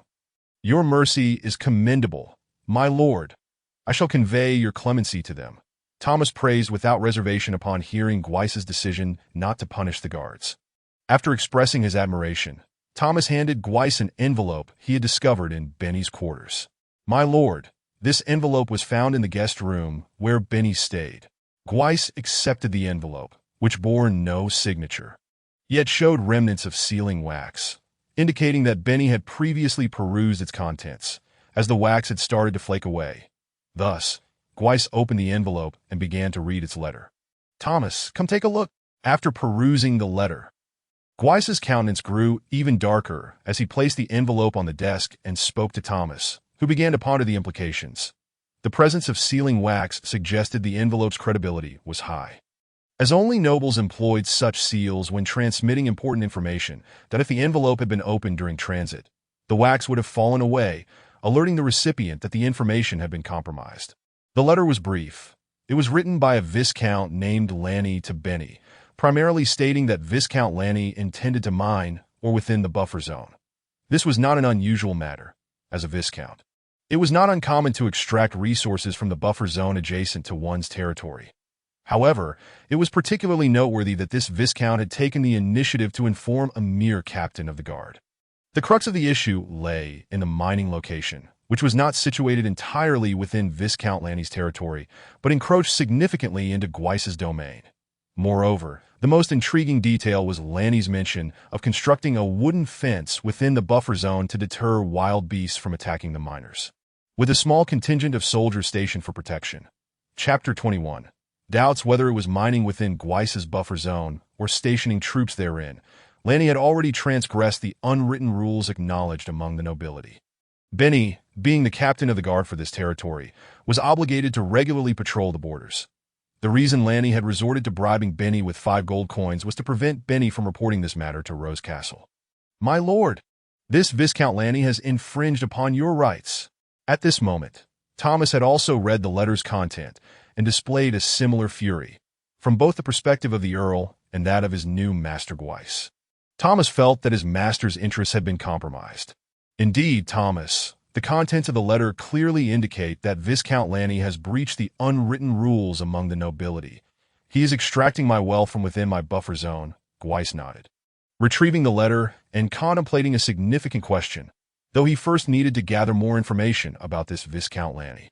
Thomas, have you heard of this Viscount named Lanny? My lord, the soldier who was interrogated mentioned that the servant who delivered the letter came from the west. It was based on this testimony that I sought out the envelope in the guest room. Thomas respectfully responded, explaining how he had come across the letter. After pausing to reflect, Thomas seemed to recall something and continued, My lord, during a banquet at Rose Castle, I overheard a conversation between two noble gentlemen. They spoke of a viscount named Lanny to the west of this territory, a vassal of another earl from the Duchy of Jean, whose lands are rich in coal. However, Viscount Lanny is notoriously stingy. Each time he sells coal to other nobles, he first dampens the coal to increase its weight. Unfortunately, due to the distance from other coal-producing regions, purchasing from elsewhere incurs exorbitant transportation costs, leaving everyone with no choice but to buy from Viscount Lanny. Upon hearing Thomas's account, Gwevis grew increasingly suspicious of Lanny's activities within the buffer zone. Thomas, how much coal can 5 gold coins buy? Gwevis suddenly inquired. As a servant, Thomas was evidently well-versed in such transactions and quickly calculated his response. My lord, a cart can carry 500 pounds of coal. With 5 gold coins, one could acquire 1,000 carts of coal. That Viscount mentioned in the letter that he is also mining coal within the buffer zone, yet he chose to bribe Benny with 5 gold coins. Is Viscount Lanny a fool? Gwevis scoffed, scrutinizing the text of the letter. The letter's content did not withstand scrutiny. Any lord with a modicum of sense would recognize that the mine undoubtedly posed a problem. Only someone like Benny, merely a guard captain, would be indifferent to the gains or losses within the buffer zone. Yet those 5 gold coins were a tangible windfall, allowing him to turn a blind eye and pocket the ill-gotten gains without regard for the questionable information contained within the letter. My lord, if Viscount Lanny employs tricks to sell coal to others, he clearly would not be so generous. Thomas had already caught on to Gweis's line of questioning regarding the purchasing power of 5 gold coins. My lord, should we send someone to Rose Castle? Viscount Lanny has clearly infringed upon the interests of both the Earl and yourself. No, let us refrain from informing Alice for now. Tomorrow, when I patrol the territory, I shall take the opportunity to investigate further before determining a course of action. Gwevis shook his head, not wishing to disclose the matter to Alice just yet, but if Alice were to learn of it, she would certainly confront Lanny's liege lord in protest. Should the situation escalate to the king, while it might force Lanny to withdraw, any valuable resources within the buffer zone would undoubtedly be claimed by the crown, and with legitimacy. This would yield no benefit to Gwevis and would only serve to invite an enemy in the form of a viscount. Although Lanny had already encroached upon his rights, Gwevis wished to ascertain what treasures lay within the buffer zone, whether to negotiate peacefully or to engage in a fierce struggle, ultimately leading to mutual destruction, would be decided later. That if there were indeed valuable resources within the buffer zone, Gwevis intended to seize them, aiming to share the profits with Lanny, for his own territory was currently impoverished and in dire need of funds, and he was far too weak. However, all decisions would have to wait until the morrow. Very well, my lord. Gwevis made his decision, and Thomas, of course, had no objections. He was there only to obey or offer suggestions, while the ultimate decision rested solely with Gwevis, the lord of the land. Have the guards pursuing Benny returned yet? After 2 or 3 hours had elapsed, Gwevis felt a growing apprehension that they might not capture Benny this night. The territory was vast and cloaked in darkness, and once out of sight, it seemed they would have to wait until dawn to resume their search. My lord, they have not yet returned. Receiving Thomas's response, Gwevis nodded in acknowledgement, then instructed, Thomas, I am preparing to retire to my chambers now.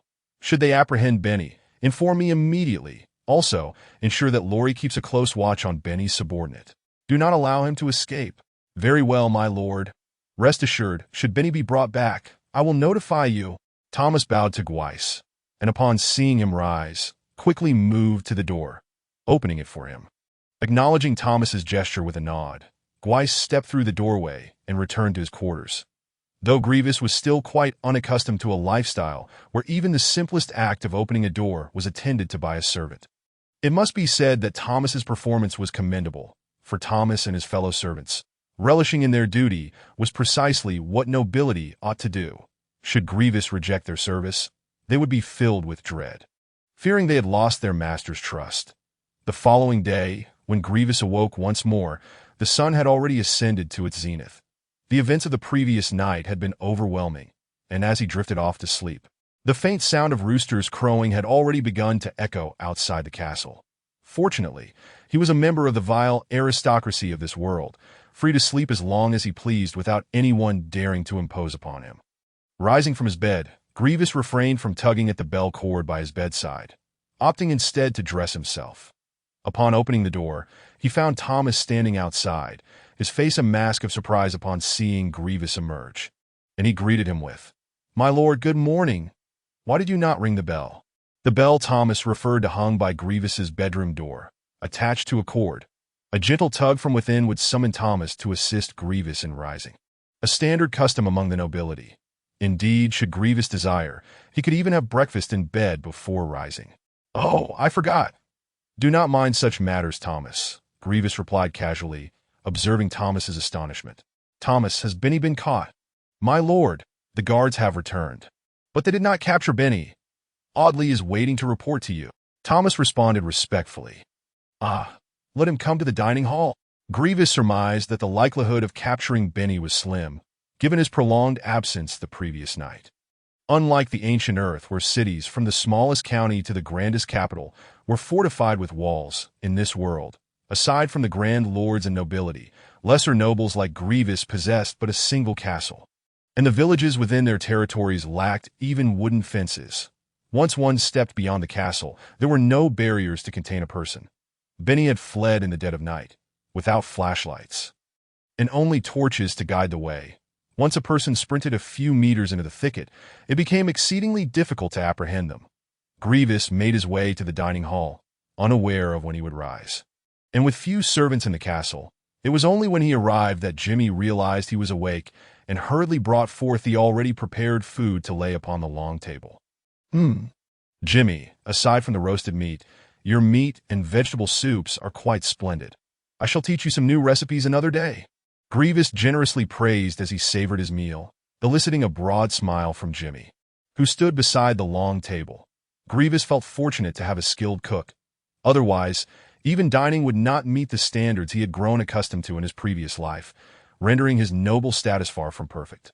Regrettably, this world seemed devoid of rice. Otherwise, Gwevis would have been even more content, having been raised on it, and the sudden shift to bread was somewhat disconcerting. "Honored lord, it is my greatest privilege to serve you." Jimmy, beaming from Gwevis's commendation, bowed deeply. "There is no need for modesty. This praise is well-deserved. When we recruit more servants for the castle, I shall have Thomas select a few apprentices for you, thus lightening your burden." Currently, Jimmy was the sole cook in the castle, responsible not only for Gwevis's meals, but also for those of Thomas and the guards, which made additional help in the kitchen imperative. "Thank you for your understanding." "My lord." Gwevis fell silent, diligently consuming his food, for he had many matters to attend to that day. First, he intended to investigate the location of the Red, under the pretense of surveying his territory, to ascertain what it truly was. Additionally, he needed to familiarize himself with the circumstances of several villages within his domain, and lastly, he planned to visit the site where Viscount Lanny was mining within the buffer zone. "My lord." After a brief moment of dining, Audley, who was responsible for leading the pursuit of Benny, approached Gwevis and bowed cautiously. "Please recount the details of your pursuit." Gwevis nodded at him, his tone calm, not showing any ire towards Audley for Benny's escape. "Yes, my lord. Last night, upon our arrival at the front courtyard, we discovered that the castle gates had already been stealthily opened by Benny, who had also ridden away on a horse from the stables. I immediately took 2 guards and rode after him," Audley recounted, his head bowed, his voice tinged with disappointment. "As we burst forth from the castle, Benny was already galloping westward down the main road. We pursued him, but when he realized he could not shake us off, he abandoned the horse and dove into the woods by the roadside. Once Benny entered the thicket, we lost all trace of him. I stationed one guard to watch the horse while I and another searched the woods. But we found nothing that we continued our search until dawn before returning. Seeing that Gwevis displayed no signs of agitation, Audley continued, "My lord, it is my inadequacy that has allowed Benny to escape. Please, punish me. You cannot be blamed for this. Who could have anticipated that Benny would surreptitiously unlock the castle gate?" Gwevis remarked after finishing his last bite of food, casting a glance at Audley. The fact that Benny had managed to open the castle gate during his midnight watch indicated that he had plotted his escape well in advance, and once he had ridden out, it would have been exceedingly difficult to apprehend him under the cover of night. Had the castle gates been firmly shut, capturing him would have been a simple matter, for Benny would have had no chance to flee. Scaling the walls would have been futile. His legs would not carry him far, and with horses available within the castle, he could have been swiftly pursued. Gwevis felt a twinge of regret for having procrastinated on addressing Benny's issues the day prior despite sensing something was amiss. If he had decisively interrogated each guard that afternoon, he would certainly have uncovered clues regarding Benny, thus preventing the midnight debacle that not only caused a stir, but left it grievously wounded, his survival remaining uncertain for the next few days. Most frustrating of all was that the main culprit, Benny, had managed to escape. As a person from Earth, Gwevis recognized procrastination as a common affliction. Whether among students with their assignments or adults in their work, it was a pervasive issue. However, the repercussions of procrastination on Earth were relatively minor in this world. Gwevis had ample free time the previous afternoon, yet had chosen to defer matters to today, only to find himself embroiled in trouble by nightfall. Procrastination was ill-suited for existence in this realm, especially for a lord who needed to be diligent. Gwevis silently admonished himself.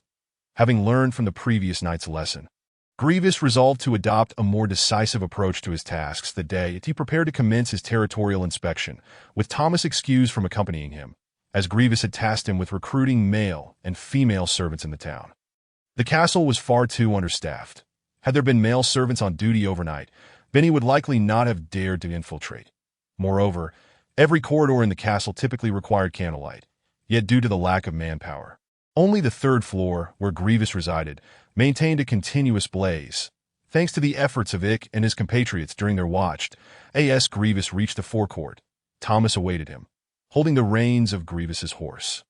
There were 4 horses in total, one burdened with a flat cart, atop which stood a cross-shaped wooden frame, currently binding a man tightly.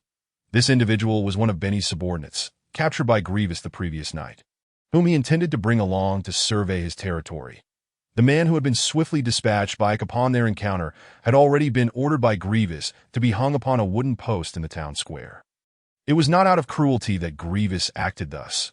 Benny and his 2 accomplices had wreaked havoc within this territory, and while the serfs dared not voice their anger, they undoubtedly harbored intense resentment towards these guards. Had Gwevis arrived only to find Benny unharmed, the collective ire of the serfs would inevitably shift towards him. By punishing the 3 wrongdoers, Gwevis would swiftly earn prestige and the goodwill of the serfs. Though most nobles regarded the goodwill of serfs as inconsequential, Gwevis, having traversed from another world, held a differing perspective in his mind. He believed that only by gaining the acknowledgement of the serfs, the most populous demographic, could a territory truly thrive. When the serfs perceived Gwevis as a benevolent lord and master, they would labor diligently for him, and tax payments would be timely and unhesitating, not rushing to mount his horse. Gwevis publicly rewarded Johnny at the entrance. Although this servant had secretly fled his chamber in the dead of night, his merits outweighed his misdeeds, prompting Gwevis to instruct Thomas to reward him with 20 copper coins and a sizable piece of white bread that Gwevis had not consumed that morning. Amidst the envious gazes of another servant, Thomas handed over the coins and the untouched loaf to Johnny. After rewarding Johnny, Gwevis wasted no more time, mounting his steed and preparing to set forth. Following Gwevis's instructions from the previous night, the horses had already been well fed that morning, and Gwevis, accompanied by Laurie, Audley, and 2 local guards, exited the castle gates, with other guards required to remain on duty. Only 4 attendants accompanied Gwevis on his territorial inspection, along with a bound prisoner, his mouth covered with a rag, secured to the cart in the domain of Viscount Lanny, at Blackstone Castle, within a lavish hall. Lanny reclined on a soft sofa, cradling a sultry woman in his embrace. The woman, clad provocatively, possessed a slender figure that coiled around Lanny's corpulent frame like a serpent, while she intermittently fed him fruit from a platter held by a nearby maid. Bang! Bang bang! At that moment, the door to the hall was knocked upon, prompting Lord Lannister to brusquely push aside the enchanting woman and proclaim loudly, "Come in." Once he had spoken, a steward-like figure cautiously opened the grand double doors and stepped inside with great care. "My lord, urgent news has arrived from Count Jones." The man announced that A.S. Lannister's steward. He was acutely aware that the lord despised disturbances during his moments of leisure. However, due to the pressing nature of the situation, the steward dared not delay, hastening to present the urgent message, envelope in hand. Upon reading the missive, Lannister's countenance darkened, his jaw clenched tightly. With a resounding crash, in a fit of uncontrollable rage, he hurled the fruit platter held by a maid into the center of the hall, shattering the exquisite porcelain into countless shards that littered the floor. Both the steward and the previously serpentine woman stood frozen in terror, hardly daring to breathe. They have actually granted a fiefdom. That wretched creature, after more than 30 years of neglecting the territory, now possesses a lord. Lord Lannister raged, teetering on the brink of madness. Alice had bestowed a mere barony upon someone, yet it threatened to derail his significant plans. As he bellowed curses, the steward and others trembled in fear, none daring to offer counsel. The steward, being Lannister's trusted confidant, had already perused the contents of the urgent report and fully understood the extent of his lord's fury. Although Lannister held the title of Viscount, he was notorious for his avarice and miserly nature among the nobility. Recently, he had become particularly fixated on a certain locale, a buffer zone between his lands and those of Count Jones. Long ago, by sheer happenstance, Lannister had discovered a remarkable mine. However, the majority of its location lay within the buffer zone of the Jones family. Initially, out of respect for the old Count, a knight of the Golden Pinnacle, Lannister dared not make any moves that to his astonishment. Just recently, the old Count had mysteriously vanished. This development ignited Lannister's ambitions, as he perceived it as an unprecedented opportunity, a divine gift. Thus, disregarding the unspoken rules of conduct, Lannister invested heavily to establish a camp within the buffer zone, intent on commencing the extraction of the precious mineral to secure his venture. Lannister personally penned a letter and, along with 5 gold coins, bribed the captain of the guard stationed at Viscount Marjorie's domain, Benny. Little did he know that after only a month, with the camp barely established, the territory had acquired a new lord. This meant that his bribe to Benny had gone to waste. And most critically, his camp now faced the imminent threat of discovery by the new lord. "Tabby, you must personally go to the camp. If it is indeed discovered by that lord named Gwevis, under no circumstances should they approach the camp. If necessary, as long as that baron remains unharmed, eliminate anyone else." After venting his frustrations, Lord Lannister gradually regained his composure and, after much contemplation, instructed the steward before him. "Yes, my lord." The steward named Tabby promptly acquiesced. "Which path leads there?" Upon exiting the castle gates, Gwevis halted his horse, pointing towards a winding dirt road, and inquired of the guards behind him. "My lord, that road leads to the seaside village," one of the guards promptly replied. Being local, they were familiar with the territory, and Gwevis intended to bypass the town to head directly towards the direction of the Red. "Then we shall first survey the seaside village." Gwevis nodded, tightening his legs and urging his steed onward. "Yes, my lord." The guards swiftly spurred their horses to follow closely behind Gwevis. Along the way, though the foot traffic was sparse, they occasionally encountered 1 or 2 individuals emerging from the fields, likely returning home for the midday meal. The serfs were clad in similar garb, linen tunics, many barefoot, with only a few wearing straw sandals. Upon sighting Gwevis and his entourage, they instinctively retreated to the roadside, not daring to move as Gwevis approached. The serfs dared to steal glances at the bound man in the cart behind him, trembling in fear. "Lord Gwevis is inspecting the territory. You should hurry and pay your respects," a guard shouted as they passed the serfs. "Do you see that man? He has been tormenting you under Benny's orders. Now that Lord Gwevis has become the new lord, he is aware of Benny's misdeeds and will bring justice to you. However, Benny is too cunning. He fled before Baron Gwevis arrived at the castle, leaving only 2 of his subordinates captured. This one is one of them, while the other has already been ordered by Lord Gwevis to be displayed in the town square.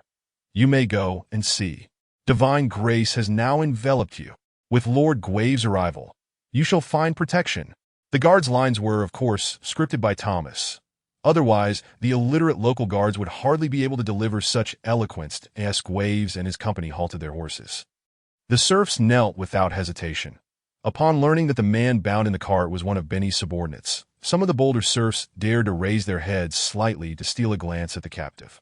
Observing the trembling serfs kneeling by the roadside, Gwevis, although not entirely comfortable with the situation, understood that it was customary for serfs to kneel before nobles, a rule of this world that he had no power to change. Suppressing his discomfort, Gwevis recalled Benny's flight and instructed the shouting guard. Inform them that although Benny has escaped, I shall ensure he is captured to answer for his crimes. Anyone who discovers or apprehends Benny will be rewarded with 1 silver coin at the castle.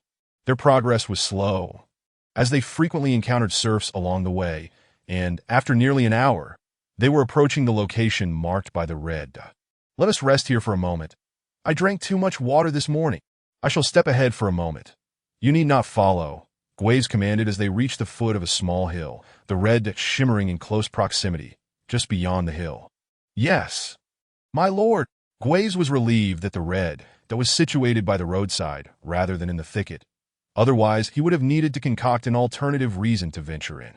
Now, with the location conveniently near the road, it facilitated his actions. Gradually adjusting his direction, Gwevis began to walk towards the side of the hill, where there was sparse underbrush but a few small trees.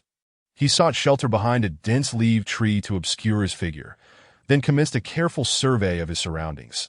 The radar on his device proved invaluable. As he approached, it magnified the image, allowing him to narrow down his search to within a meter or two. At that moment, the red and green dots had completely merged, and the magnification function had reached its peak. What could it be? Gwevis pondered with anticipation. Yet after scanning the area for a while, he found nothing amiss. Growing increasingly perplexed, he scratched his head, uncertain of how to proceed, as this was his first time utilizing this peculiar ability, and he was unaware of what the red that specifically signified, leaving him at a loss for a point of entry. Chapter 23. The Oyster. Gwevis, undeterred, resumed his examination of the surrounding trees, but still turned up empty-handed. Could it be a worthless trinket? There should be something here. Not even a single coin? His frustration mounted as he reflected on the time spent searching without a trace. Gwevis felt a wave of discontent wash over him, beginning to doubt the reliability of this search function. Perhaps I should return at night. Well, I suppose I'll come back later to see if anything changes. After a fruitless search, he felt a pang of reluctance, mentally reliving the anticipation of a long-awaited lottery ticket, envisioning all the possibilities of extravagant spending, only to have those dreams shattered at the moment of revelation, cruelly thrusting him back into reality. With a grunt of frustration, Gwevis lifted his foot and kicked a small stone beneath him. Suddenly, his eyes widened in surprise as the stone he had just kicked aside revealed a brown, translucent gem that rolled out. Gwevis gasped softly and quickly bent down to pick up the unusual stone. Examining it closely, could this be the amber preceding the appearance of the spirit insect? Is this what the red that signifies? Gazing at the brown, translucent stone in his hand, he discovered a creature resembling a spirit insect encased within. Perfectly preserved and strikingly lifelike at this moment, Gwevis dared to assert that if this transparent amber truly was the amber stone that nurtured the spirit insects, then the object indicated by the red that must indeed be it. I'm going to strike it rich. Gwevis secretly rejoiced within. For if the search function could continuously locate spirit insect amber, he would undoubtedly achieve great wealth. Whether sold or awaited for the spirit insects to emerge before signing a contract, it was a momentous occasion. Particularly, if he could obtain a variant type like the sapphire blue spirit insect, selling it would yield no less than 1,000 gold coins, equivalent to 5 years' worth of taxes from Gandalf's territory. If he kept it for himself, it could allow him to cultivate at least 3 knights of renown. Gwevis clutched the amber stone in his hand, feeling exhilarated, after ensuring that nothing was amiss in his surroundings. He strode back in the direction from whence he came, The few individuals waiting by the roadside grew concerned after Gwevis had not returned for quite some time, frequently glancing toward his location. Unfortunately, Gwevis's figure was obscured by a small tree, rendering them unable to see anything. Just as they were about to approach and check, Gwevis finally emerged from behind the tree, prompting a collective sigh of relief from them. "My lord, is that spirit insect amber you hold in your hand?" However, just as they felt relieved, they suddenly noticed that Gwevis was holding a brown, transparent stone, which left them incredulous and elated, erupting in exclamations. Their exuberance was not unfounded. In this world, nobles spared no effort in their quest for spirit insects, offering substantial rewards for anyone who could find one. That this phenomenon had fostered a heightened sensitivity among the populace towards spirit insects and spirit insect amber. "Indeed, it is the spirit insect amber," Gwevis replied with a beaming smile, his own excitement mirroring theirs. That he paid little heed to the guard's exuberant shouts. Acquiring a piece of spirit insect amber felt akin to winning the jackpot in a lottery on Earth. Both the winner and the onlookers would be equally thrilled. Moreover, they were unaware that he had discovered it thanks to a unique ability, believing instead that he had merely found it while taking a quick restroom break. An ordinary green spirit insect could fetch at least 50 gold coins, and selling the amber stone directly would yield at least double that amount. This meant that Gwevis had essentially stumbled upon a fortune while merely attending to nature's call, leaving the guards utterly speechless. "My lord, you must be shrouded in the glory of knighthood." Once the initial shock wore off, they quickly seized the opportunity to flatter Gwevis that in this world, aside from the church, nobles predominantly believed in and revered the spirit of knighthood. Noble knights were convinced that as long as one could gain the recognition of the celestial spirit of knighthood, that individual would be accompanied by good fortune. Such individuals were often praised as being enveloped in the glory of knighthood. Only knights bathed in this glory could navigate life as challenges unscathed. Thus, it was common for the lower classes to extol their noble lords with such phrases, which the nobles relished hearing. Gwevis opted not to comment, relishing the notion that these individuals believed him to be exceptionally lucky. This way, he could avoid the risk of exposing his unique ability, regardless of whether their words were mere flattery or sincere belief. The amber stone was roughly the size of a fist, and carrying it directly would be rather cumbersome. Fortunately, Gwevis retrieved a satchel from his saddle, stowing the spirit insect amber within, securing the opening tightly to ensure its safety before fastening the satchel to his waist. This represented at least 100 gold coins. Should he lose it, he would find no solace for his tears. Mounted on his horse, Gwevis opened his interface panel.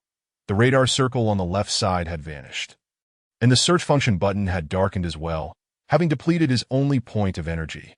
"I hope this wretched system releases tasks soon. It keeps dangling opportunities before me." After perusing the left side of the panel, Gwevis cast a glance at the exchange market on the right, fervently wishing for a fruitful outcome. Both the search function and the fruits within the exchange market possessed extraordinary effects, yet it seemed the conditions for the system to issue tasks were arbitrary, and energy points could only be acquired through task completion, which left him feeling quite frustrated, akin to guarding a treasure mountain, yet being unable to claim any riches. The seaside village was not far from the coastal town. After a leisurely half-hour of walking, Gwevis and his party finally arrived at the village, which nestled on the mountainside. Facing the sea and backed by the hills, the TO entered the village. One had to traverse a stretch of earthen path along the coast, beneath which lay a vast beach extending approximately 2 to 3 kilometers, culminating in steep cliffs at each end. As Gwevis's party approached the village entrance, they noticed a group of children gathered around a ceramic pot, engrossed in their activities. "Hey kid, go fetch your village chief and inform him that Lord Gwevis has arrived." A guard stepped forward and shouted at the children. Initially, the children were busy tending to the pot, adding firewood and fanning the flames. But upon hearing the guard's loud voice, they turned around. Upon recognizing the guard in Gwevis's attire, particularly noting the bound figure on the cart behind them, the children shrieked in fright and scattered in all directions, their bare feet carrying them swiftly away. "Bah! You little rascals!" The guard was nearly beside himself with frustration, but seeing the children had already fled, he could only shake his head and turn back to Gwevis, saying, "Baron, please wait here for a moment. The path ahead is treacherous." I shall go find the village chief. Go ahead. We shall wait for you. Gwevis nodded, observing the difficult terrain and deeming it better for the guard to fetch the chief while he remained behind. Understood. My lord. The guard acknowledged and set off. Once the guard departed, Gwevis's curiosity was piqued by the ceramic pot. He dismounted and approached it. The pot rested on a makeshift stone rack with a fire burning beneath it. Though the flames had dwindled, nearly extinguished due to a lack of fresh firewood, only a few embers still radiated warmth, with wisps of smoke swirling in the sea breeze. Gwevis grabbed a small stick that the children had left on the stones. One end was still damp, indicating that the children had recently used it to stir the contents within the pot. Gwevis dipped the stick into the pot. The carbon fire had diminished significantly, and the broth that had once bubbled furiously was now calm. As he stirred the stick from the bottom of the pot, he discovered quite a bounty within: lobsters, crabs, oysters, and various other seafood he could not identify. Not minding the heat, Gwevis pulled out a shellfish resembling the oysters from his previous life and took a bite. The children had likely boiled the seafood directly in seawater without any seasoning. Although the oyster lacked the garlicky, spicy flavors found in a barbecue restaurant on Earth, it was delightfully fresh and succulent, offering a unique taste experience. Gwevis was not merely indulging his appetite. He sought to ascertain whether the oysters in this world differed from those on Earth. After tasting, he found little difference in texture or flavor, save for the fact that the oysters here were considerably larger than any he had encountered on Earth. I've had the honor of meeting you, my lord. Please do not hold it against me for not welcoming you sooner. Just as Gwevis savored the delicacy, a trembling voice called from behind. Turning, he saw an elderly man with graying hair kneeling on the ground, shaking uncontrollably. It was no wonder the village chief had not approached immediately, should Gwevis have been a petty and vindictive lord. His wrath could have been swiftly enacted by the guards at his side, regardless of the chief's fate, without causing a ripple. Although Gwevis' arrival had not been announced in advance, being in his territory meant that all matters were ultimately at his discretion. It's quite all right, rise. To the chief's surprise, Gwevis appeared amicable. Unlike many other nobles, his tone was gentle, lacking the authoritative and harsh demeanor one might expect. Thank you, my lord. How may I serve you? The now stabilized chief dared to stand, bowing slightly as he inquired softly. I am here to inspect the territory today. Please gather all the villagers who aren't working and bring them here. As he continued to savor the heat-emitting pot, an idea suddenly struck Gwevis, though he was uncertain of its feasibility. Thus, he required the chief to summon more people to gauge the situation. Understood, my lord. Please wait a moment. I shall fetch them right away. The chief bowed deeply to Gwevis before hastening back into the village, moving with such swiftness that he seemed to shed the earlier timidity that had made him appear as if a gust of wind could topple him. Gwevis found the situation somewhat amusing, realizing that noble lords seemed to carry an inherent debuff that rendered even the strongest and most agile of serfs quaking in their boots when in their presence. Chapter 24. Unmarketable seafood, perhaps due to the village chief's efficiency. The number of people gathered at the village entrance gradually increased. Most of them were villagers, with fewer young and able-bodied individuals, as they were likely engaged in labor at this hour. The majority present were elderly and children. Upon arriving at the village entrance, they all knelt before Gwevis to pay their respects. Several elderly individuals, upon noticing Gwevis from a distance, were assisted by two guards to prevent them from struggling to kneel due to their frail legs. The mountain village was small. Within 6 or 7 minutes, the village chief returned. Panting but still agile, he approached Gwevis, bowing as he said, My lord, everyone in the village has been summoned, though some have already gone to work in the fields. Shall I call for them now? No need, Gwevis replied, shaking his head, that he surveyed the more than 100 serfs before him, most clad in tattered garments. The children were barefoot, and some had dull, lifeless hair, their faces pale, with visible rib cages indicating long-term malnutrition. Please convey my message to them. Gwevis instructed the guard responsible for announcing the news. Yes, my lord. The guard stepped forward and loudly declared to the villagers, Do you see this man? He is a subordinate of Benny. The first action of Lord Gwevis is to punish Benny and his followers, to deliver justice for you.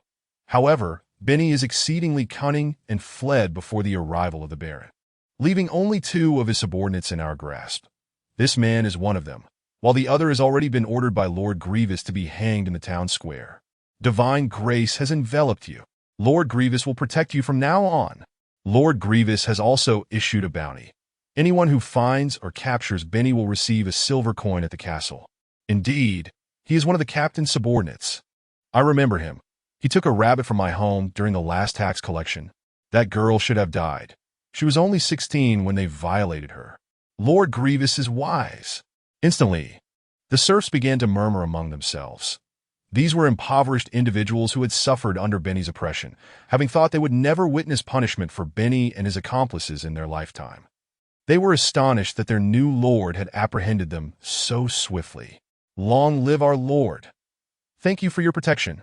The village chief, clearly no fool, seized the moment amidst the villagers' chatter and proclaimed loudly, prostrating himself upon the ground. Witnessing this, the other villagers followed suit, kneeling in reverence. Our lord is wise. Thank you for your protection. In an instant, nearly all the 100 or so villagers at the entrance had knelt, save for a few elderly individuals struggling to do so, and a handful of naive children who were promptly pressed to the ground by the adults nearby. Rise, for this land is now my domain. As my serfs, I shall undoubtedly protect you. All I ask is that you labor diligently and pay your taxes punctually. Gwevis, having expended considerable effort to bring Benny's subordinate here by cart, felt satisfied with the immediate response and encouraged the crowd to stand. Though some may not have felt genuine gratitude, the atmosphere of appreciation would bolster Gwevis's prestige in this territory, rather than instill fear. Thank you, my lord. Some elderly serfs were moved to tears. They had lived their lives here, some even since the time of Viscount Major, and it was rare for a lord to enact genuine improvements upon assuming power. Now then, I have a few inquiries for you. Gwevis, noticing the tears of some elderly farmers, felt slightly awkward. Although he had planned to address the likes of Benny prior to his appointment, the display felt somewhat performative. Village chief, may I ask if you recognize the contents of this pot? Gwevis pointed to the still steaming clay pot on the ground. The old village chief was well aware of its purpose. Some children often scavenged for shells and crabs along the shore to cook at the village entrance due to hunger, a daily occurrence barring inclement weather. However, with the lord inquiring, the chief could not afford to act carelessly, that he hastily approached the pot, peering inside, and upon seeing nothing amiss, he bowed and replied, My lord, the contents of this pot are gathered by the village children from the seaside. Oh, I understand, but may I ask what these are called, and whether they are abundant by the shore? Gwevis lifted a half-shell of an oyster in his hand. To answer your question, my lord, this shell has no name. There are indeed many, but they are not filling. The villagers occasionally send children to collect them as a side dish. The old chief was puzzled as to why Gwevis showed interest in such a common shellfish, which was plentiful on the rocky shores yet provided little sustenance, primarily used as a supplementary dish by the villagers. Besides, the villagers were usually occupied with farming, leaving the task of gathering such items to the children. Still no name? I just tasted one and found it quite palatable. Since it lacks a name, let us call it oyster henceforth. Gwevis was taken aback that oysters remained nameless in this world, that in his previous life, oysters were a staple at every barbecue stall. Not only delicious but also packed with health benefits, beloved by all, irrespective of age or gender. They provided nourishment for men and beauty for women while being economically accessible, making them a must-have dish for food lovers. However, considering the low productivity of this world, it became apparent that people, toiling tirelessly and struggling for sustenance, had little time to appreciate such delicacies. For them, it was merely an occasional dish, simply referred to as shellfish. Regardless of size, in his previous life, Gwevis had often encountered discussions online regarding hairy crabs. Initially, hairy crabs shared a fate similar to that of the oysters in this world. During times of poverty and food scarcity, many resorted to catching crabs to stave off hunger. Yet as living standards improved and people no longer worried about mere survival, the once cheap crabs quickly became a luxury item, out of reach for the impoverished. What do the people of your village typically rely on for their livelihood? Gwevis continued his questioning. My lord, we farm. Everyone in the village is diligently engaged in agriculture. The village chief responded promptly. Is there no one pursuing other ventures? For instance, catching fish or shellfish for sale. Gwevis found it perplexing that, despite living by the sea, none of them seemed to consider exploiting its resources. Although unaware of the extent of the ocean in this world, he believed that during this feudal era, without any machinery, the sea was an inexhaustible treasure trove. No, my lord, the villagers are solely focused on cultivating crops. The old chief shook his head vigorously. After a moment, he glanced at Gwevis and cautiously added, "Actually, during the time of Viscount Major, there were individuals who fished and sold their catch. But as the number of fishermen increased, the prices plummeted that in the end, they could barely make a living, and when tax season arrived, they could not afford to pay, each receiving 20 lashes from the lord. Consequently, Viscount Major forbade fishing and selling." Understanding dawned upon Gwevis, but one thing puzzled him. Surely, there must have been a significant population during the time of Viscount Major. How could prices have fallen so drastically? Even if the Viscount set low prices, they could have sold their catch in neighboring territories. Gwevis struggled to comprehend. Price wars typically arose only under conditions of market saturation, where merchants sought to lower prices to boost sales. Given the population at the time, even if the entire village engaged in such trade, it should not have led to market saturation. Considering the numerous villages and towns around, they could simply travel further to sell their goods. My lord, there were indeed many people then, but fresh fish only sells well when it's fresh, that if transported over a distance, it spoils, and no one will take it, even for free, the village chief answered cautiously. Gwevis felt a pang of embarrassment. He had overlooked a crucial detail. This world lacked effective means to preserve perishable foods. Even ice blocks were a luxury only the wealthiest nobles could afford outside the depths of winter, as they could construct ice cellars. During winter, these nobles would store ice in underground cellars, ensuring they had a supply when temperatures rose. However, even for the wealthiest, ice was used sparingly during other seasons. One can easily surmise that if even the minor nobility lacks certain luxuries, the common folk are even less likely to possess them. Without ice, it is impossible to maintain the freshness of sea fish. And even if sold, it can only circulate in nearby villages and towns. It is no wonder that the market becomes saturated. There are only so many buyers, while the number of sellers continues to grow. Aside from reducing prices, there seems to be no other viable option. In Chapter 25, Courage and Sincerity, when Gwevis beheld seafood such as oysters, his first thought was that the villagers were squandering their resources, clinging to the land instead of seeking opportunities from the vast ocean before them. That if they could sell seafood beyond their territory, it would undoubtedly be more profitable than toiling in the fields. Gwevis even began to contemplate whether to involve the entire village in his grand plan for seafood trade. However, this scheme was swiftly shattered when he learned of the restrictions on seafood transportation. It felt as though a bucket of cold water had been poured over him. In weather like this, even if the fish were lively when caught, after a couple of hours in a cart under the scorching sun, they would inevitably spoil, unless ice were available, which was impossible, as the price of ice during this season was several dozen times that of live fish. He was no fool that it seemed he would have to consider ways to produce salted fish or dried seafood. Cough, cough. So it is, after a year of farming and paying taxes, can you guarantee that your family will have enough to eat? At this point, Gwevis shifted his focus from seafood to other inquiries. The village chief was momentarily taken aback, unsure how to respond.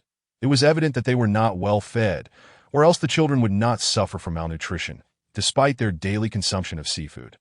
Yet, if they were indeed going hungry, it would imply that the esteemed Count was exploiting them, especially since prior to Gwevis' appointment, this territory was managed by the Jones family.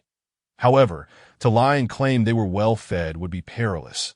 Should the Lord decide to increase taxes, they would all face starvation.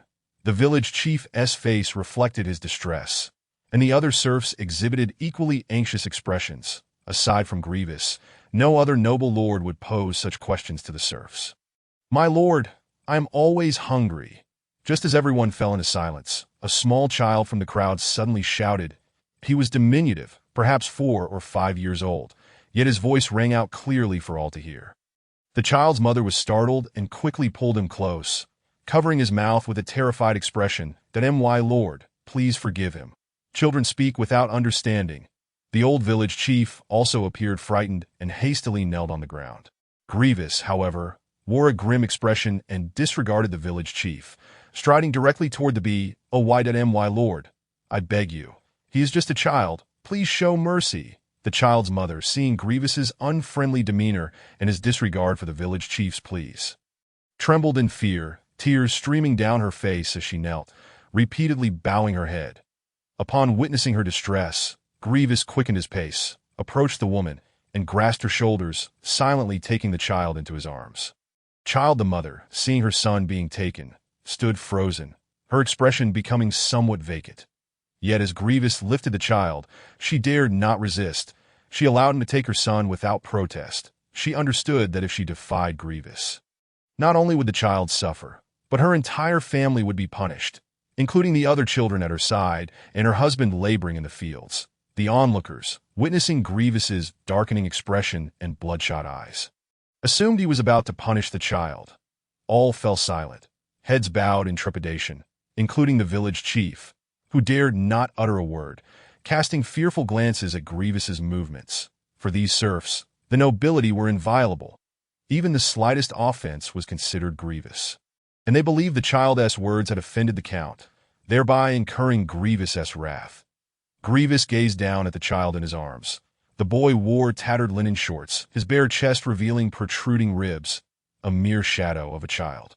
Having witnessed his mother crying and bowing, he was already frightened to tears, struggling in Gwevis's grasp, yet his meager strength was insufficient to break free. "Very well. You are a brave child, one who dares to speak the truth." After holding the child for a while, Gwevis finally spoke, not out of a desire to mock, but rather moved by the reactions of the mother and the village chief upon hearing the child's honest words. Especially when the mother bowed her head in supplication, Gwevis felt his eyes moisten slightly. After embracing the child, he strove to compose himself, hesitant to speak lest his voice tremble. Once he had regained his composure, he praised the child. The moment Gwevis spoke, everyone was taken aback, including his guards, who had assumed Gwevis was enraged and had seized the child. Although merely a child, his words bore a hint of reproach toward the nobility. In this world, nobles were a taboo for serfs. Anyone who dared to demean the nobility in private would certainly face dire consequences, potentially leading to execution. Moreover, Gwevis was the husband of the Countess. "I declare, this child is truly courageous. He speaks the truth." Seeing the crowd's astonishment, Gwevis again raised his voice, his volume noticeably increasing. "Like a knight, brave and sincere. To honor him, I shall reward him with 1 silver coin." As he spoke, Gwevis beckoned to Laurie, who promptly stepped forward, retrieving a silver coin from his pocket and presenting it to Gwevis. Gwevis accepted the coin and placed it in the child's palm. Upon seeing the silver coin resting in his hand, the child ceased crying and struggling. His curiosity piqued as he examined the coin, turning it over with delight. The coin was small, only the size of an adult's thumbnail, and the child, having never seen one before, was unaware of its value to him. It was merely a shiny object adorned with strange patterns, captivating his attention. While the child found the coin amusing, the serfs understood its true worth. 1 silver coin could purchase a fine wild boar or sustain a family for 3 or 4 months without worry. The serfs gazed at the child with envy, particularly the boy's mother, who, upon realizing the significance of the coin, was overwhelmed with joy, tears of happiness streaming down her face. "Thank you, my lord, for your generosity." At that moment, the village chief regained his composure and knelt before Gwevis, acknowledging him as the most remarkable noble lord he had ever encountered.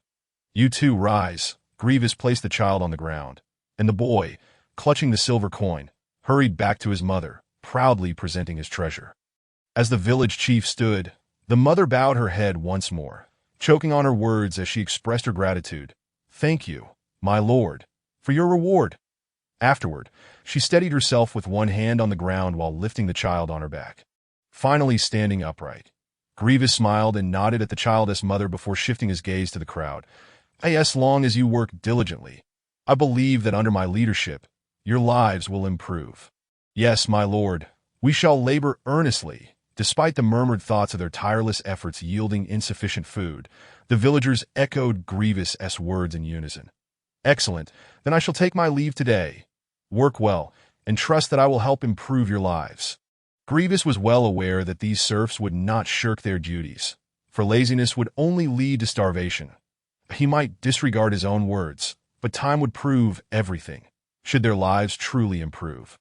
They would remember that it was due to Lord Gwevis's efforts. "Farewell, my lord."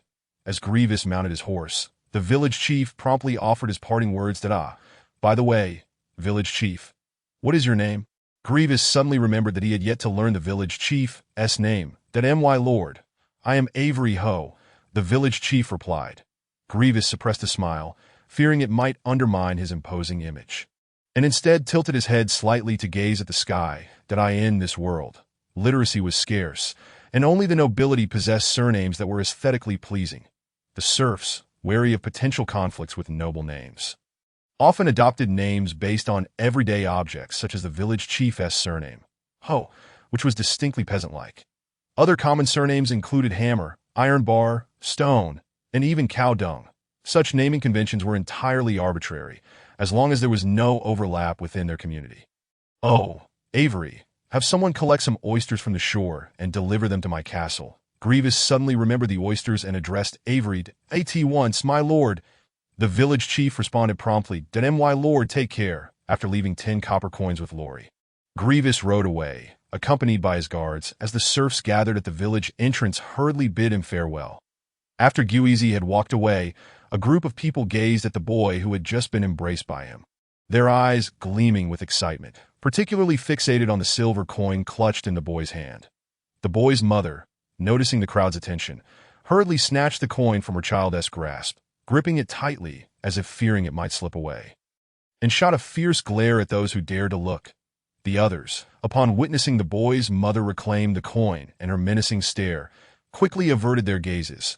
The adults accompanying their children glanced at the boy, then at their own offspring, and suddenly filled with indignation, they began to twist their children's ears in reprimand.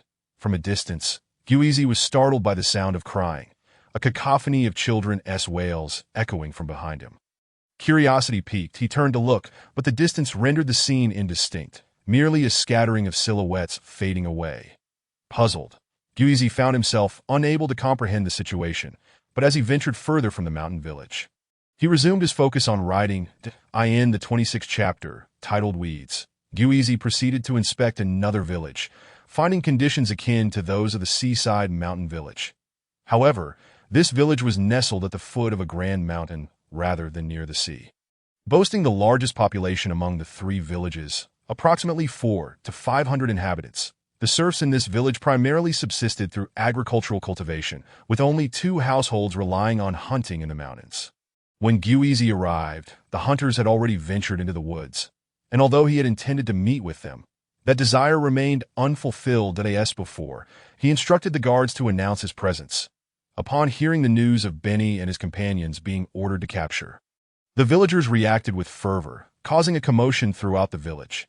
This was particularly intense because the girl whom Benny and his cohorts had wronged resided here, and the villagers glared at Benny's men bound in the cart, seething with rage, eager to seize him and enact their vengeance. Yet mindful of the Lord's presence, their fury remained restrained. Gwevis inquired with the village chief and learned that the girl's parents were present, so he provided them with 5 silver coins as compensation. Although Gwevis had not yet assumed his position when Benny committed his misdeeds, he deemed it right to offer compensation from the gold coins Benny had abandoned during his escape, recognizing that it was not a matter of stinginess, but rather an effort to avoid exacerbating their plight. After attending to these matters, Gwevis took heed of the mistakes made in the seaside mountain village and limited his inquiries to the basic circumstances of the village. He had realized that posing the question of whether they could secure sufficient food presented a significant dilemma for the serfs, as any response would be fraught with implications of failure. To remain silent would also incur the sin of disrespecting their lord. Having departed from the 2nd village, Gwevis and his guards hastily made their way to the 3rd village. The impressions gleaned from merely 2 villages deeply impressed upon Gwevis the dire straits of the serfs in this world. He had previously imagined that serfs merely endured hard labor and faced excessive exploitation, believing that diligent work would ensure a decent life. However, it appeared that his notions were overly naive, upon arriving at the third village. Gwevis unexpectedly encountered a plant that brought him joy. Garlic. That as he and his entourage rode along the dirt path outside the village, they observed several plots of land where serfs diligently uprooted weeds. Due to the slow pace of their horses and the serfs' focused labor, they remained oblivious to Gwevis' approach. Seeing the serfs immersed in their work, Gwevis motioned to halt the guards who were about to call out to them. He dismounted and carefully examined the fields, noting that the crops were likely the staple grain of this world. Wheat. The wheat was sparsely planted, a stark contrast to the dense fields he had seen on Earth. Gwevis had never cultivated wheat himself, and was uncertain whether the wheat in this world resembled that of Earth. But from the sparse density of the plants, it was evident that even a bountiful harvest would yield little. As Gwevis pondered, one serf, perhaps feeling fatigued, straightened up, rubbing his lower back. Suddenly, upon glancing toward the roadside, he spotted Gwevis and his entourage, clad in armor, and was seized by fear, dropping to his knees before the guards could announce their identity. Exclaiming, "My lords, I am to blame for not noticing your arrival." His fright was understandable. Gwevis and his companions were mounted, and aside from Gwevis, the others donned leather armor and bore long swords. Appearing every bit the soldiers they were, not to mention the near-unconscious figure bound to the cart. The serfs trembled in response to Gwevis' presence, fearing that the nobleman harbored some ill intent. "My lords," the other serfs quickly followed suit, kneeling in reverence. "There is no need for alarm. Rise," Gwevis urged. "I merely passed by, curious to observe your labor." Having grown numb to the serfs' startled reactions, Gwevis' emotions were now steady as he waved his hand dismissively. Some serfs remained hesitant, uncertain whether to stand, until a guard bellowed, "This is Lord Baron Gwevis, the new lord of this territory." The guard reiterated the announcement, allowing the serfs to gradually relax and rise. "What crops are you cultivating in this field?" Gwevis inquired, gesturing toward the land. "Response to the lord, this is wheat," the serf replied cautiously. "Ah," Gwevis acknowledged, realizing that indeed it was wheat, the staple of this world. No wonder they suffered from hunger. The planting density was so sparse that it would require vast tracts of land to achieve the production level seen on Earth. Why is the wheat planted so sparsely? Why not cultivate it more densely for a greater yield? Gwevis voiced his curiosity. Being an outsider to agriculture, he understood that the development of his territory hinged on food production. Sufficient grain would ensure the populace was well fed, granting them the strength and time to work rather than toiling in the fields while enduring hunger. "My lord, if the wheat is planted too densely, it will not grow well, resulting in many empty years. And next year, it will be even harder to cultivate. Only with this current spacing can the wheat thrive, and it will grow well again next year," the serf replied earnestly, albeit with somewhat convoluted phrasing. "Ah, Gwevis know that," grasping the serf's point. Essentially, the soil lacks sufficient fertility. If the wheat were densely planted, many years would remain underdeveloped due to inadequate nutrients, adversely affecting next year's harvest and creating a vicious cycle. While Gwevis had no formal training in agriculture, he possessed enough common knowledge to understand that the fertility of long-cultivated land would gradually decline, that on Earth, fertilizers could be utilized to mitigate this issue. But in this world, no such solutions appeared to exist, and the serfs seemed unaware of the concept of soil fertility. Otherwise, they would not fear its impact on future planting. Although Gwevis had no knowledge of how to produce chemical fertilizers, he recognized that human and animal manure could serve as the most primitive form of fertilizer. While its efficacy might not rival that of chemical fertilizers, it would undoubtedly suit the needs of this world. He resolved to keep this idea in mind for experimentation upon his return, hoping it could be effectively implemented. In truth, Gwevis harbored ambitions of developing trade or handicrafts in his territory, as it was frequently ravaged by orcs and had a scant population of serfs. However, he was uncertain where to begin. When he observed oysters and other seafood in the first village, he contemplated establishing a seafood industry, given its delightful flavor and potential market. Yet, due to preservation challenges, that idea had stalled, prompting him to continue seeking other solutions. Lost in thought, Gwevis suddenly noticed a serf holding a weed freshly uprooted from the ground. His expression shifted momentarily, and he quickly dismounted, leaping into the field. The guards and serfs were taken aback by Gwevis' sudden action, with Laurie, Audley, and the guard responsible for announcing his presence hastily following suit, surrounding Gwevis. The guard left behind remained on the dirt path to tend to the cart. The serfs in the field were equally startled, trembling in fear as Gwevis approached the one holding the plant. Gently, he inquired, "What do you have in your hand?" Gwevis was not attempting to frighten anyone. Rather, he recognized that the serf held something he was quite familiar with, prompting his impulsive leap into the field. Response to the Lord, "This is a weed," the serf stammered, terrified as he raised the plant in his hand. Offering a truthful reply. May I take a look?" Gwevis requested. Without hesitation, the serf presented a substantial handful of weeds to Gwevis with respect. Eagerly, Gwevis accepted the offering, selecting one specimen while discarding the rest onto the ground. Gwevis picked up the weed in his hand, splitting its root to extract a single fragment. He brought it to his nose and inhaled deeply, his excitement surging as he recognized its striking resemblance to something familiar. After peeling away the outer layer, he gingerly bit down on it, savoring the taste. "My lord, this weed is not edible," one of the serfs cautioned. Initially, Gwevis had merely sniffed the plant, and though the onlookers were puzzled, they were not astonished. However, when Gwevis dared to taste it, both the guards and the serfs were taken aback. The serf before Gwevis was nearly in tears, unable to fathom why the nobleman would consume the very weed he had just uprooted. Fearing the consequences of any adverse effects, he mustered the courage to quietly warn Gwevis. Gwevis mused for a moment, acknowledging the serf with a nod before spitting out the morsel he had bitten. "Is this plant abundant in your area?" he asked, presenting the specimen to the gathered serfs.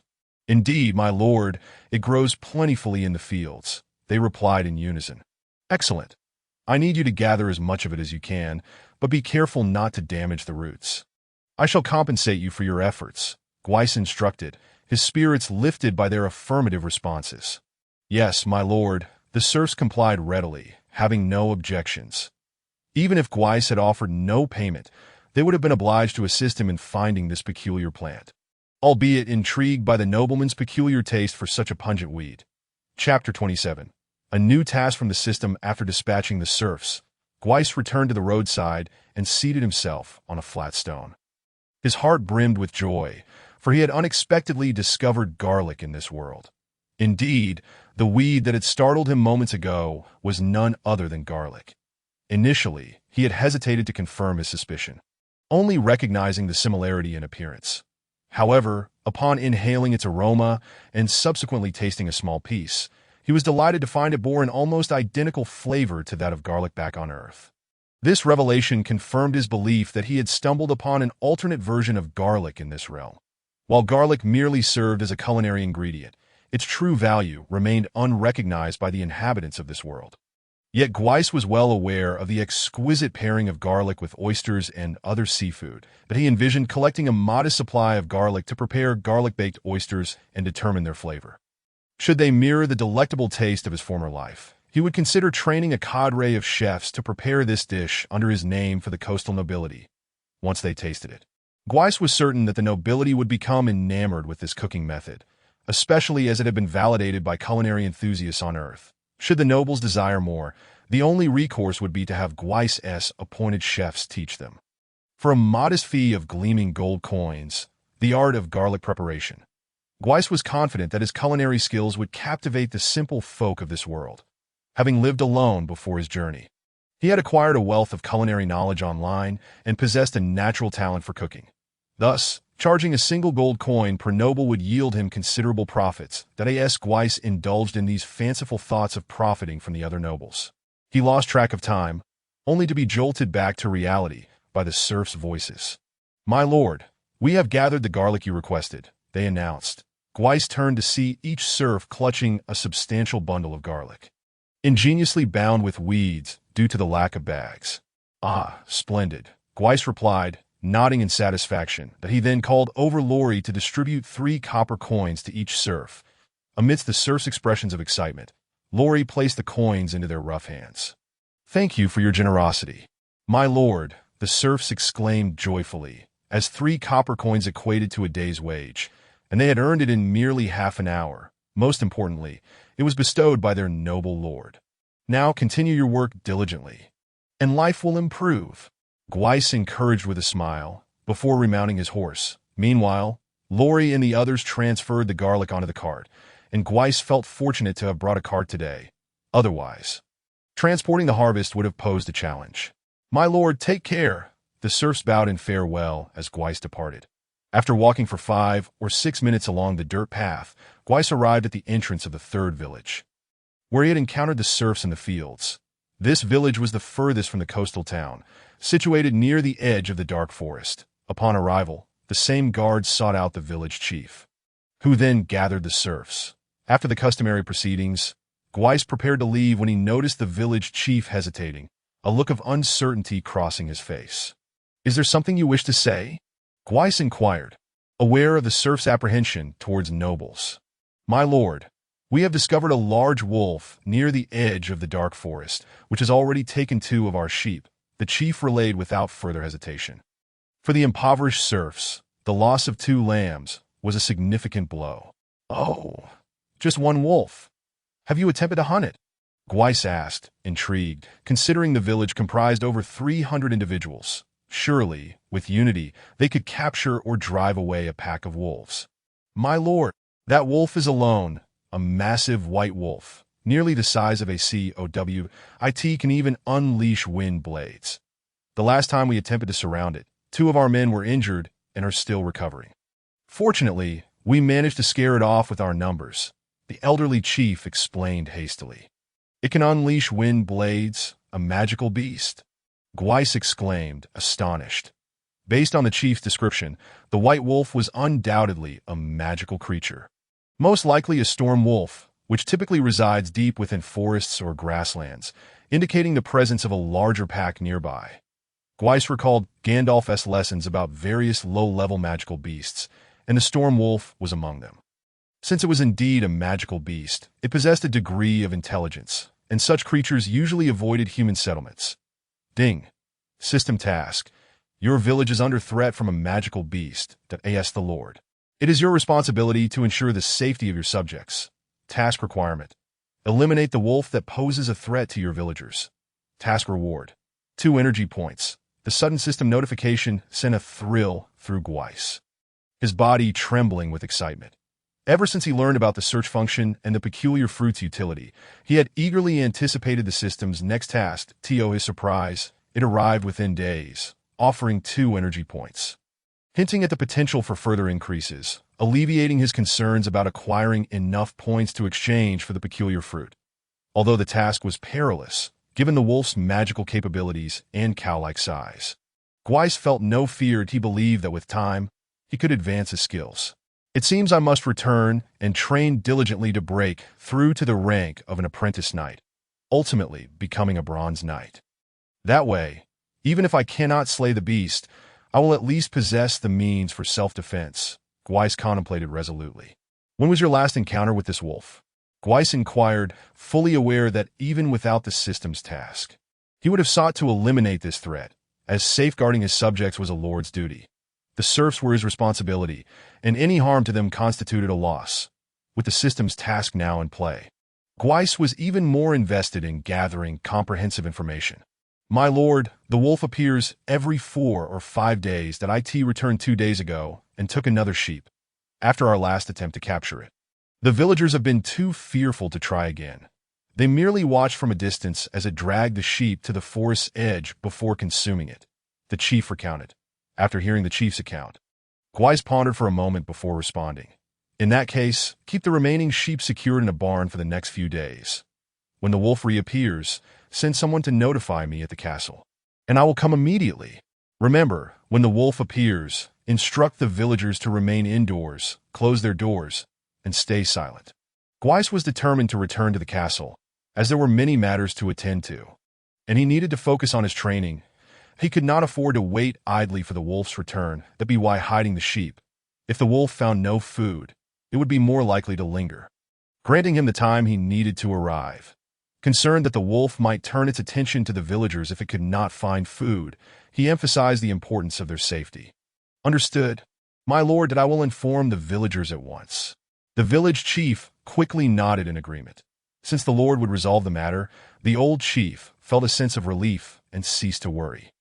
Without needing Gwevis's instructions, the villagers, upon spotting the white wolf in the coming days, would dutifully retreat to their homes. Very well, I shall take my leave today. Remember, the moment that wolf appears again, send someone to the castle to inform me immediately. Gwevis nodded, then mounted his horse and departed from the village, as the sun was already setting, and he still needed to investigate what Lanny was up to within the buffer zone. I have taken note.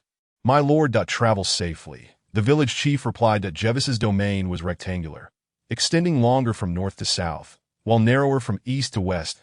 To the west lay a mountain range stretching several hundred miles, effectively separating Gwevis's territory from Lanny's. Only at the dim edges of the forest, in the southwestern part of Gwevis's domain, was there a stretch of flat terrain, which served as the sole buffer zone between the two territories. After traveling for nearly an hour, with half the distance still to the buffer zone, Gwevis felt parched under the sun's relentless heat, but he sought a shaded spot to rest, fearing heatstroke in a world devoid of any miraculous remedies. Give him some water as well. We wouldn't want him to perish from thirst on the road. Once seated, Gwevis gulped down half a water skin, feeling a refreshing coolness wash over him. Noticing that the man tied in the cart was on the brink of death, he instructed the guard to provide him with water. Although the man was destined to be hanged at Ben High Town and deserved his fate, Gwevis, having received a modern education, refrained from inflicting unnecessary cruelty. Yes, my lord, this guard had suffered greatly at the hands of Benny and his two lackeys, harboring deep resentment against them. While he dared not retaliate on the road, he took pleasure in exposing the man to the scorching sun while sheltering the horses in the shade after Gwevis's orders. Hearing the lord's words, he complied without hesitation, removing the rag from the man's mouth and roughly pouring water into it. Observing the guard's actions, Gwevis remained silent. Retribution was only fitting that it was not out of pity that he offered water, rather. It was an act of compassion stemming from his modern upbringing, as for being a saint, that was beyond him. After all, who had shown compassion to the girl they had wronged? Chapter 28. Grapes, my lord. I have gathered some wild fruits for you. Would you care for some? At that moment, the guard tasked with calling out approached Gwevis, presenting several clusters of purple fruits and ingratiating himself with a query. What sort of fruit is this? Gwevis gazed at the fruits in the guard's hands, slightly taken aback. He had just seen the guard venture into the nearby thicket and assumed he had gone to relieve himself, not realizing he had been gathering fruit. My lord, these are wild fruits found by the roadside. We often pick them while patrolling. They are sweet and tangy, quite delightful. Were these not grapes? Gwevis was indeed bewildered. What was happening today? First oysters, then garlic, and now grapes. Had he not traversed to another world, but rather to an ancient Western era? Yet it was improbable, for this world was rife with fighting spirit, magical beasts, and most importantly, peculiar elven insects. Gwevis accepted a bunch of grapes from the guard, plucking one to taste, and it bore an uncanny resemblance to the flavor of grapes, albeit slightly more tart than the cultivated varieties on earth. Take me to see what the vine looks like. Without further ado, he stood and instructed the guard. Yes, my lord. Now it was the guard's turn to be flabbergasted. He had merely plucked roadside wild fruits to curry favor with the lord, not expecting such a profound reaction. Laurie and Audrey, upon seeing Gwevis rise, also stood and followed him to inspect. My lord, it is right here. The guard led Gwevis behind the thicket to a clearing where 5 or 6 wild grapevines grew. Back on Earth, Gwevis had only seen grapevines in agricultural settings, neatly arranged along trellises. However, these wild vines sprawled chaotically, intertwining with one another, some climbing trees while others grew haphazardly on the ground. Gwevis approached to scrutinize them closely, noting that they resembled the grapevines he had seen before, with leaves, fruits, and roots all identical. Yet, these wild vines had likely been growing for countless years, with one vine boasting a stem nearly as thick as an adult's wrist. What a marvelous find! Gwevis exclaimed, feeling even more elated upon discovering the grapevines than he had with the oysters and garlic. The latter had no longevity for preservation or trade, offering little value beyond momentary satisfaction, while he speculated that garlic might earn him some gold coins. It was merely a one-time transaction, and the coastal nobility was limited, bound to run out of patrons eventually. The grapes before him, however, were an entirely different matter. In his previous life, grapes had birthed a global industry wine. Should Gwevis successfully produce wine, he was confident that gold would flow in abundance, and as a consumable akin to food, it would sell itself once marketed. This world lacked wine, in both Gandalf Castle and Rose Castle. Gwevis had only encountered beer brewed from wheat, and other beverages were merely fruit juices that lacked any alcoholic quality.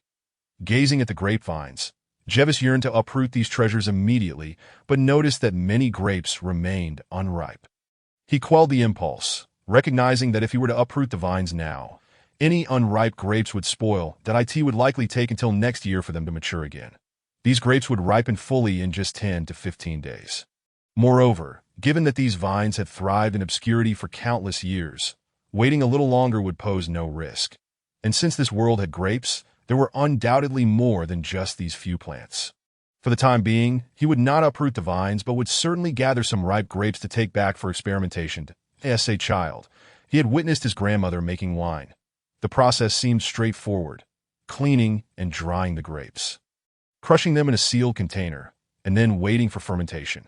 Once fermentation was nearly complete, the grape skins would be filtered out, allowing the juice to continue fermenting until it transformed into wine.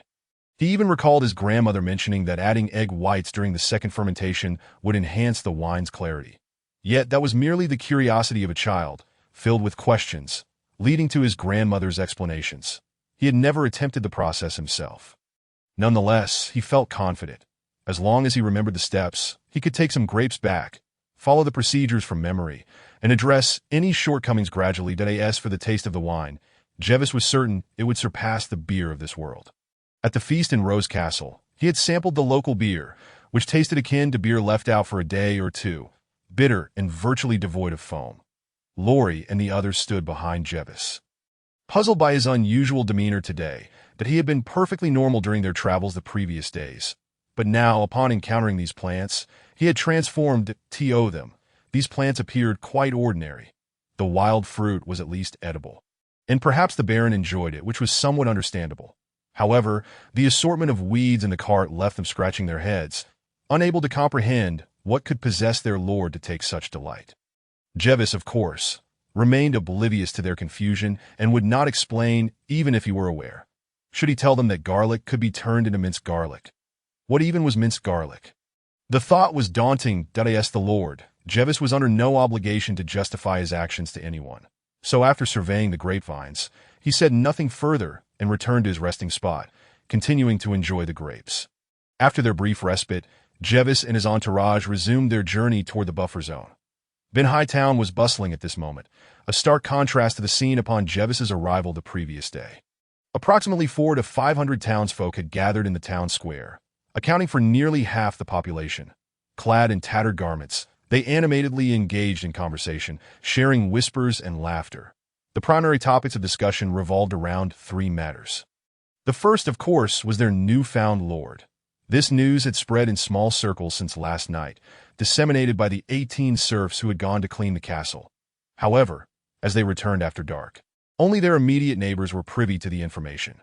This morning, townsfolk were astonished to discover something new in the town square, and as they gathered to gawk, the news spread widely.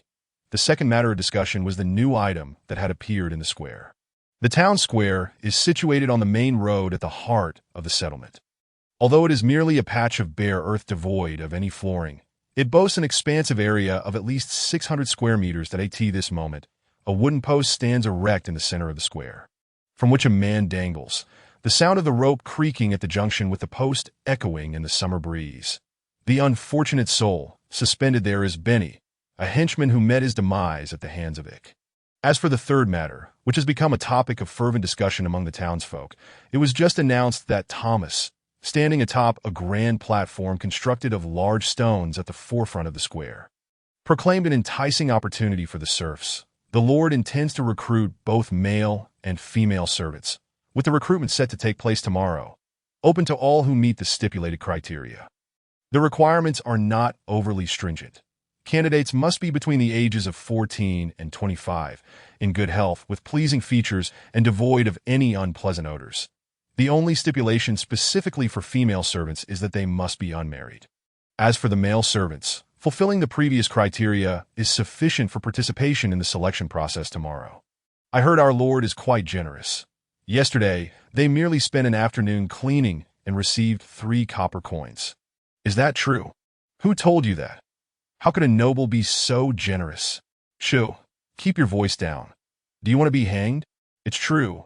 A friend of my neighbor's second uncle went to the castle to clean yesterday and indeed received 3 copper coins. Yes, I've heard that as well. It seems 2 individuals have even stayed at the castle as male servants. What luck! Why did I have to work in the fields yesterday? If I had stayed in town, perhaps I could have become a male servant at the castle. Why was it only this guard who was executed by our lord? The captain of the guards should have been the one punished. Indeed, that girl is so unfortunate, being so mistreated. The captain of the guards should have faced retribution. Shoo, be careful not to let the guards hear you. The captain might come looking for you. Oh, surely not. Now that our lord is here to advocate for us, why should we fear him? Pa, you know how these nobles are. They adore the likes of the captain, for only then can they exploit us to the fullest. If our lord truly cared for us, why wouldn't he have executed the captain as well? Xia, I want to go to the castle to be a maid. Do you think I will be chosen tomorrow? I doubt it. You have so many freckles. Humph. I won't talk to you anymore. What if our lord prefers girls with freckles? We must make a trip to the mountain village today to inform Dean that if he is selected as a male servant at the castle, it could greatly improve the situation at Annie's house.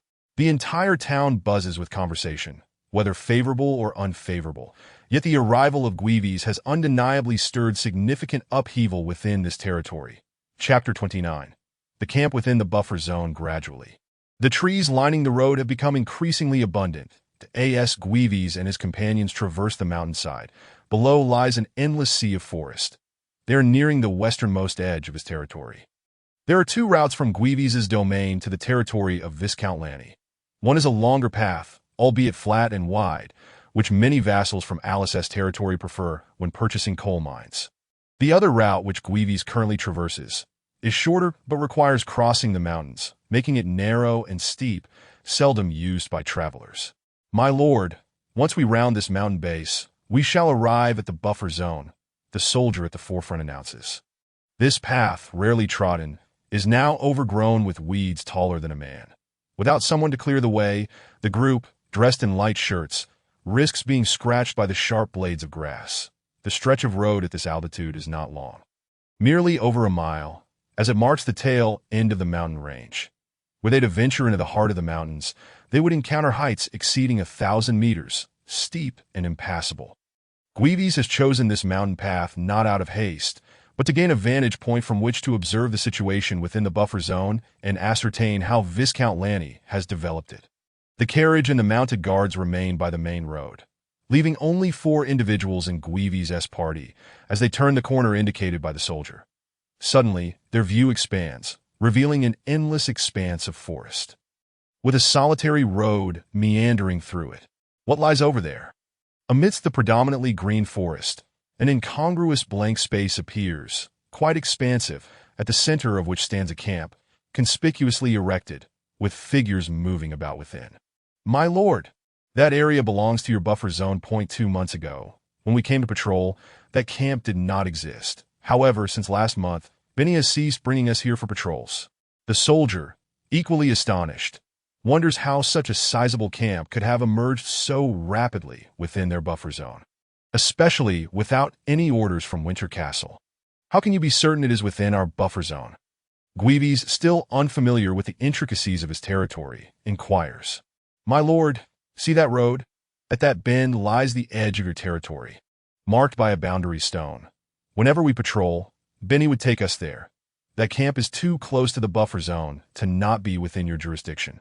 The soldier confidently gestures towards the winding road through the vast forest, affirming Gwevis' query. Gwevis nods, confirming that Viscount Lanny's encroachment can be substantiated. Standing on the mountainside, he observes that the camp is quite substantial. Though distant, he can discern numerous figures within, counting at least 100. The camp's wooden walls, though constructed of raw timber, reveal a commendable effort in their construction. The camp is square-shaped, with wooden towers at each corner, towering twice the height of the walls. Furthermore, it is evident that a framework has been erected within the walls. allowing individuals to patrol from atop, as Gwevis observes several figures moving about on the wooden ramparts. The camp has only one grand entrance, facing the road, situated about a kilometer from the main thoroughfare.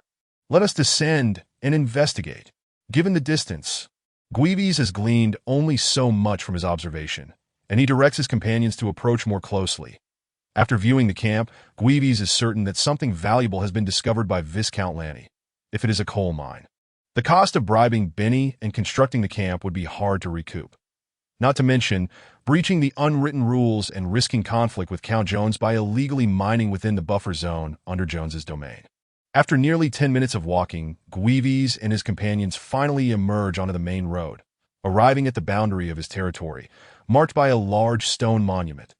Approaching the stone, Gwevis notices the words House of Count Jones inscribed upon it.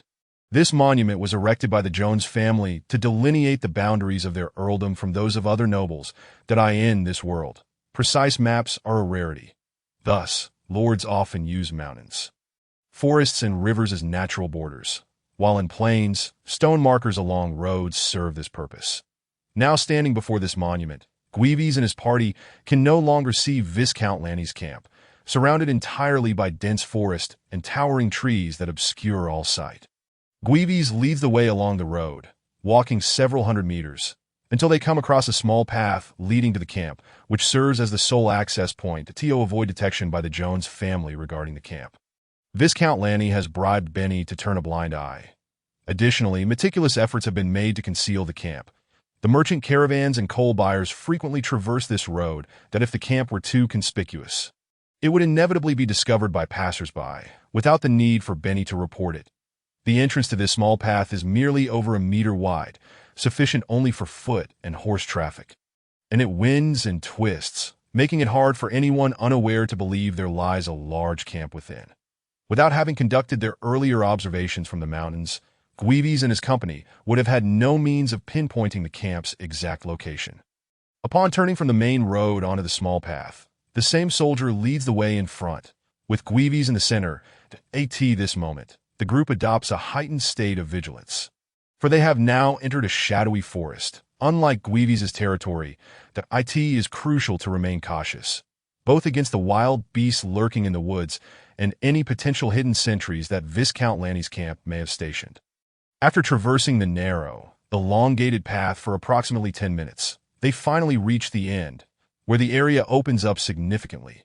Should anyone else inadvertently stumble upon this place, they would be struck by a sense of surrealism, never suspecting the hidden wonders that lie beyond this small path. "My lord, it seems they have spotted us." As Gwevis and his companions stand at the exit of the path, they behold the Viscount Lanny's camp a mere 200 meters away. At this moment, within the encampment, the nearest watchtower to Gwevis and his companions had already spotted their presence, and the bronze bell used for signaling alarms clanged ominously. "Since I have arrived, I have no intention of observing stealthily. Let us ascend and take a closer look." Gwevis was not surprised, given that Viscount Lanny held this location in such high regard. The camp was constructed with the fortitude of a military outpost, and the guards stationed above were undoubtedly on high alert, although they had not encountered any hidden sentinels along the way. The expanse of open ground before them, over 200 meters, would surely reveal any living beings that dared to intrude. "My lord, perhaps I should ascend first to scout the situation. That it would be too perilous for you to advance in such a manner." One of the three guards hesitated, voicing their concern. With only 4 of them, and considering the clandestine nature of Viscount Lanny's operations, if Gwevis were to approach and danger ensued, they would have no time to flee. "There is no cause for alarm. We need not draw too close." "I believe Viscount Lanny would not dare to harm a nobleman," Gwevis replied, shaking his head and dismissing the guard's suggestion that it was not a matter of heroism. Rather, the memories of the original owner of this body reminded him that no one would dare brazenly slay a lord of noble standing, especially one who, like Gwevis, was nominally the husband of Countess Alice. Should Lanny's subordinates openly assassinate Gwevis, every soul within this encampment would undoubtedly meet a dire fate, along with their families, and even if Viscount Lanny survived, he would lose his title to maintain their rule. The nobility had established numerous laws, some directed at commoners and others aimed at fellow nobles, Nobles in this realm were exalted and inviolable, even among their own ranks. An unjust killing would incur due retribution, ranging from the loss of title to the forfeiture of life itself, that in times of war, nobles, even if captured, would be treated with respect, and after paying a sufficient ransom, they could return unscathed to their domains, provided there were no deep-seated animosities. That if Viscount Lanny sought Gwevis's life, he had but two options, the first being the acquisition of absolute power, unafraid of retribution from Countess Alice or the king. Clearly, a mere viscount could not possess such strength. Thus, the second route, commonly employed by the nobility, would be assassination. Where there are nobles, there are interests. Where there are interests, there are conflicts. That to eliminate a noble while evading punishment could only be achieved through covert means. Many nobles favored cultivating assassins for this very reason. The arrangements for Gwevis's journey were known to several within the castle, and Lanny's messenger, Thomas, had also seen the envelope which remained in the study. If Gwevis were to meet with misfortune or go missing, the blame would inevitably fall upon Viscount Lanny. Furthermore, Gwevis had left someone behind in the territory, awaiting his return. This was Gwevis's confidence. He trusted that Viscount Lanny was merely after profit and would not dare lay a finger on him. "Halt! Who are you? Advance any further, and we shall not be merciful." As Gwevis and his companions drew closer to the entrance of the encampment, the towering wooden walls, over 5 or 6 meters high, were lined with well-equipped soldiers, several of whom had drawn their bows to full tension. Among them stood a massive man clad in iron armor, clearly their leader, whose commanding voice rang out, without the need for further provocation. Gwevis had no intention of advancing any closer, for should he venture another 10 meters, those bows, taut and ready, could easily rain arrows upon them, while Gwevis was confident that they would not dare shoot him. A trembling hand could spell disaster. After proceeding a few more meters, Gwevis raised his right hand slightly to signal his companions to halt, coming to a stop himself, gazing up at the armored man on the wall. Gwevis felt a spark of excitement. This was the first time since his arrival in this world that he had encountered a soldier in full plate armor.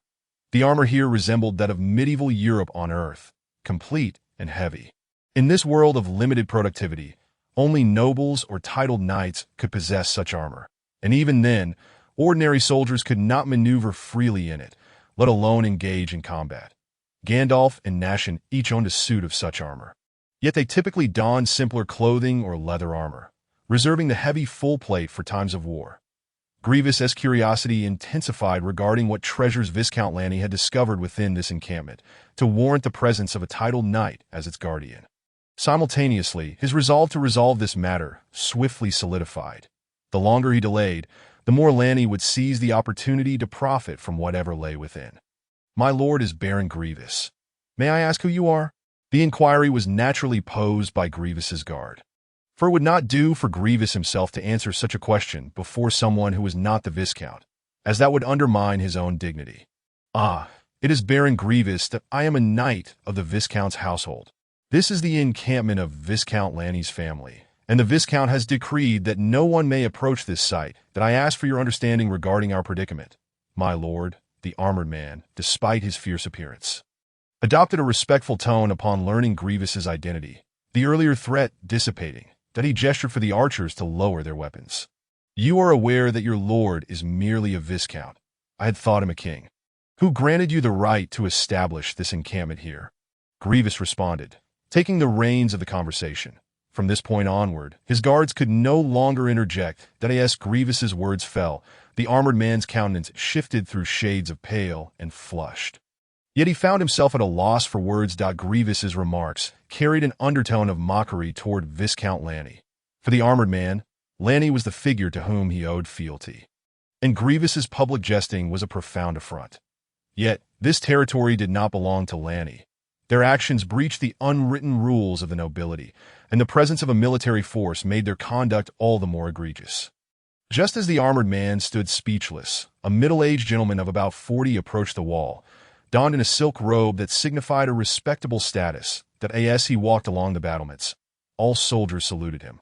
This gentleman was Tabby, the steward of Viscount Lanny, who had promptly arrived at the encampment to oversee matters at Lanny's behest. Although he trembled before Lanny, within Lanny's domain, even barons treated him with utmost respect.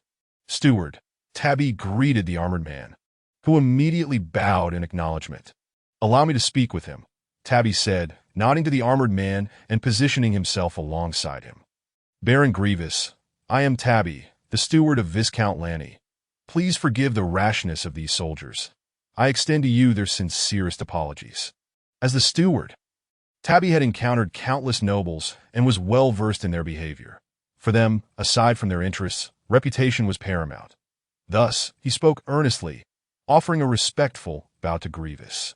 "Had you not encroached upon my interests and stood upon the wall to address me, I might have believed you." Gwevis internally scoffed.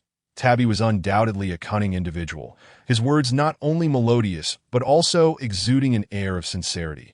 Were there an Oscar in this world, he would surely be a contender. Although this realm valued interests above all, there were times when the acquisition of significant prestige could leave some nobles bewildered, particularly the lesser ones. Though Tabby was merely the steward of Viscount Lanny, there were instances when he spoke on Lanny's behalf, wielding equal influence to this moment, with Tabby dispatched to oversee the encampment. Any matters within its bounds fell under his authority, and his demeanor toward Gwevis reflected Lanny's own stance. Should Tabby fail to uphold Lanny's dignity, he would face dire consequences upon his return. "Ah, so you are the steward of Viscount Lanny. Very well. I wish to inquire whether you are aware that this buffer zone belongs to the Jones family's territory, and that this land has now been granted to me, which signifies that you are encamped within my buffer zone and extracting resources unlawfully. As the adage goes, one should not strike a smiling face." While Tabby's performance could earn him accolades, Gwevis was no fool. Though his expression remained amiable, his words were as sharp as a blade. "It is a misunderstanding, Baron Gwevis. Truly, a most egregious misunderstanding. Initially, a serf discovered coal deposits in this area and reported it to Blackstone Fortress. The steward there failed to verify the precise location against the buffer zone of Count Jones before permitting the establishment of a mining camp. Only after the camp was constructed did we realize that part of it encroached upon Count Jones's buffer zone." Tabby spoke with a visage of contrition, as if acknowledging his failure to adequately oversee his subordinates, which had led to this predicament. "I have come here to investigate this matter, and I have ascertained the truth. The serf who discovered the coal and the steward at the fortress will face execution upon my return, for it is their heinous actions that have inadvertently tarnished Viscount Lanny's reputation." As Tabby spoke towards the end, his voice trembled with barely suppressed emotion, as if the Earl of Lanny had truly suffered an immense injustice. "Goodness, this world owes you a little golden statue." Gwevis gazed at Tabby's performance, utterly astonished. Despite being a time traveler, Gwevis considered himself well-versed in various matters. Yet after witnessing Tabby today, he realized how limited his knowledge truly was. When this individual became shameless, he was indeed invincible. What was clearly a meticulously planned and intentional act transformed into an image of utmost innocence when uttered from Tabby's lips, leaving the impression of wanting to mend the situation after the fact. Without that letter, it would be difficult to discern the truth from the deception. "Dear Tabby, are you jesting with a small portion of your words? The narrowest width of the buffer zone in the Jean Duchy is approximately 3 kilometers, with the widest being 5 kilometers. Our current position is less than 2 kilometers from my territory, and at least 3/4 of your camp lies within my buffer zone. The distance from the boundary marker to the entrance of the path was roughly 1 kilometer. And although the path twisted and turned, Gwevis had consistently used the sun to navigate, discovering that most of his journey was directed towards his territory, although he might end up farther away in the end. The maximum distance would not exceed 1.5 kilometers. Thus, even though Gwevis was unaware of the exact width of the buffer zone, he knew that even at its narrowest point of 3 kilometers, a significant portion of the camp was indeed within his buffer zone. Since Tabby wished to engage in a game of Tai Chi with Gwevis, the latter had no objections. After all, such exchanges would ultimately lead to one resolution: the withdrawal of these individuals from the confines of Gweis's buffer zone, else he would not relent. "However, dear Tabby, since this matter does not concern the Earl of Lanny, I shall not delve deeper, that I hope you will vacate my buffer zone at once." Upon hearing Gweis's words, Tabby's brow furrowed slightly, that he had not anticipated that a mere 17-year-old boy who had only recently become a baron, would prove to be so troublesome, impervious to reason, entirely unlike those brash youths who could be easily swayed by a few flattering words and then dismissed with a handful of gold coins. "My lord baron, I beg your pardon. The forest here is exceedingly dense, making it quite difficult to ascertain exact locations, so there may be some minor discrepancies. However, since the incident has occurred, we shall certainly provide compensation." Tabby maintained an affable demeanor, showing no signs of embarrassment at Gwewis's mockery. After a moment of feigned contemplation, he continued, "My lord baron, how about this? I shall offer you 5 gold coins as compensation for the misunderstanding. And we need not dismantle the camp, that if we were to do so, the Earl of Lanny would surely blame me for mismanaging my subordinates. Could you find it in your heart to assist me in this matter?" "Ah, what a paltry attempt to appease." Gwais scoffed internally. Even Benny had received 5 gold coins in bribes, and now Tabby dared to offer him the same amount as compensation. Was this an insult to his intelligence? "Dear Tabby, do you truly believe that 5 gold coins can resolve this matter?" Gwais regarded Tabby with a smile that barely concealed his disdain, his gaze sharpening. "My lord baron, this is merely a coal mine. 5 gold coins is already the highest price I can offer. Were it not for the fear of the Earl of Lanny's displeasure, I would have ordered their immediate withdrawal without hesitation. Please understand." Tabby's brow furrowed deeper, his respectful tone remaining intact, but internally he began to doubt that Gwais could be easily deceived. "How about this? Dear Tabby, open the gate, and I shall have a look inside. If it truly is only a coal mine, I shall accept the 5 gold coins and grant you this favor, permitting you to remain until next year." Sensing that Tabby's patience was wearing thin, Gwais pressed on, confident that the camp housed far more than mere coal. And no matter how adept Tabby might be at acting, the core of the matter remained unaddressed, and Gwais was eager to see how Tabby would respond further. Chapter 31. Tabby's concerns as expected. Upon hearing Gweis's words, Tabby ceased his charade, his cheerful facade replaced by a stony expression as he replied, "I sincerely apologize, my lord baron, but the Earl of Lanny has issued orders prohibiting any outsiders from entering the camp. In that case, I have but one demand. You must immediately vacate my buffer zone." With the pretense shattered, Gwais no longer felt the need for civility in his discourse. "My lord baron, I deeply regret that this is within the buffer zone. You have no authority to command us. Only the king possesses such power." Tabby, too, cast aside his facade, responding to Gwais with a newfound firmness. "Very well, return to your master, the Earl of Lanny, and inform him that I shall reclaim this matter." Without allowing Tabby another word, Gwais turned back with his 3 subordinates, retracing his steps toward the path's entrance. Having reached this point, further discussion was futile. Gwais understood that the Earl of Lanny, unafraid to disrupt the unwritten rules of the nobility, would not retreat simply upon hearing a few words. Through today's probing, Gwais was convinced that the camp contained significant benefits. Otherwise, the Earl would not risk inciting conflict with both himself and the Jones family to seize these advantages. Watching Gwais and his entourage recede into the distance, Tabby's countenance darkened, but he felt a foreboding sense that Gwais might bring considerable trouble to the Earl of Lanny. Generally speaking, young nobles like Gwais were easily swayed and had little exposure to the world. A small incentive could deter them from causing trouble. Even those not enticed by material gain would often erupt in anger, perhaps rushing to assault the camp's gates in a fit of youthful recklessness, that if they captured Gwais, while they could not kill him, they might still inflict suffering upon him, such as executing his subordinates before his eyes, eventually releasing him, thus instilling fear in these impetuous youths that as for Gwewis's potential complaints, as long as the Earl of Lanny made a few moves, it would hardly be a significant issue. After all, the Earl's father was a count with close ties to the king, and the Jones family had lost much of their influence since the elder count's disappearance. This buffer zone still belonged to the king, and as long as the king remained inactive, even the newly appointed Count Alice would find herself powerless. However, Gwewis's decisive withdrawal left Tabby feeling uneasy. The truly formidable adversaries were not the brash youths, but rather individuals like Gwais, who were both young and composed. Such a person, even if momentarily subdued, would undoubtedly seek revenge when the time was right. "Prepare my horse," I must return to Blackstone Castle to report to the Earl. You all must remain vigilant. No mistakes are to be made.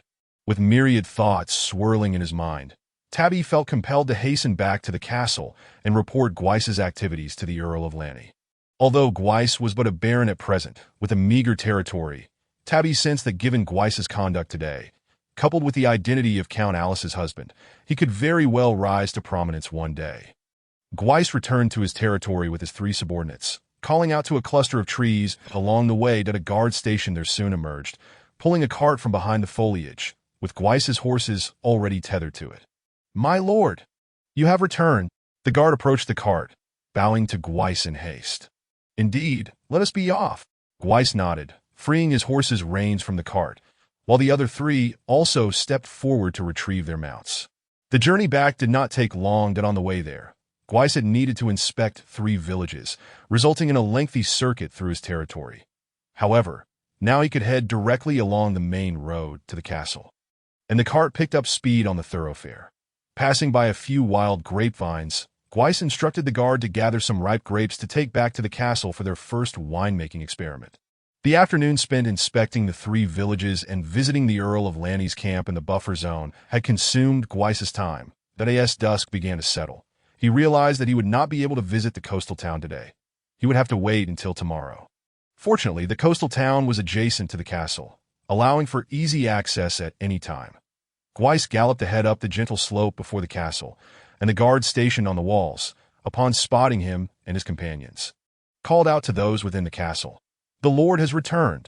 The castle gates remained open during the day, allowing Gweis and his men to ride straight in. "My lord! My lord!" A chorus of greetings erupted, filling the air. Although the castle was still sparsely populated, 2 guards stood watch at the entrance.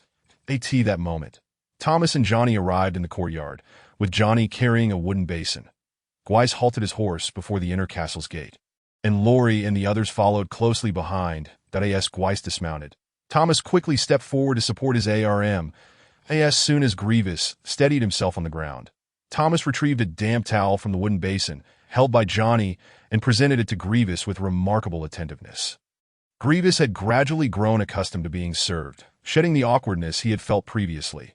He naturally accepted the towel from Thomas and vigorously rubbed it across his face.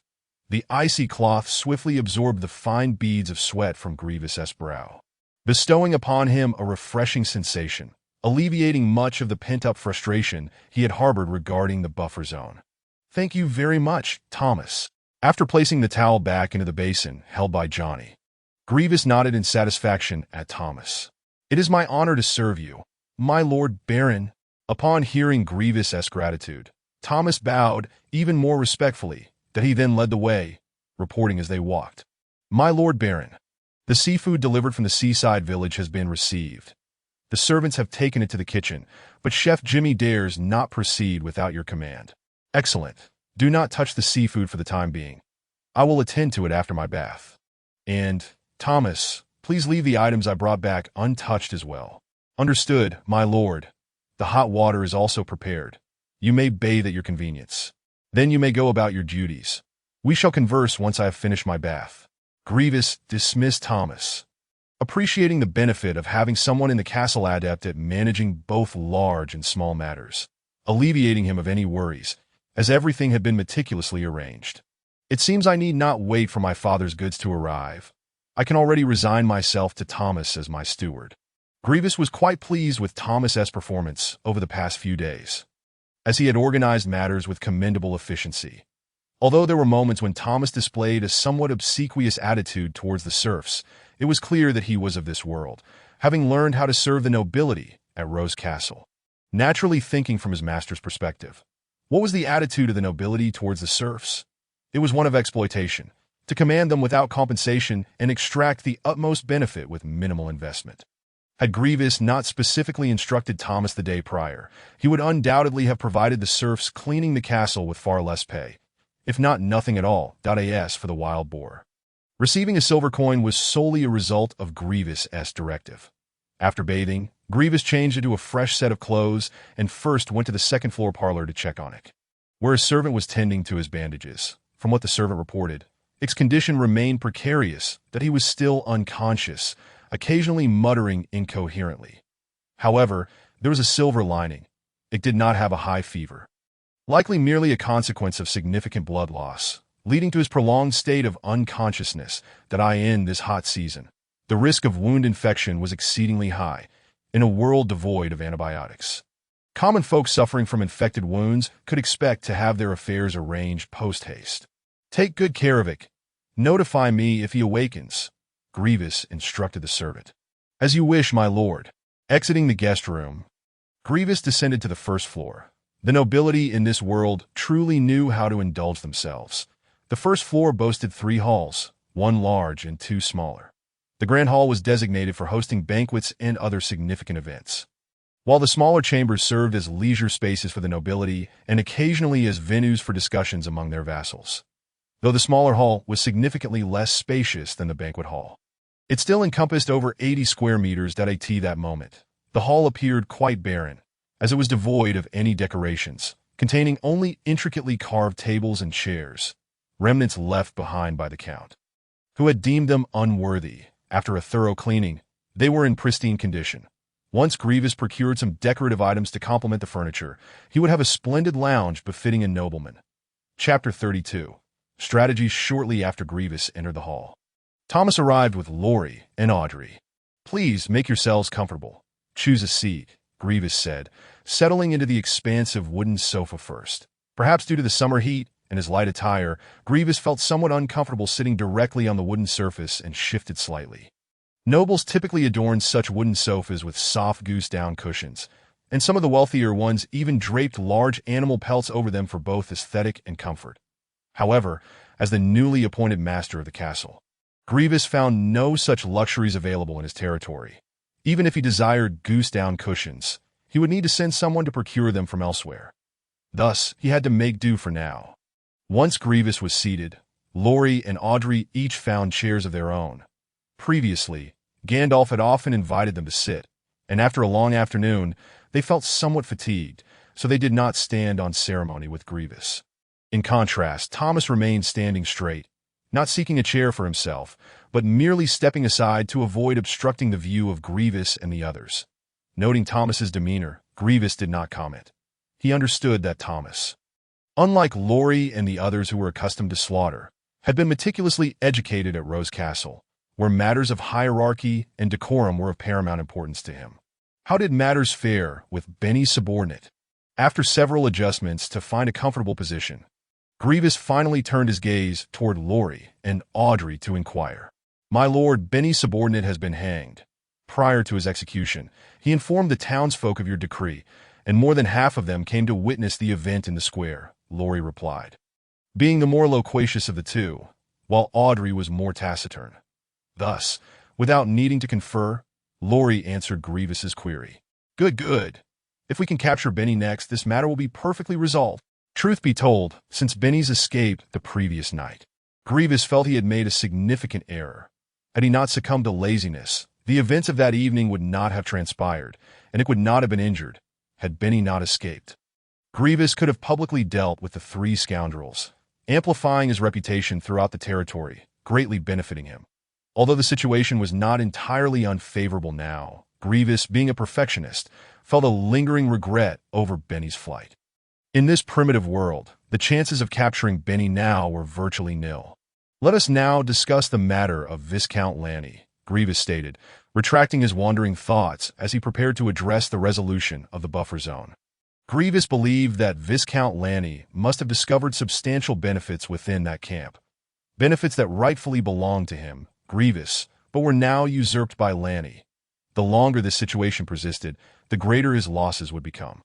Suddenly, noticing the curiosity etched on Thomas's face, Gwevis remembered that Thomas was unaware of the situation regarding Viscount Lanny's camp.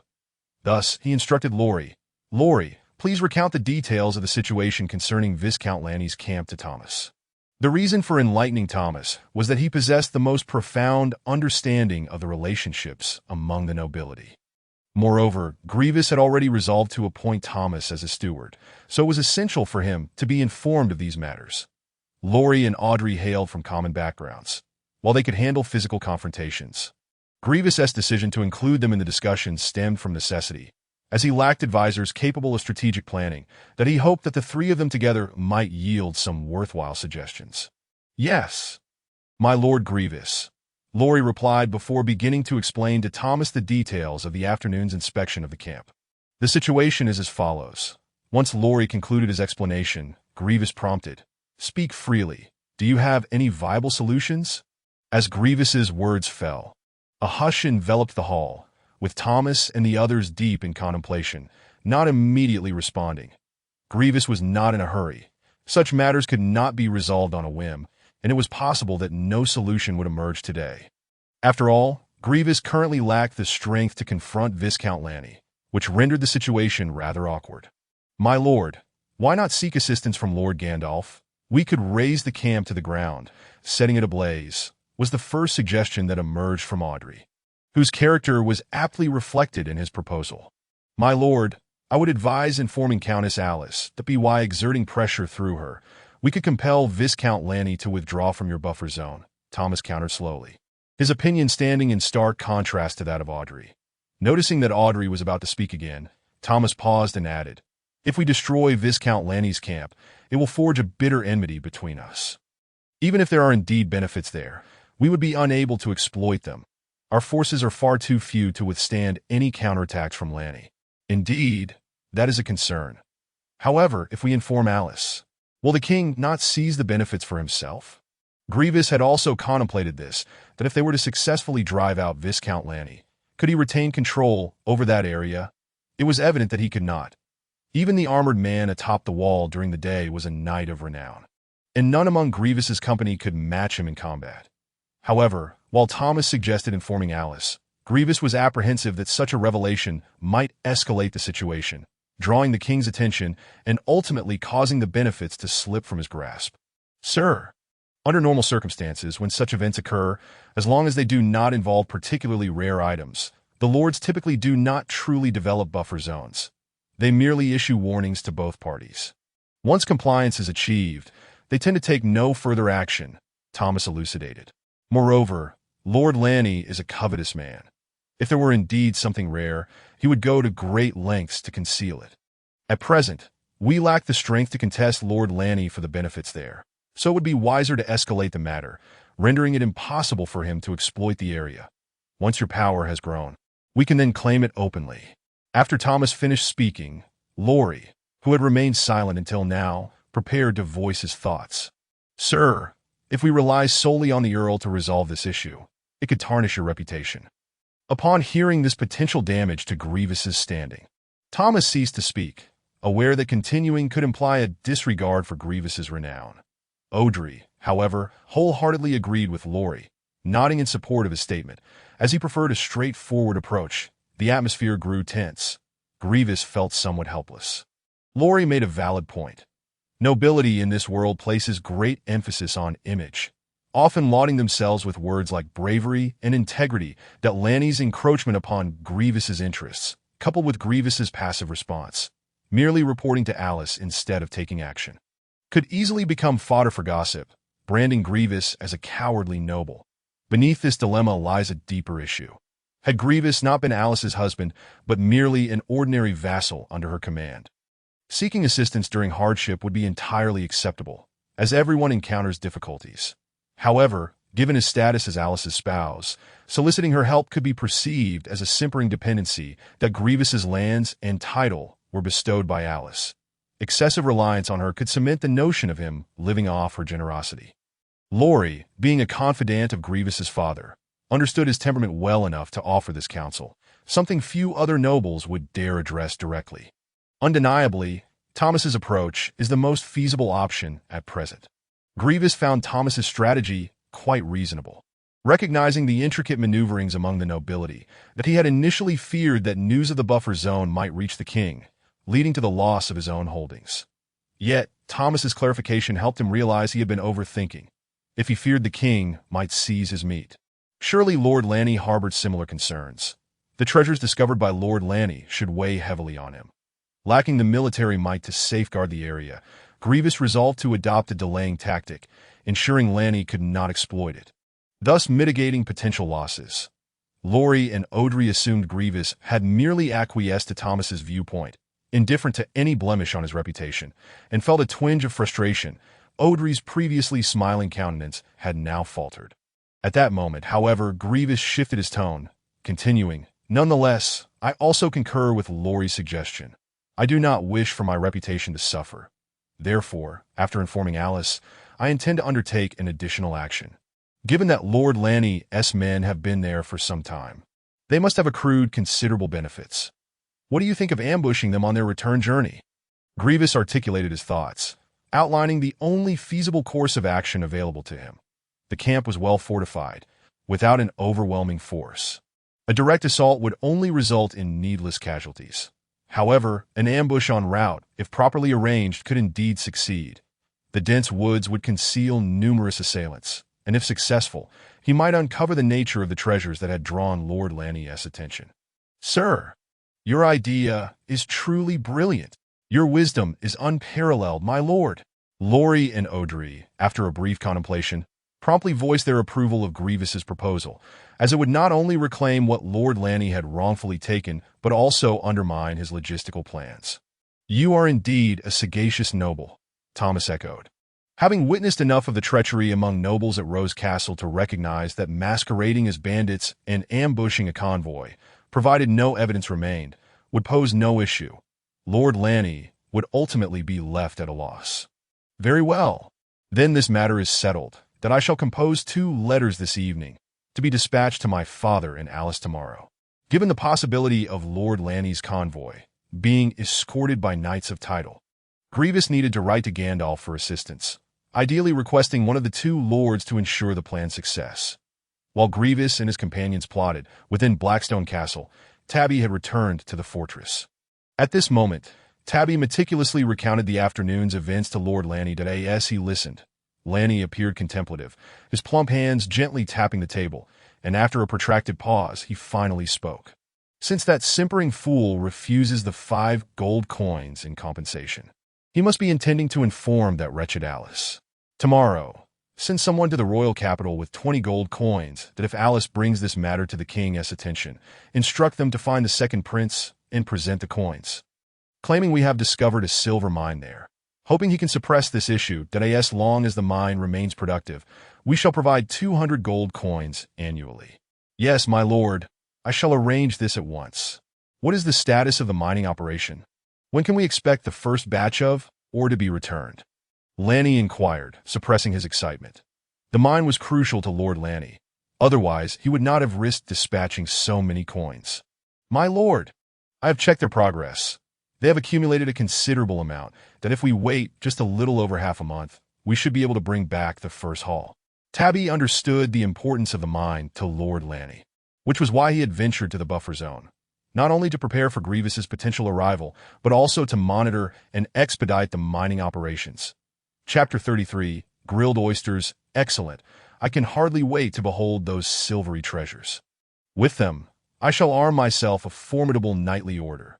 Just wait and see if my useless brother dares to act so brazenly," Lanny proclaimed, momentarily losing himself in thought, his corpulent body swaying as waves of flesh rippled with each movement. "By the way, Tabby, ensure that the guards over there are sufficient. Nothing must go awry. Let's assign you to oversee the transport of the minerals." "As you command, my lord," Tabby quickly replied. Lanny's emphasis on this matter placed considerable pressure on him. Knowing Ute would be in charge of the transport eased his concerns significantly. Ute was the only baron among Lord Lanny's vassals, a knight of high bronze rank, renowned for his martial prowess within Lanny's domain. "What news from my useless brother?"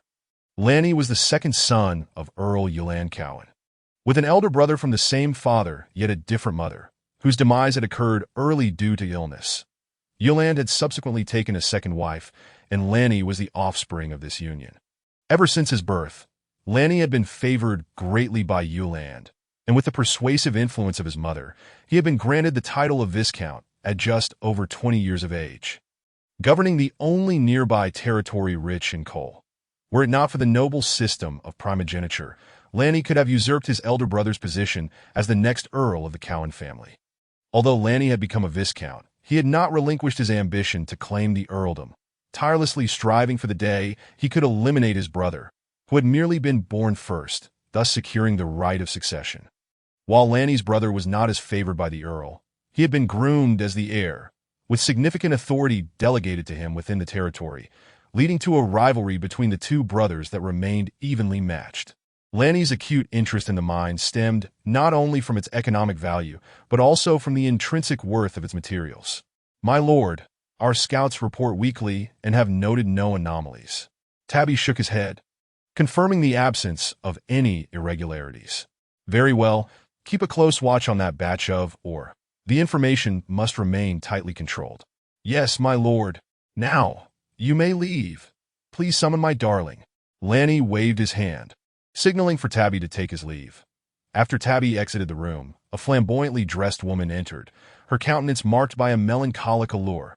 Observing her demeanor, Lanny stepped forward, arms outstretched, and sweetly murmured, "My dear, I apologize for the distress. I was merely engaged in serious matters. If you do not withdraw, that cur Tabby will inform my mother." "Oh my, you are truly wicked, my lord." The woman found herself in Lanny's embrace as he began to caress her, eliciting soft gasps from her lips. Yet unbeknownst to Lanny, a mysterious glimmer flickered in the depths of the beguiling woman's eyes. After Gwevis and his companions concluded their strategy session, Gwevis proceeded to the kitchen, preparing to concoct his wine and garlic sauce. Thomas opposed when he learned that Gwevis intended to head to the kitchen to prepare some wine and grilled oysters that he incessantly whispered in Gwevis's ear, asserting that as a nobleman he should not enter the kitchen, let alone engage in tasks typically reserved for commoners, for such actions would diminish the esteemed Baron Gwevis's dignity. Eventually, Gwevis could no longer endure Thomas's nagging and resorted to a decisive measure. He informed Thomas that he was considering appointing him as the castle steward. And should Thomas continue his incessant chatter, he would abandon that notion. Upon hearing this, Thomas immediately fell silent, not uttering another word, and diligently assisted Gwevis in washing the grapes and cleaning the clay jars. Though Thomas's prattle was silenced, Gwevis found himself unable to resolve Jimmy's predicament. When Gwevis entered the kitchen, Jimmy was elated, believing the nobleman had come to oversee the work. However, when Gwevis mentioned his intention to personally create a kind of wine he had never heard of, along with charcoal grilled oysters, Jimmy's expression immediately soured, akin to a frostbitten eggplant, instantly wilting. Observing Jimmy's woeful countenance, Gwevis initially attempted to explain that this was merely an experiment and that he would hand the task over to him once completed. Yet, Jimmy was unable to absorb any of it, prompting Gwevis to adopt a stern tone, instructing Jimmy to meticulously follow each step without distraction, that Gwevis's reason for undertaking the task himself, rather than instructing Jimmy, stemmed from a fear that if he did not engage in the process, he would be unable to identify any errors in the outcome, particularly with the wine, which he had only theoretical knowledge of. Gwevis resolved to don his noble persona and labor in the kitchen for the sake of his golden enterprise. Fortunately, with Thomas and Jimmy assisting, the winemaking process progressed swiftly as they crushed the grapes and combined them with the necessary sugar and other ingredients, filling the clay jar halfway before sealing it. Next came the preparation of garlic grilled oysters, a task far simpler, for Gwevis had considerable experience. During his time on Earth, he often cooked alone at home. Although the seasonings in this world differed from those on Earth, the resourceful Jimmy, hailing from the Earl's castle, had already procured numerous spices from this realm. Gwevis sampled each one, selecting those that were most comparable. Having gathered the appropriate ingredients, he quickly prepared the garlic mixture. "Thomas, is the grill set up?" Upon arriving in the courtyard, Gwevis found Thomas busy with Johnny, while another servant attended to Ike, leaving Thomas to direct Johnny's efforts. Upon seeing his master, Thomas hastened to ingratiate himself, leading Gwevis to the center of the courtyard. "My lord, it is ready. Please see if it matches your specifications." Thomas eagerly pointed to a small platform constructed before them. "Very well, Thomas." Gwevis approached to inspect the setup, noting that a small platform had been erected, reaching waist height, reminiscent of the grills from his past life. However, this particular grill was built from bricks, with iron bars fashioned from the castle's window railings. Due to the events of the previous night, Thomas had ventured into town that day to procure numerous iron bars from the blacksmith, replacing all the window railings in the castle. with the surplus. He had brought several bars back to construct the grill under Gwevis' direction. Now, allow me to demonstrate my exclusive secret method. With that, Gwevis took the cleaned oysters from Jimmy and began grilling them. What is the Baron doing? I have no idea. It seems he is grilling something. Wow! It smells incredible. Can you smell that? What is that aroma? I have never encountered anything like it. Of course you haven't. Can't you see the Baron is doing it himself? I suspect that whatever it is, it must be quite precious, as the Baron wouldn't let Chef Jimmy handle it. It smells divine. I can't help but wonder how it tasted. If only I could have a bite. Shoo, do you want to get killed? Do you think the Baron's food is for us to covet? If someone hears you and the Baron finds out, you might find yourself on the gallows. Gwevis remained wholly focused on grilling the oysters. As drops of oil mingled with various spices cascaded from the oysters, evaporating instantly in the charcoal's heat, sending wisps of fragrant smoke swirling in the breeze. The guard stationed at the castle, upon catching the scent, began to salivate and cast envious glances toward Gwevis' location. Jimmy, are you paying attention? Ensure the heat is just right. Add the spices at the end for both taste and presentation. After completing the final step, Gwevis turned to the transfixed Jimmy and inquired, "Did you see clearly?" "My lord, I have." Initially, Jimmy was filled with trepidation and disappointment, believing that Gwevis must not favor his culinary skills, which was why he had taken to the kitchen himself. He feared he might soon be dismissed from the castle, for what nobleman would ever cook for himself? Many nobles never even set foot in the kitchen. However, once Gwevis had finished preparing the dish, Jimmy began to think that perhaps the Baron was truly conducting some sort of experiment. After all, even when seasoned, weeds were typically not consumed. Yet now, Jimmy's comprehension was being challenged, although it was merely a combination of weeds and shells being grilled. As a chef, he could discern that this peculiar mixture would undoubtedly possess a delightful flavor, and he felt an overwhelming urge to taste it himself, having swallowed his saliva numerous times while observing Gwevis at work. "Excellent. Now, you shall give it a try," Gwevis said, taking 10 of the grilled oysters and settling into a nearby chair, gesturing for Jimmy to step up to the grill. Undeterred, Jimmy, intrigued by the Baroness' grilled oysters, proceeded to replicate the sequence he had just observed. As a professional chef, Jimmy excelled. Though it was his first time grilling oysters, his control over the heat and seasoning far surpassed Gwevis' efforts. Gwevis felt a twinge of embarrassment, realizing he was the novice in the presence of a master, and having just arrogantly instructed him, it turned out he was the one being outclassed, given Jimmy's impressive skills. Gwevis decided to shift his focus back to enjoying the oysters he had prepared. Ah, a long-lost flavor. Gwevis lifted an oyster to his lips, savoring the first bite, which transported him back in time. This taste he thought he would never experience again had resurfaced just over a month later in this otherworldly version of charcoal-grilled oysters. Chapter 34. The Fortress of Gold. Gurgle, gurgle, just as Gwevis relished this hard-won delicacy. A gurgling sound interrupted his thoughts. Turning his head, he saw Thomas awkwardly clutching his stomach, his eyes furtively glancing at the oyster in Gwevis' hand. "My lord, I beg your pardon? I was rude." This voice belonged to Thomas, who had been bustling about all day. Having only eaten a few bites of food at lunch before diving into various tasks, he now found himself unable to control his stomach's growl at the enticing aroma of the oysters. For Thomas, this was quite an impolite occurrence, and he wished for nothing more than to find a hole to hide in. "Here, try one and see how it tastes." Gwevis bore no resentment. He had been keenly aware of Thomas's dedication to the castle's affairs over the past few days. Without Thomas, he would have certainly been overwhelmed. How could he have been so carefree today, casually inspecting the territory and then returning to experiment with wine and oysters? "Thank you for your generosity, my lord." Thomas had long coveted this delicacy known as oysters, and upon seeing Gwevis extend one, he readily accepted, bending down to gently cradle it in his hands, savoring the envious gazes of those nearby. As Thomas took his first bite, his body stiffened momentarily before relaxing, his eyes widening as he took another small bite. Frankly, Thomas believed this was the most exquisite food he had ever tasted. Without comparison, the rich garlic flavor mingled with the sweet and briny essence of the seafood, igniting his taste buds and sending shivers down his spine. the subtle heat intertwined with the garlic melted into every corner of his mouth, stirring his very soul. Though Thomas had been an inconspicuous servant at Rose Castle, after every banquet, the steward would reward them with leftover food that had not been consumed by the guests. The culinary skills of Rose Castle chefs were unquestionable, and the quality of the ingredients was top-notch, yet none could compare to the exquisite taste of these oysters that I in a matter of moments. Thomas had devoured every morsel from the oyster shell, leaving not even a fragment of garlic behind. Were it not for the watchful eyes of those around him, he might have felt compelled to lick the shell clean.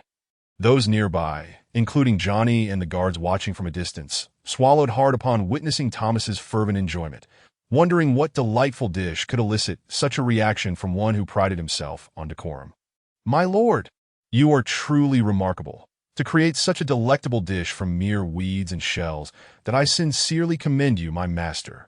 After finishing, Thomas excitedly bowed to Gwevis, his eyes brimming with admiration.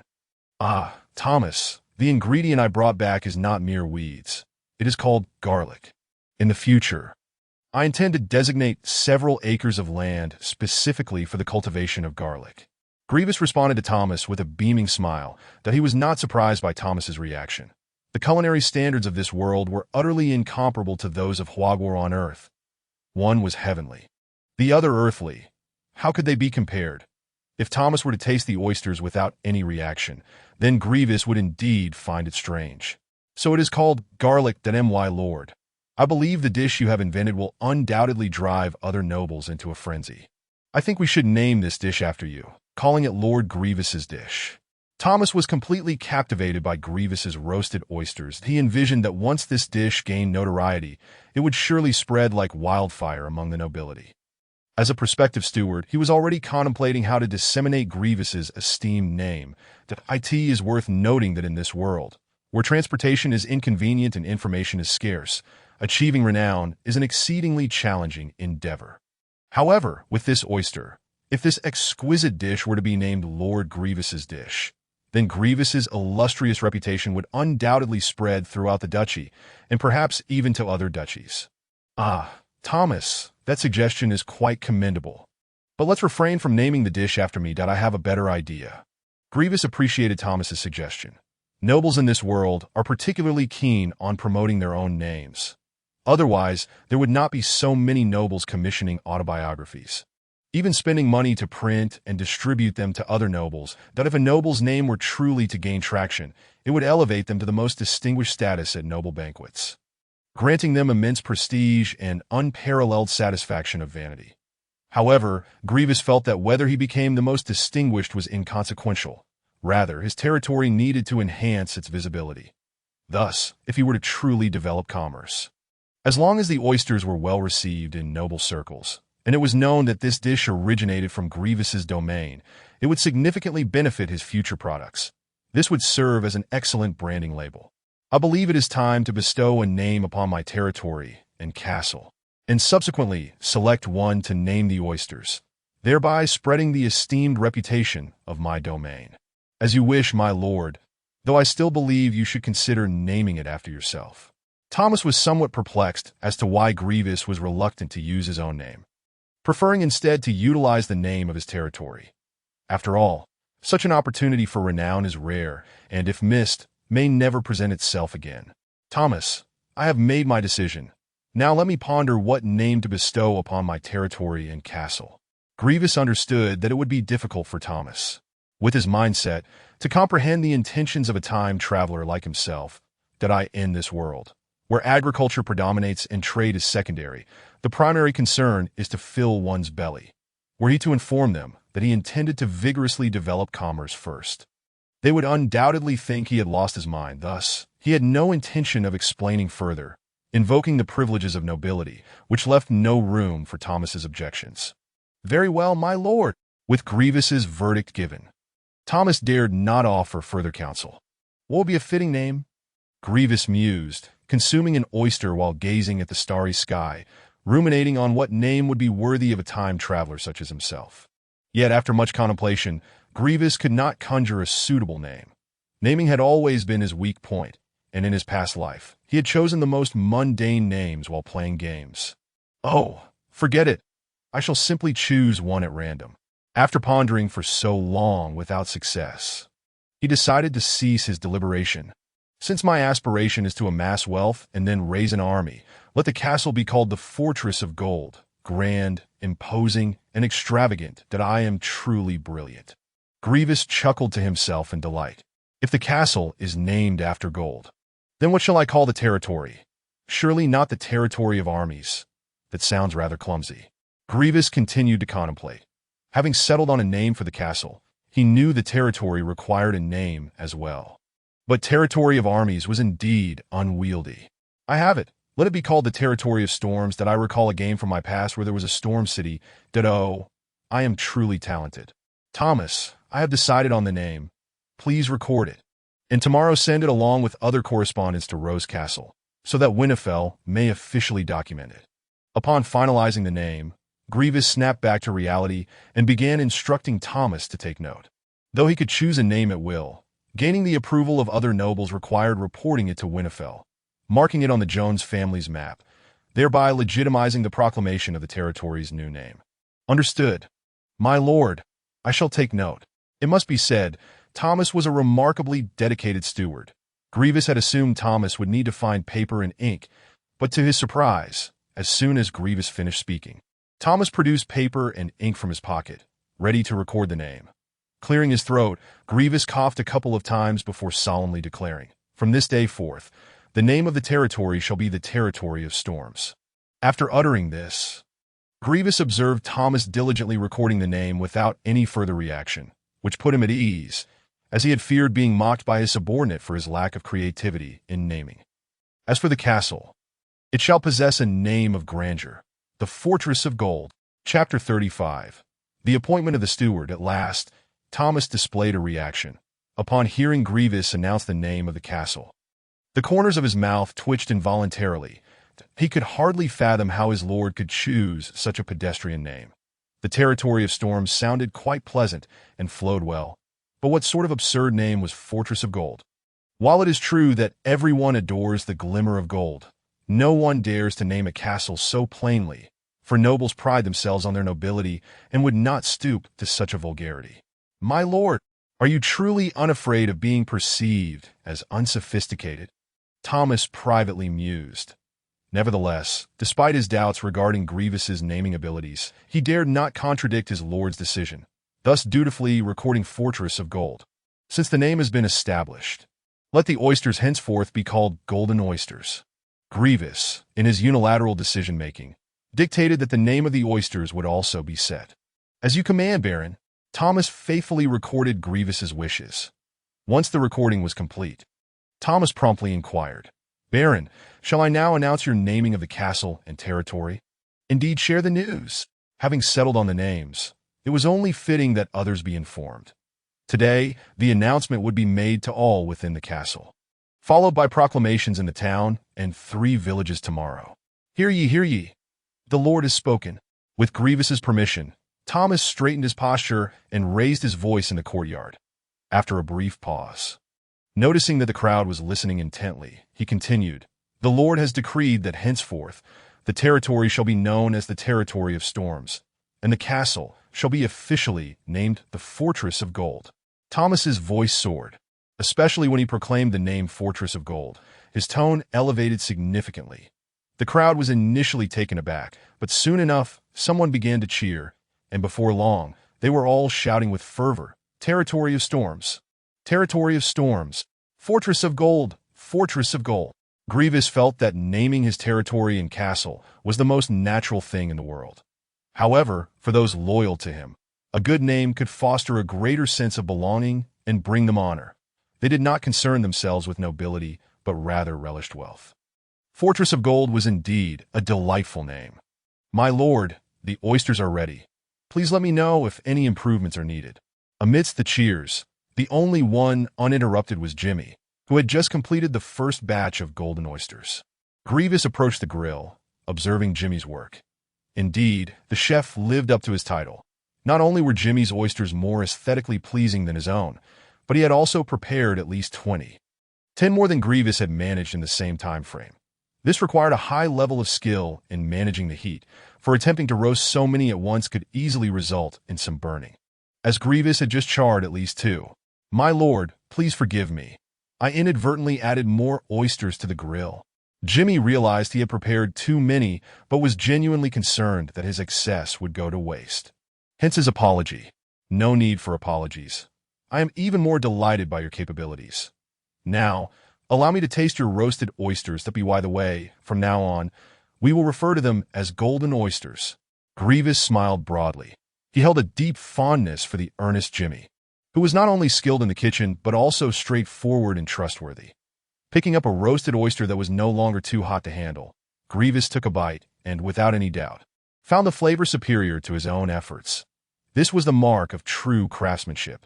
Using the same ingredients and tools, Jimmy could produce a dish far more delicious than his own.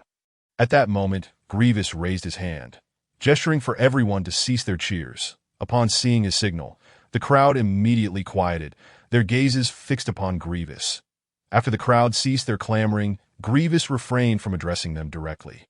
Instead, he turned to Thomas and instructed, "Thomas, distribute a golden oyster to each person in the castle. You and Jimmy shall each receive 2, while the remaining oysters are to be delivered to the dining hall later."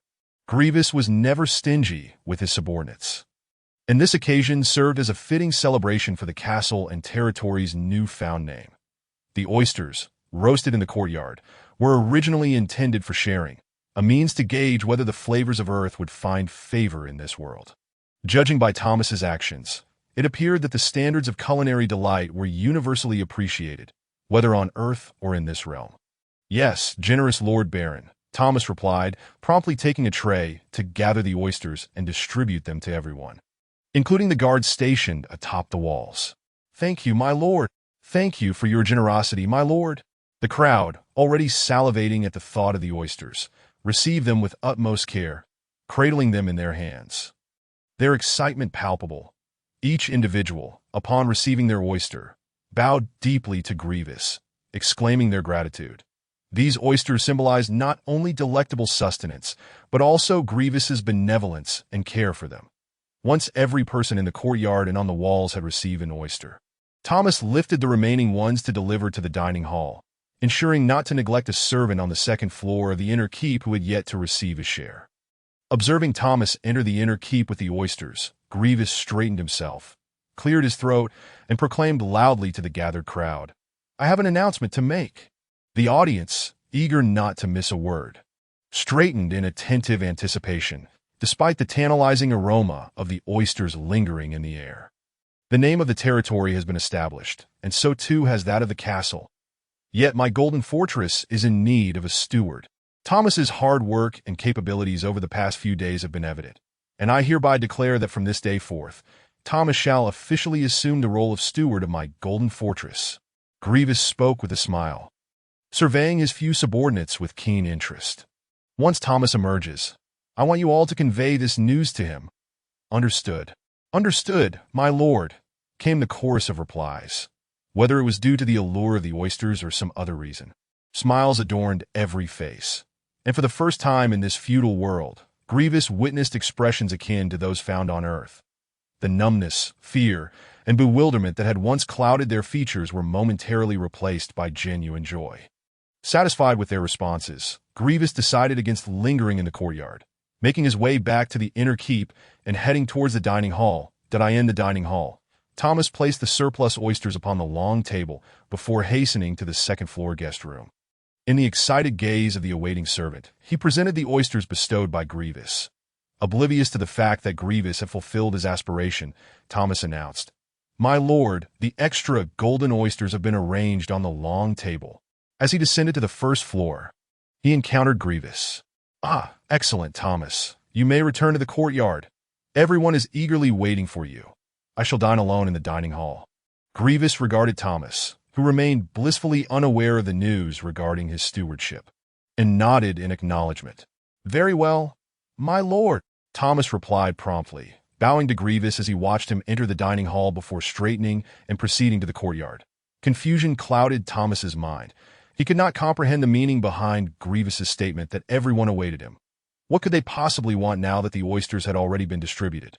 With a perplexed heart, he stepped through the grand doors of the inner keep at a this moment. The crowd in the courtyard was fixated on the entrance of the inner keep, and as soon as Thomas crossed the threshold, they collectively bowed and exclaimed, "Good evening, Steward Thomas." Ah! Thomas was taken aback by their synchronized greeting, still grappling with the situation. Congratulations to Thomas on becoming the steward of the Golden Fortress. Seeing that Thomas was still in disbelief, the crowd exchanged knowing smiles before repeating in unison, "You are now the steward. Did Lord Gwevis say so?" Thomas trembled at the revelation, disbelief washing over him. His dream had been realized without any prior warning, leaving him with a sense of unreality. "It is indeed true. Lord Gwevis spoke it himself, and we all heard it. Congratulations, Steward Thomas." At that moment, Jimmy hurried over, bowing with a hearty laugh, hailing from Rose Castle. Both Jimmy and Thomas had often overheard the servants discussing which fortunate soul had become the steward of some noble household. From now on, Thomas would join their ranks as one of those fortunate individuals. "Thank you. Everyone, thank you." Thomas's face lit up with joy, the happiness arriving so unexpectedly that he struggled to articulate his gratitude. "We look forward to your guidance, Steward Thomas," the crowd teased, enjoying his delight. "You jest, my friends. We all serve Lord Gwevis. I must seek out my lord to express my gratitude. Please forgive me."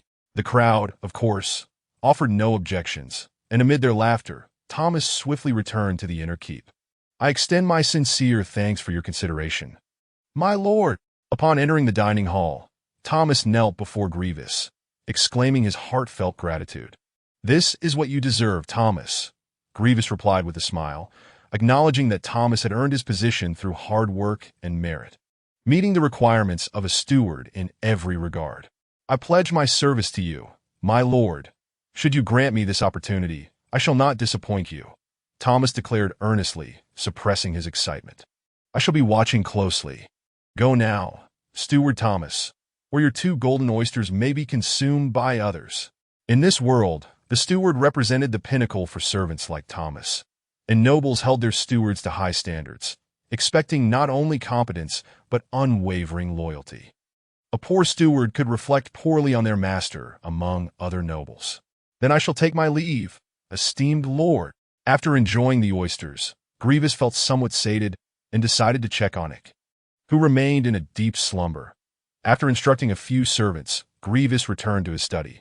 Seated at his desk, he retrieved the amber containing the spirit bug he had acquired earlier that day. Examining it closely before recalling that he had yet to tend to the azure spirit bug, he hurried to the bookshelf and retrieved the jade box. Opening it, he found the plump azure spirit bug peacefully asleep. "You little creature, you do enjoy your slumber," Gwevis remarked, poking its round belly with a finger. Squeak! The azure spirit bug emitted a disgruntled squeak but did not awaken, instead rolling over to continue its nap. "Such a lazy one," Gwevis chuckled, finding the little bug's antics quite enchanting, especially given its anthropomorphic expressions. He playfully nudged the bottom of the jade box, and with a soft click, a small drawer sprang open, revealing a pouch of powder, rose powder that Alice had bestowed upon him when she gifted him the spirit bug. Squeak! Squeak! Squeak! At the sound, the azure spirit bug immediately woke up, shaking its little head and focusing its big, innocent eyes on Gwevis's face. "Little one, aren't you going to sleep a bit longer?" Gwevis laughed heartily at the bug's behavior, gently stroking its body with his finger. Squeak! Squeak! Squeak! The azure spirit bug, now fully awake, leaned against Gwevis's finger, affectionately rubbing its head against it. All right. I shall feed you now, but before we do that, we ought to give you a name." Although the little creature couldn't speak, only able to emit squeaks, Gwevis could clearly sense its emotions. Having formed a master-servant bond with it, naming the creature had just occurred to him. The amber spirit bug represented Gwevis's imminent acquisition of a second spirit bug, making a name essential for management purposes. Squeak! The little one seemed to understand, emitting a joyful sound. Let me think. How about I name you Alice?" Gwevis mused, teasing the azure spirit bug with its charming demeanor. Squeak! Squeak! Squeak! This response intrigued Gwevis, as he sensed a hint of displeasure from the little creature. Do you still remember your previous master? Gwevis inquired with curiosity. Squeak. Indeed. Gwevis received an affirmative response from the little bug. What a remarkable little thing. Gervais was taken aback, astonished to discover that this little creature possessed memory, that he had assumed that it would only remember its current master. This revelation implied that these diminutive beings were not devoid of intelligence. The capacity for memory indicated an ability to learn that it was truly remarkable to ponder how this translucent creature, devoid of any visible organs, managed to achieve such feats.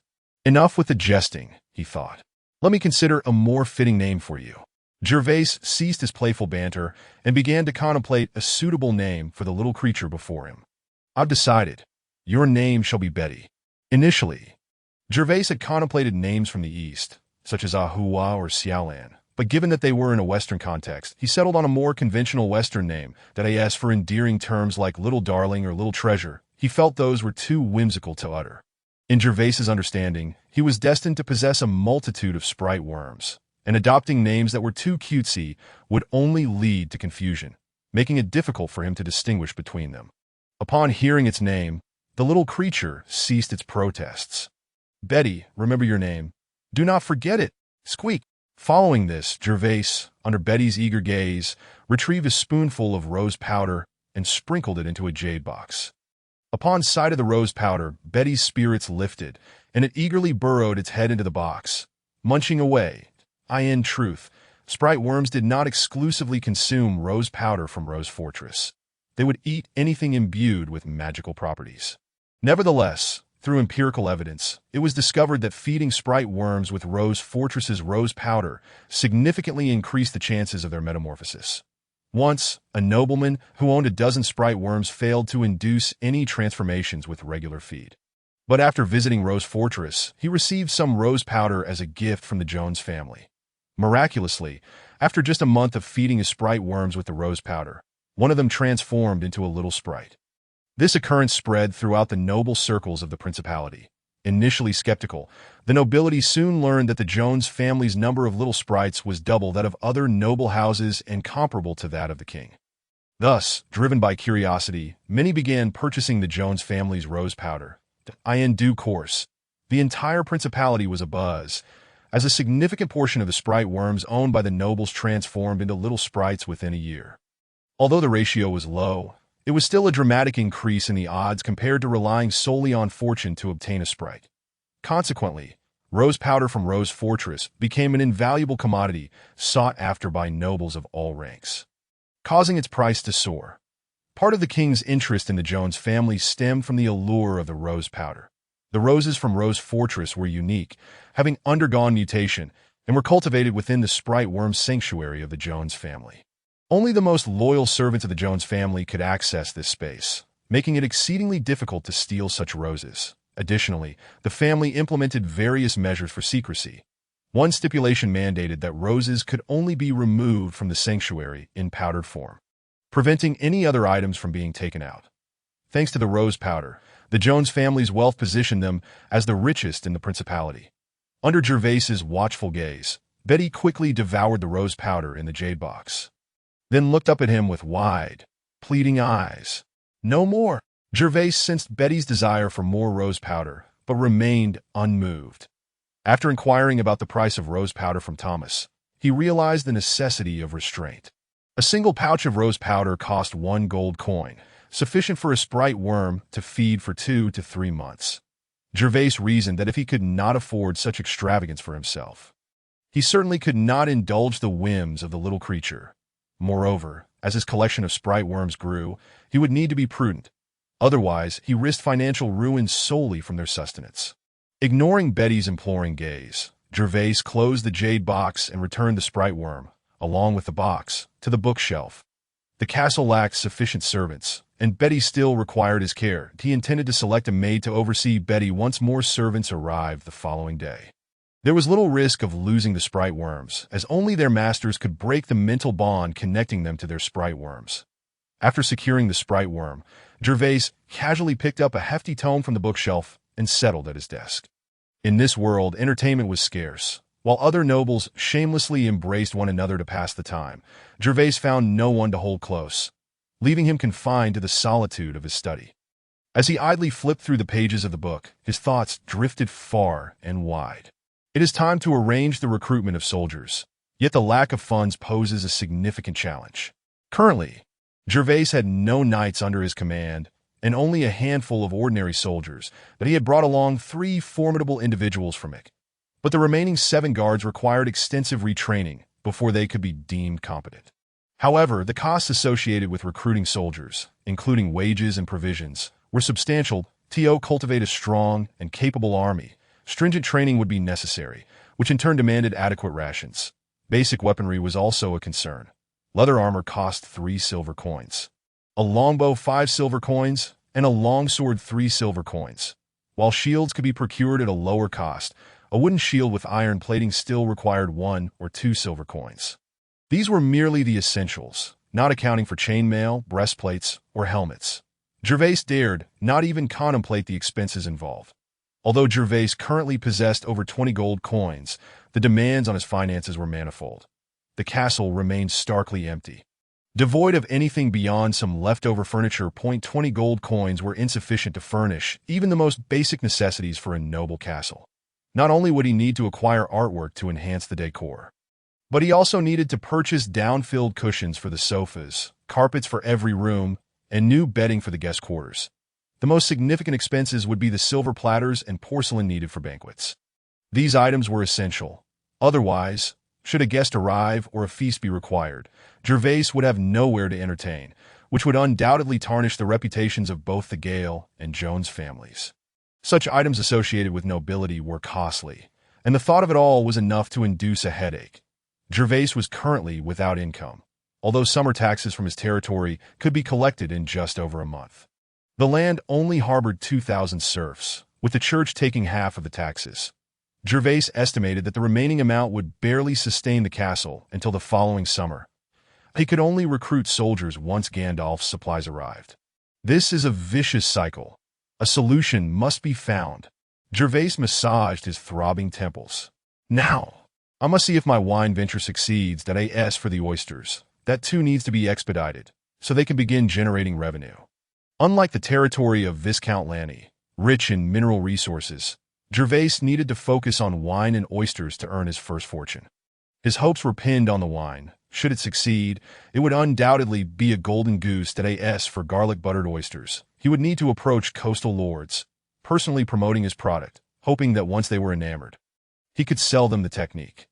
However, that would only be a one-time transaction, and over time, it would yield no ongoing income. Lost in thought, Gwevis absent-mindedly flipped through the hefty book in his hands. It appeared to be a travelogue, dense yet lacking substantial content, filled with illustrations of mediocre quality and abstract interpretations. After perusing much of it, Gwevis's attention was suddenly captured by an illustration depicting a golden-armored knight atop a colossal dragon. Engaged in battle against a monstrous beast, this sight astonished Gwevis. While the notion of knights slaying dragons did not surprise him, such depictions adorned the long tables in the dining hall. As it was a common dream among knights, he had never before seen a knight battling atop a dragon. Having traversed this world for over a month, Gwevis was aware of the existence of magical beasts infused with fighting spirit and was curious about the legendary dragons. Yet both encyclopedias and Gandalf had unequivocally stated that dragons did not exist in this world. They were mere figments of fiction. Gwevis felt compelled to flip back through the pages, finding that the preceding illustrations and narratives were entirely plausible. Featuring knights clashing and humans battling magical beasts, events that could be substantiated in reality. In the year 368 of the Alliance, I arrived in the northern principality of Pace that a month prior, a frenzy of magical beasts emerged at the edge of the Evernight Forest, destroying 3 cities within 2 days and resulting in tens of thousands of casualties. The only Dragon Knight of Pace intervened and vanquished the beasts upon my arrival at the edge of the Evernight Forest. The once prosperous land lay desolate. The 3 cities, each home to hundreds of thousands, had been reduced to ruins.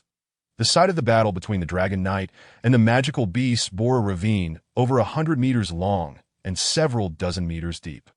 I can swear this was my first encounter with the might of a Dragon Knight.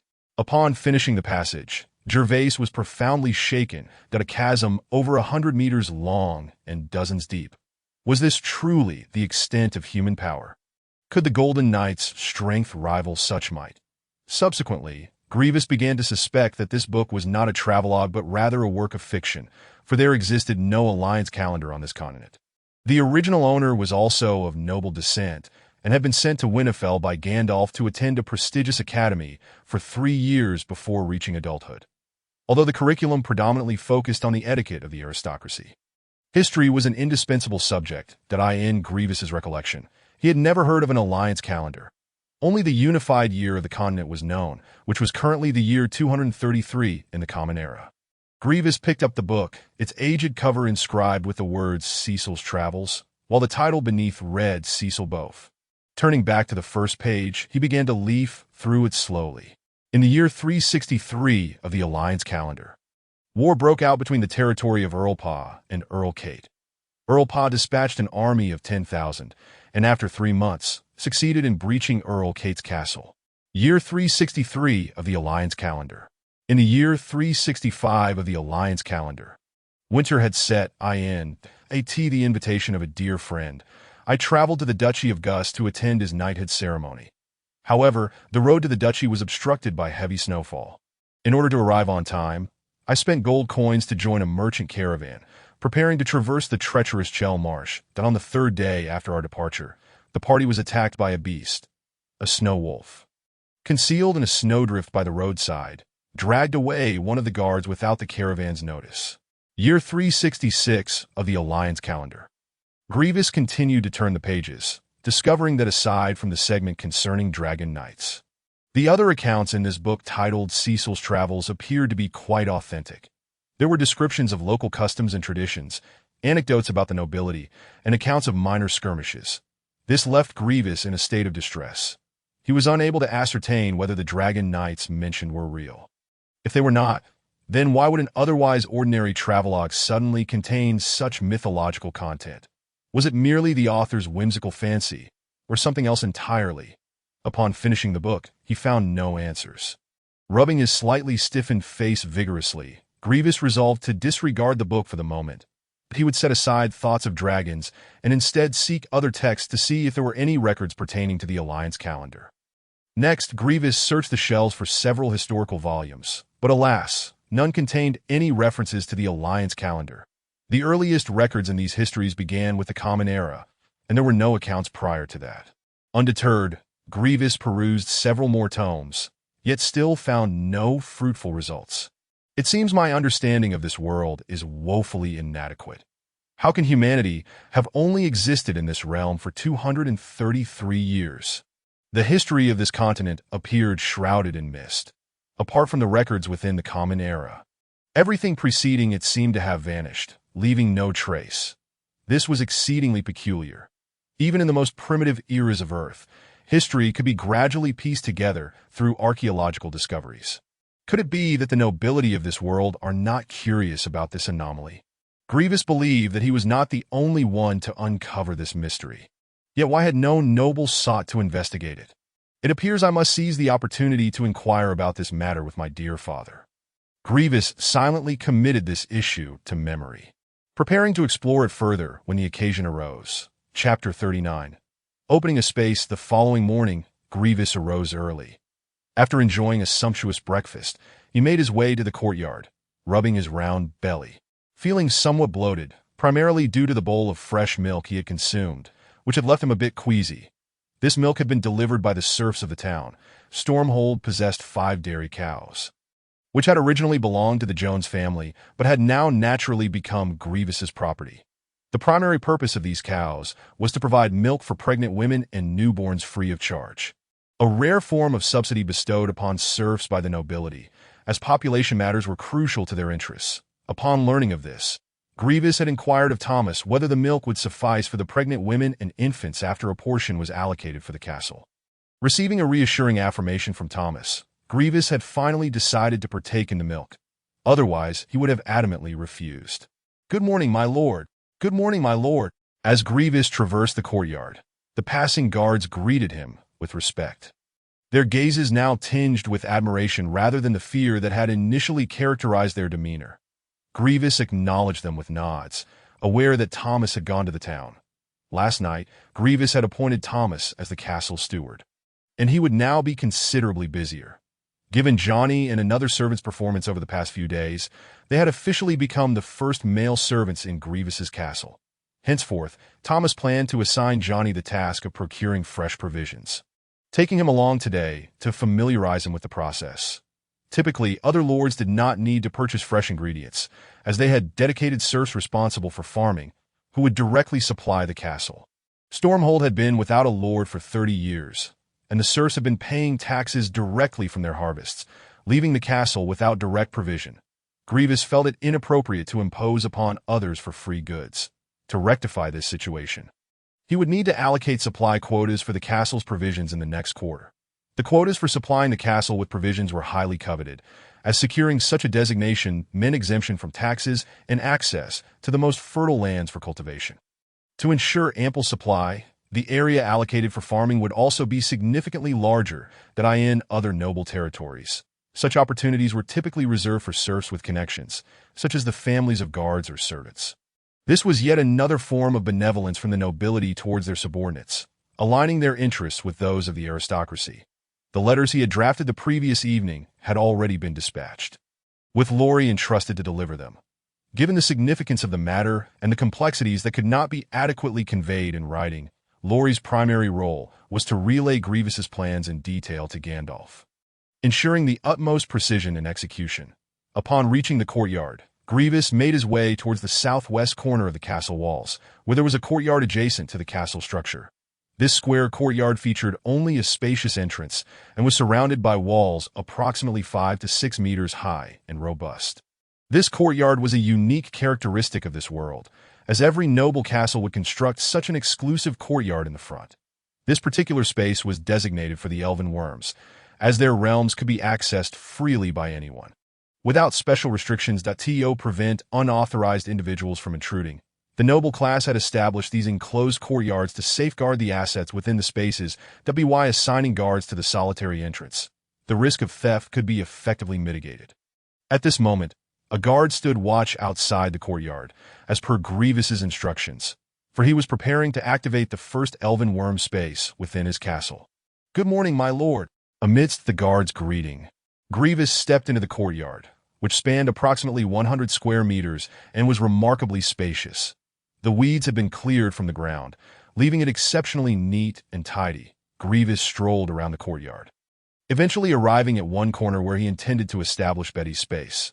The open areas would be reserved for other elven worms, as Betty's training space would not yield any goods that required transport.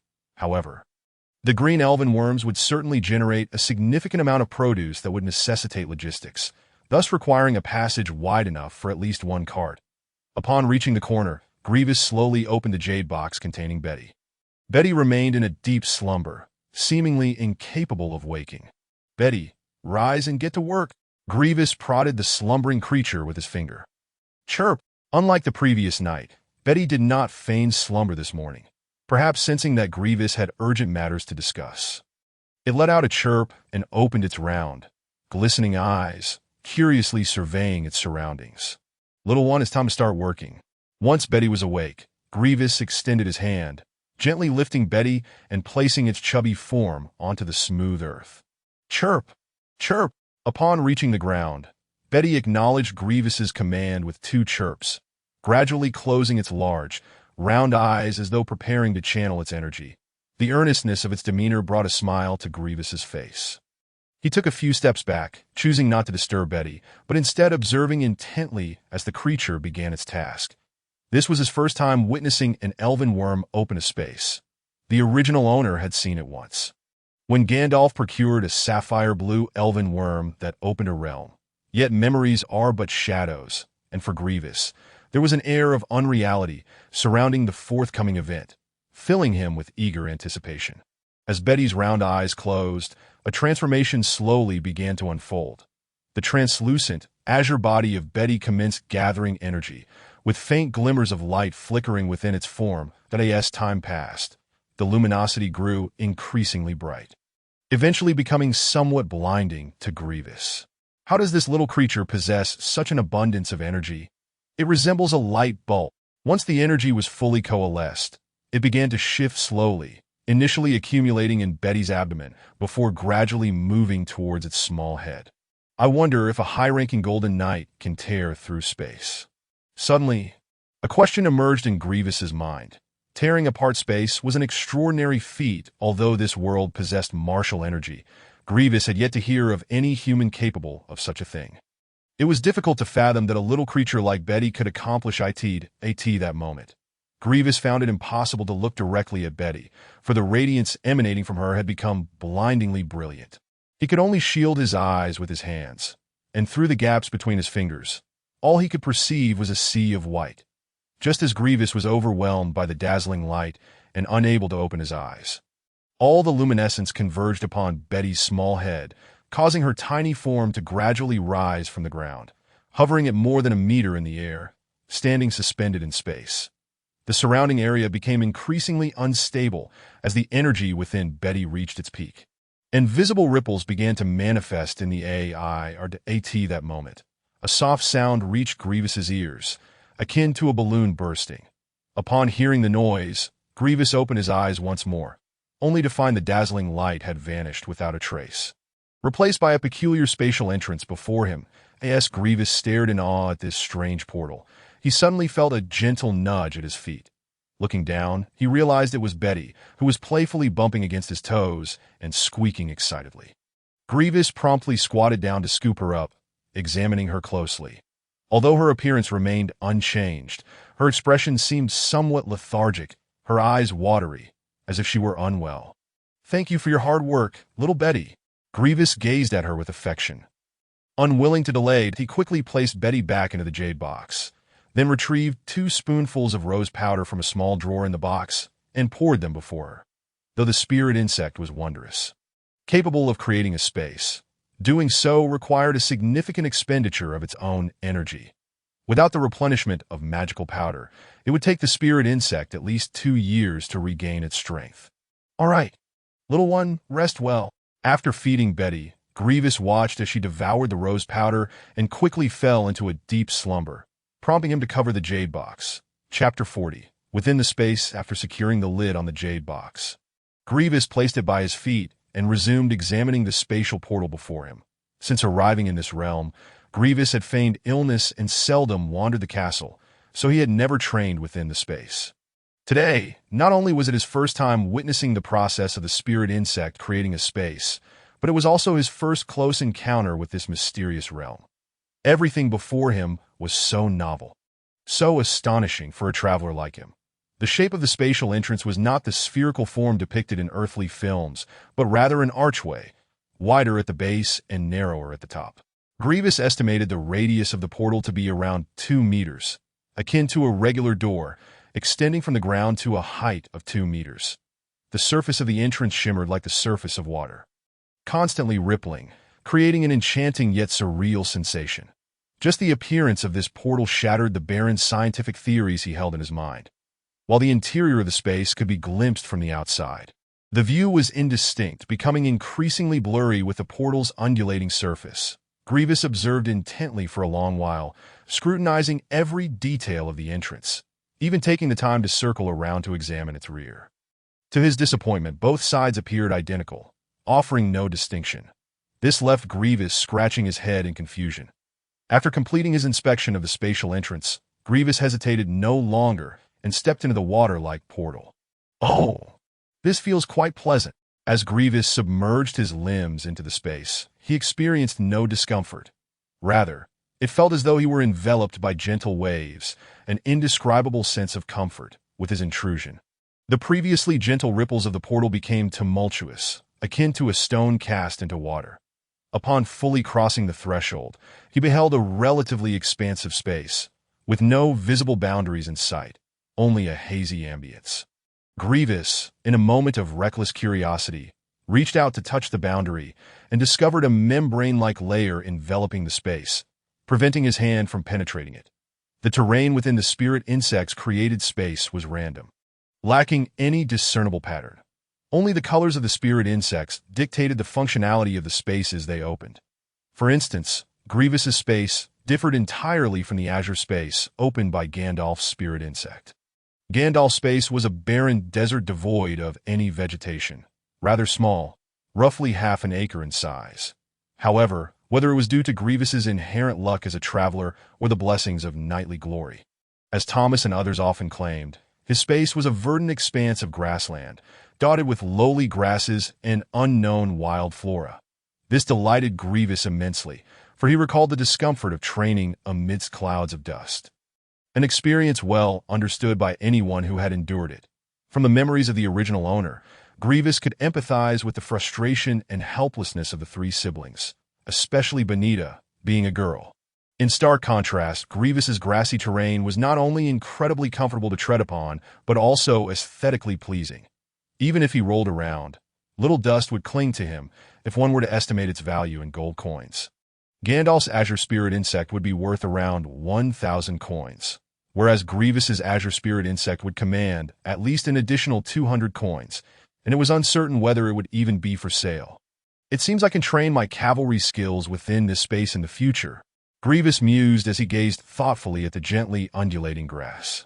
His space was significantly larger than the typical spirit insect spaces, approximately 1.5 acres, or about 1,000 square meters in size. This ample space provided him with plenty of room to gallop freely. The spiritual energy within the realm opened by the azure spirit insect was several times denser than that outside. Not only did it accelerate the speed of martial energy cultivation, but it also allowed for rapid replenishment after its consumption. Gwevis would have ample opportunities to practice martial skills within this space that, of course, the spiritual energy within this training realm was not infinite. Once depleted, one could not continue training until the next day when the energy naturally replenished itself.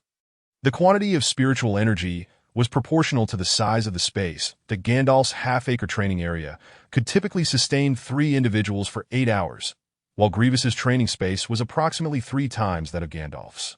Naturally, this was only applicable before attaining the title of knight. Upon becoming a bronze knight, the consumption rate would be roughly 3 times that of a squire. The higher the rank, the greater the demand for spiritual energy. This explains why, despite possessing a training space as an advantage, titled knights remained scarce. Gwevis had once heard Gandalf mention that upon reaching the rank of Silver Knight, one would require the assistance of a transformed spirit insect for training within a space. Otherwise, the spirit insect's created training area would no longer be of any benefit.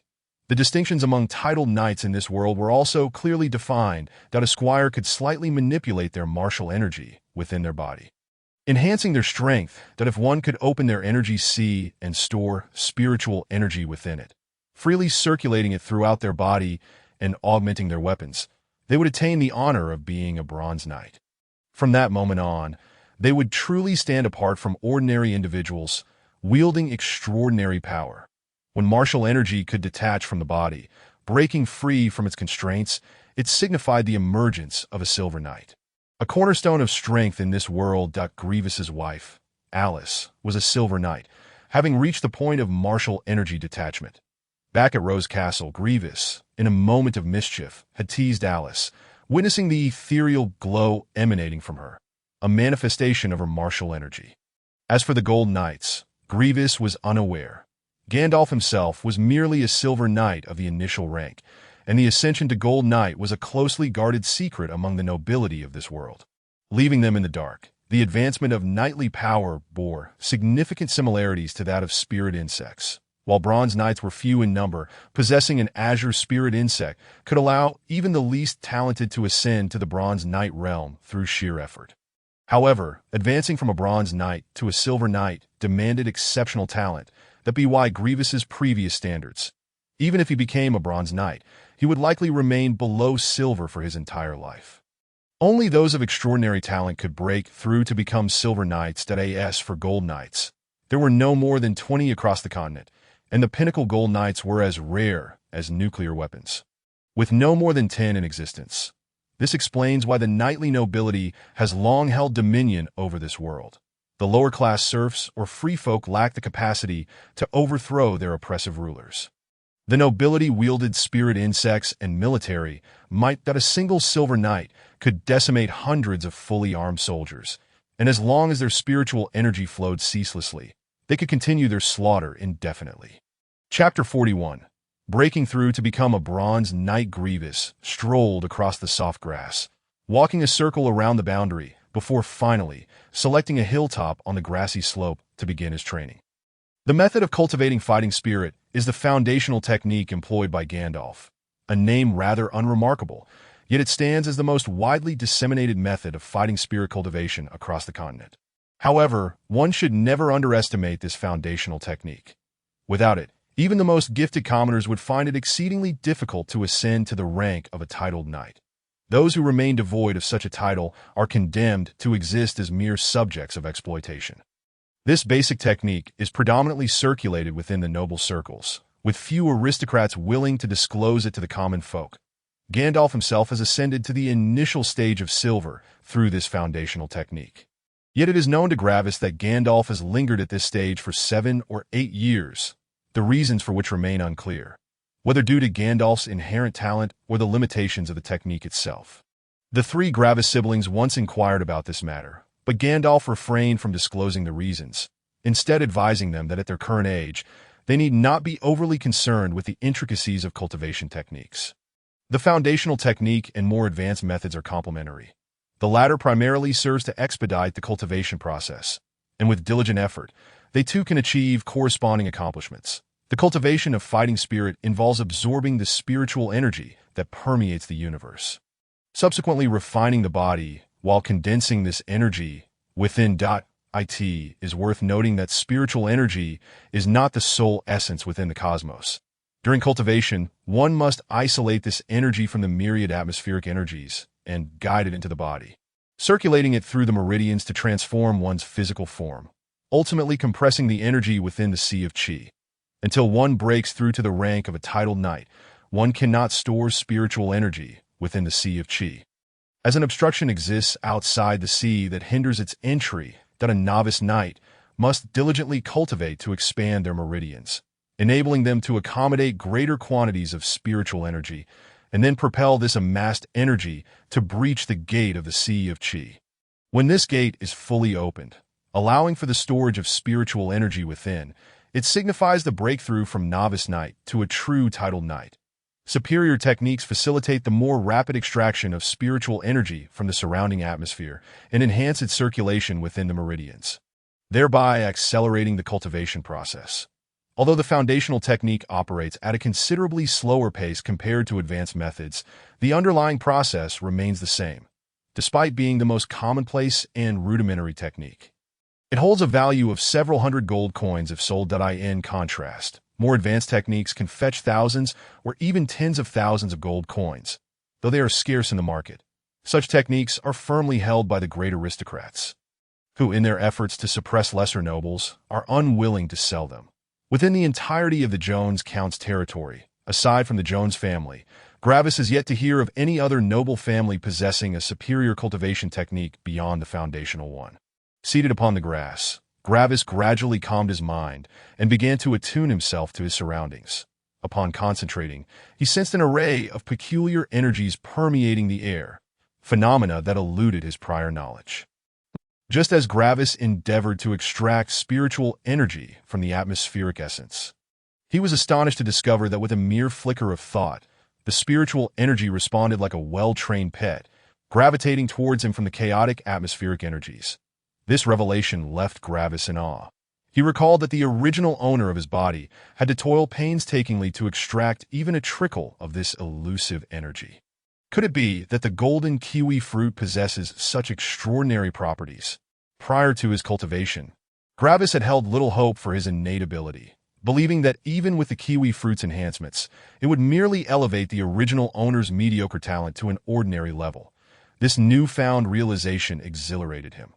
No one desires to be ordinary, nor to be deemed a failure, and the current circumstances suggested that the golden fruit had transformed his potential from that of a weakling to that of a prodigy, that a high talent signifies a profound affinity between the body and spiritual energy. Akin to the former Gwevis, Conversely, a low talent renders the process of capturing spiritual energy exceedingly arduous and slow, in a brief span. A significant amount of extracted spiritual energy had gathered beside Gwevis. He retracted his perception and guided this energy into his body. As the energy coursed through his meridians, 1 cycle, 2 cycles, 3 cycles. It expanded and refined his body, by the time the energy had circulated for the 9th cycle. Gwevis sensed it dwindling, prompting him to extend his perception outward and continue extracting energy from the atmospheric essence. After replenishing his supply, he prepared to assault the gate of the Sea of Qi. Following the consumption of the golden fruit, Gwevis felt a subtle urge for a breakthrough. The ability to suppress bonita had been a testament to this. Through recent circulation, he discerned that both his body and meridians had reached their limits. With spiritual energy nearly depleted, yet his meridians had not expanded, nor did he feel the anticipated effects of refinement, no longer hesitating. Gwevis summoned all the spiritual energy within his meridians. Without guidance, this energy would scatter chaotically throughout his body. Thus, he needed to concentrate it, akin to a strategic deployment of troops, and then unleash it in a single, powerful surge to breach the gate of the Sea of Qi. As time elapsed, beads of sweat began to form on Gwevis's forehead, and the energy he had gathered was now concentrated at the main conduit of the Sea of Qi gate. The congestion within his meridians caused him considerable pain, yet he dared not relent. Enduring the discomfort as he guided the last remnants of scattered energy towards the gate. Almost there, almost there. Sweat poured down his brow, saturating his silk shirt, which clung to him uncomfortably, causing his face to contort in response to the pressure within his meridians. Break for me. At last. When the final vestige of energy was directed, Gwevis's face twisted in agony as he gritted his teeth, stifling a long-suppressed roar from his throat. Instantly, the spiritual energy within him surged forth like a mighty river, cascading through the main conduit, and at Gwevis's command, it charged towards the gate of the Sea of Qi with tremendous force. Boom! The initial impact reverberated as the overwhelming spiritual energy collided with the gate, causing it to tremble. Although it did not shatter, a palpable sense of imminent collapse was evident in that moment. Gwevis coughed up a mouthful of blood, neglecting to wipe away the crimson trail as he once more summoned his energy. Break, he growled anew. Boom! Like the sound of thunder, the vast reservoir of energy within him dissipated, yet the second impact against the gate of the Sea of Qi shattered the remnants of resistance, allowing a trickle of energy to seep into the sea. Ha! I have finally broken through. Bronze Knight. Gwevis had transcended the limitations of an ordinary person, attaining the esteemed rank of a titled Bronze Knight in this moment, whether due to the prior pain or the original owner's lingering will. Tears welled in Gwevis's eyes, cascading down his cheeks and mingling with the blood at the corner of his mouth, falling upon the grass below. With a mere thought, Gwevis activated the spiritual energy within his Sea of Qi, transforming it into fighting spirit, and struck the ground with a casual punch that a resounding thud echoed as mud and grass were sent flying, leaving a crater over 10 centimeters deep in the once pristine ground. At last, I possessed the means of self-defense. Gazing at the crater he had created, Gwevis beamed with a Bronze Knight. He now held absolute power over commoners. With sufficient spiritual energy, defeating 10 foes would be an effortless feat.